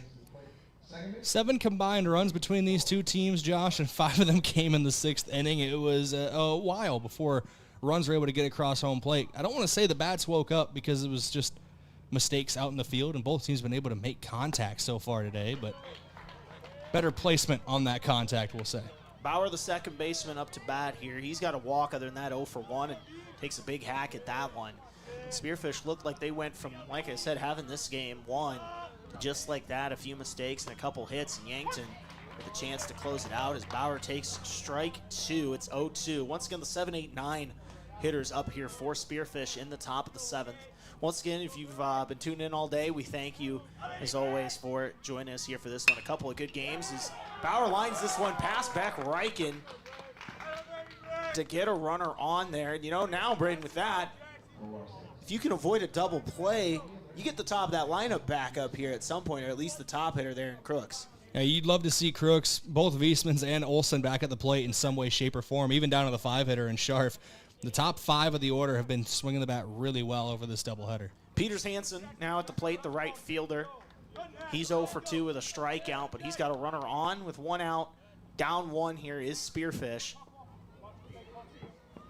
Sam Goki trying to close this one out. Boston Frick was warming up. You got to assume if they decide to go a different direction here at some point in this inning, it will be Boston Frick coming in to try to shut it down. But for now, they're sticking with Goki as he throws this one over. Not in time. Once again, Bauer, the second baseman, with that hit. So 1 on, 1 out. Spearfish down 1, 4-3. Yankton leads. Goki just 2 outs away. Trying to bunt is Peters Hansen, and with that, Bauer got caught lacking behind, and he's going to be out. A heck of a throw from Caden Hunoff down to first. Now down to their last out is Spearfish. Brayden, what a play there from Yankton's substitute catcher who came in for Gavin Johnson. If I had a nickel for every time I've seen Caden Hunoff make an impressive throw late in a game to empty the base paths, I'd have 2 nickels, and that's the first one from the catcher spot. I remember the one he had from right field back at the end of the high school season. And Peters Hansen down to his last strike. My goodness, a turn of events here in this game, this last inning or so. Yankton now looking to hold on. They're 1 strike away from a complete game from Sam Goki. The pitch high, make it 2-1. Here, 4-3, Yankton leads. Once again, if you're just tuning in, Yankton scores 3 runs in the bottom of the 6th to take the lead 4-3. Can Sam Goki close it out against Peters Hansen? The 1-2. Strike 3 looking. Sam Goki with the complete game. Yankton with the rally to split the series with Spearfish here today to split this doubleheader. Yankton moves to 17-7 on the season. An incredible rally from Post 12 here tonight results in a split against Spearfish. Once again, Yankton wins 4-3. I got to go get an outfield cam. We'll have our post game here in a couple minutes. We'll hear from Coach Drew Lawrence, go over your award winners for today, and look at all the numbers with Brayden Butler coming up in just a couple minutes. For Brayden Butler himself, I'm Josh Boelter, KYNT, KYNTV. Once again, Yankton wins 4-3 over Spearfish. Is it the competition that keeps bringing you back? The long-standing rivalries? Or is it seeing friends again and cheering on your favorite team? At First Dakota, we're here for it all. We appreciate the fans, the players, the coaches and officials, the concessions crew. The shared community experience is part of what makes life here great, and we're here for it. See you at the game. First Dakota National Bank, member FDIC. When pain or injury slows you down, waiting isn't an option. That's why Yankton Medical Clinic Orthopedic Walk-In Care is available Monday through Friday, 8 to 5, right here in Yankton. No appointment is needed. Just walk in and you will be seen. It's faster access to the expert care that you deserve from doctors who live and invest in this community. We're not just your doctors, we're your neighbors. I'm Dr. Brent Adams, orthopedic surgeon with the Yankton Medical Clinic. I'm proud to call Yankton home. We're your orthopedic team and we're here for you. Upgrading your home? That's a big moment. A happy, feel-good, we're getting a home office moment. When it's time to renovate or relocate for your growing family, our local FNBO mortgage lenders provide the personalized experience and expert guidance to make the home financing process go smoothly. We handle the details, so you can focus on making the house your home. Your mortgage moment will be memorable, and FNBO is here to get you there. Visit our nearest branch or go to fnbo.com. Equal housing lender. Are you on track to retire? I'm Adam Boelter, a certified financial planner with Vantage Financial, born and raised in Yankton, South Dakota. My team and I pride ourselves on building trust through clear, honest advice tailored to your unique goals. From retirement planning to smart tax strategies, we'll create a personalized plan to help you feel confident and secure about your financial future. Visit vfplanning.com or search Adam Boelter, Vantage Financial, to schedule a 15-minute call today. Vantage Financial Partners is a registered investment advisor. SEC registration does not constitute an endorsement of Vantage by the SEC, nor does it indicate that Vantage has attained a particular level of skill or ability. If you want a job where your work matters, you belong at Avera. Here, we've invested in our workforce because every Avera team member drives our health ministry forward, making a difference in lives and communities every day. We offer competitive pay, great health insurance, and even career opportunities. We're putting people first, including you. Search for local job openings and apply at avera.org/careers. In nearly every family's lineage, there's a tie to agriculture. It's a legacy reflected in how we raise our kids, help our neighbors, and respect what we have. Farmers Union Insurance was built on that legacy. And while our roots are in agriculture, our protection has grown to include home, auto, business, health, and life. Protect your legacy. Farmers Union Insurance. If you've been suffering from chronic pain or a recent injury, check us out, Lane, Reed, and Cole Sawatsky at SWAT Chiropractic and Rehab. We offer a wide variety of treatments and techniques, including dry needling, cupping, chiropractic adjustments, and sports rehabilitation. Our mission is to ensure an individualized and efficient treatment plan to get you back on your feet. From ankle sprains and sports injuries to neck pain and headaches, we've got your back. Give us a call or book an appointment on our website. SWAT Chiropractic, specialized wellness and therapy. Located on Summit Street across from the high school.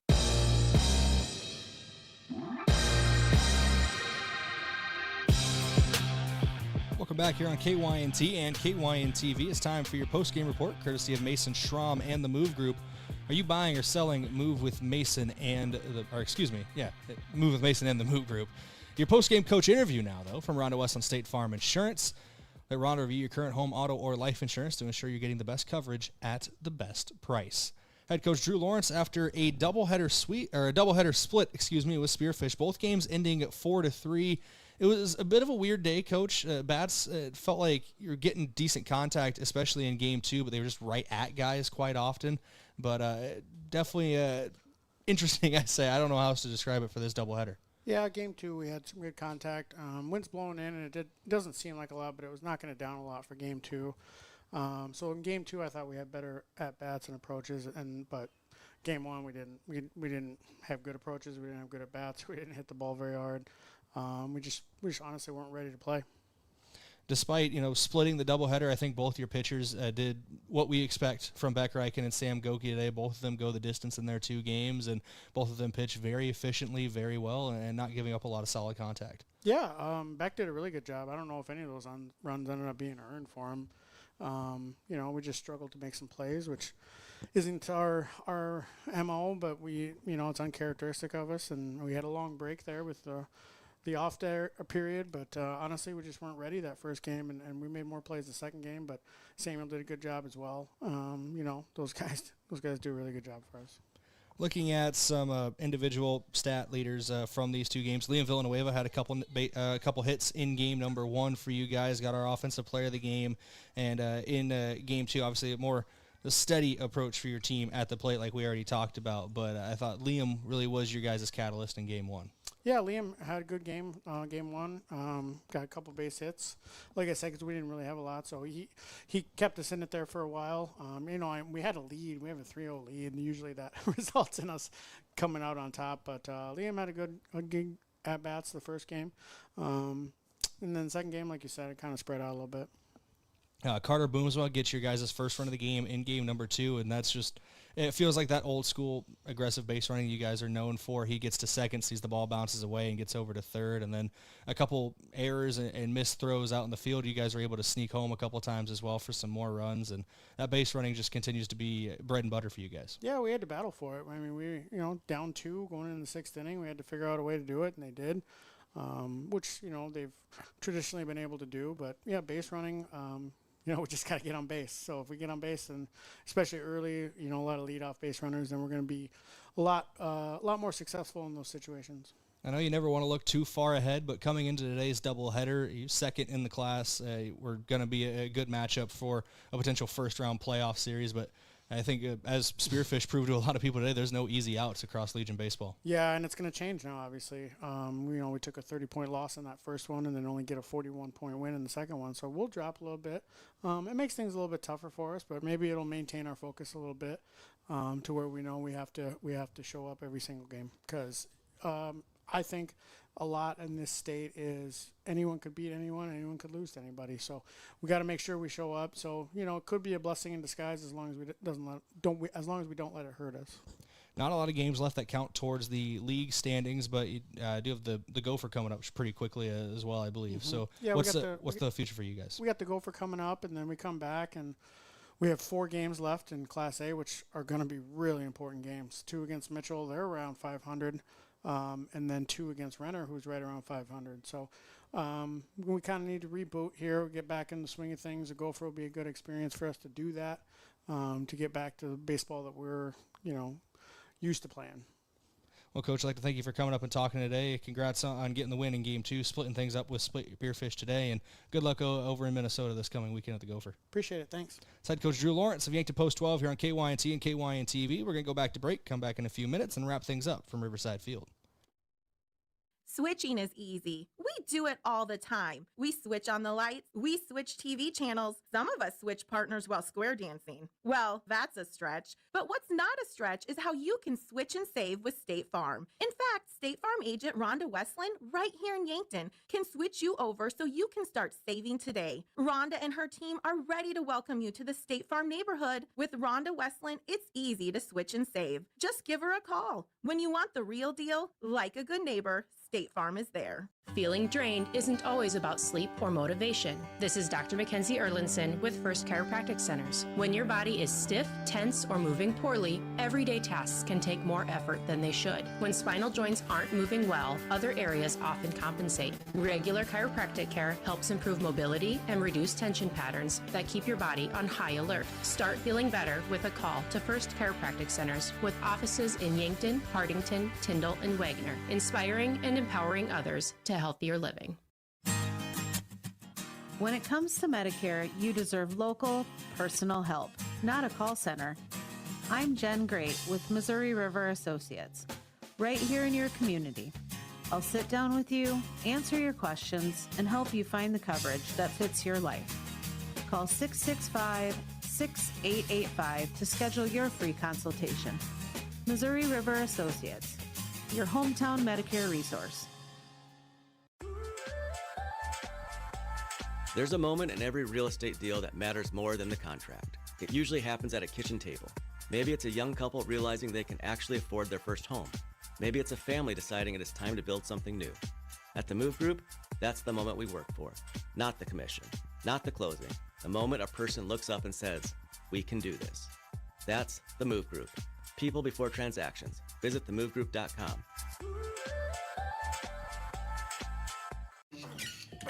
That's you trying to fix the plumbing yourself to save a few bucks. Doing things yourself doesn't always end well. The same goes for insurance. That's why Auto Owners works with local independent agents who tailor coverage to meet your needs and offer discounts for life, home, car, and business insurance. Because sometimes you need a professional to get the job done right.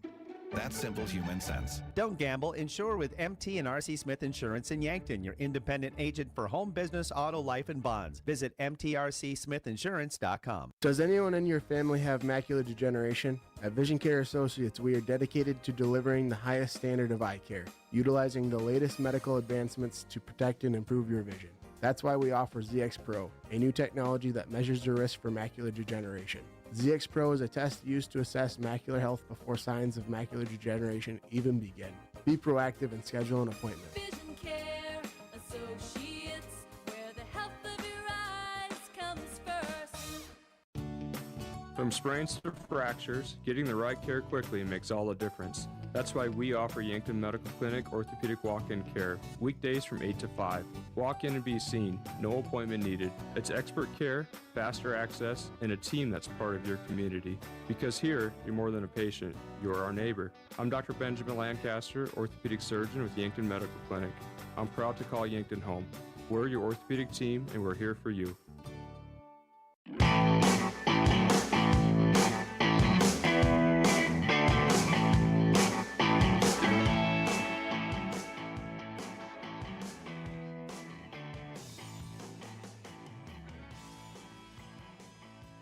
Welcome back here on KYNT and KYN TV. It's your post-game report, courtesy of Mason Strom and the Move Group.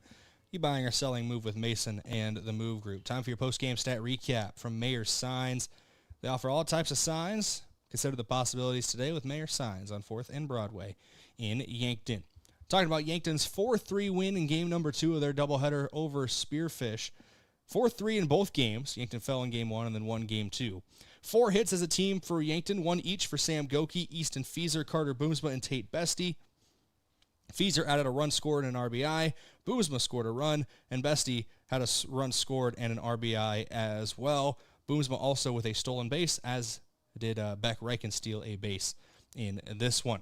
Sam Goki gets the win on the mound, throws 7 complete innings, gives up 5 hits, 3 runs, none of them credited as earned runs, 4 strikeouts to 1 walk. As for Spearfish, 5 hits as a team. Darren Crooks went 1 for 3. Tucker Wiesman went 0 for 2, but did score a run. Walker Wiesman went 1 for 3 with a run scored. Tucker Olson 1 for 3 with 2 RBIs and a run scored. And Jack Scharf goes 1 for 3 with an RBI.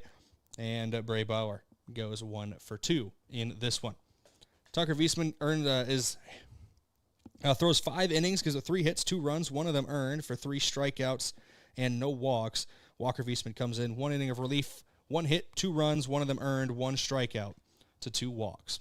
Players of the game, starting on the offensive side, courtesy of High View, there's a helpful smile in every aisle. And this one, you got to give credit to Tate Bestie. He goes 1 for 1 with a run scored, an RBI, a sac fly RBI as well. Batting in the 9 spot, turned the lineup over to the top end very, very well today. He will be your offensive player of the game. And I say I'll give him offensive player of the game. So I was debating between him and Jackson Kudera for defensive player of the game. Kudera had that web gem at second base. So with Bestie getting a couple flowers already, we'll take it to Jackson Kudera to give your defensive player of the game, courtesy of Olson's Pest Technicians, your residential and commercial pest control solution. Call 1-800-KIL-BUGS. And as he usually ends up being for Yankton, Carter Boomsma, your hustler of the game, courtesy of H&H Roofing. H&H Roofing has got you covered. Stole second, scoots to third on a ball that gets away from the second baseman as on that steal attempt, and then able to come home on the sac fly from Tate Bestie for the first run of the game at that time. He will be your hustler of the game. Schedule preview, what's next for Yankton, brought to you by Parker Hannafin of Yankton. Look ahead to a brighter future with a new career at Parker of Yankton. All benefits begin day 1. Learn more at parker.com. Parker, engineering your success. The Gopher Classic this coming weekend, and then a couple big doubleheaders next week. Mitchell and Renner, both to round out the regular season for Yankton. This is a game that's going to affect their standings in quite a bit, and not in the way Yankton would like it to. Of course, with the loss to Spearfish in Game 1, that only counts towards 30 seed points. That's going to drop their average, and even with the win in Game 2, it was lower than where they were at before, so that will also drop their average on the season with 41 seed points added to their name with the win. So we'll see how the standings shake out when they get updated for Legion Baseball in Class A, and that will affect first-round playoff seeding as well. It's going to do it for our coverage of Yankton Post 12 Legion Baseball today on KYNT and KYN-TV. For Josh Boelter, I've been Brayden Butler. Big thank you to Scotty Borman back at the KYNT studio, making sure everything's running properly. And, of course, thank you to our sponsors and you, the listener. Without you, this broadcast is not possible. Yankton and Spearfish split their doubleheader, 4-3 in both games. Spearfish takes Game 1. Yankton takes Game 2. Till next time, here on KYNT and KYN-TV, I've been Brayden Butler. Stay safe, be good people, have a great rest of your night, everybody, and we'll talk at you later.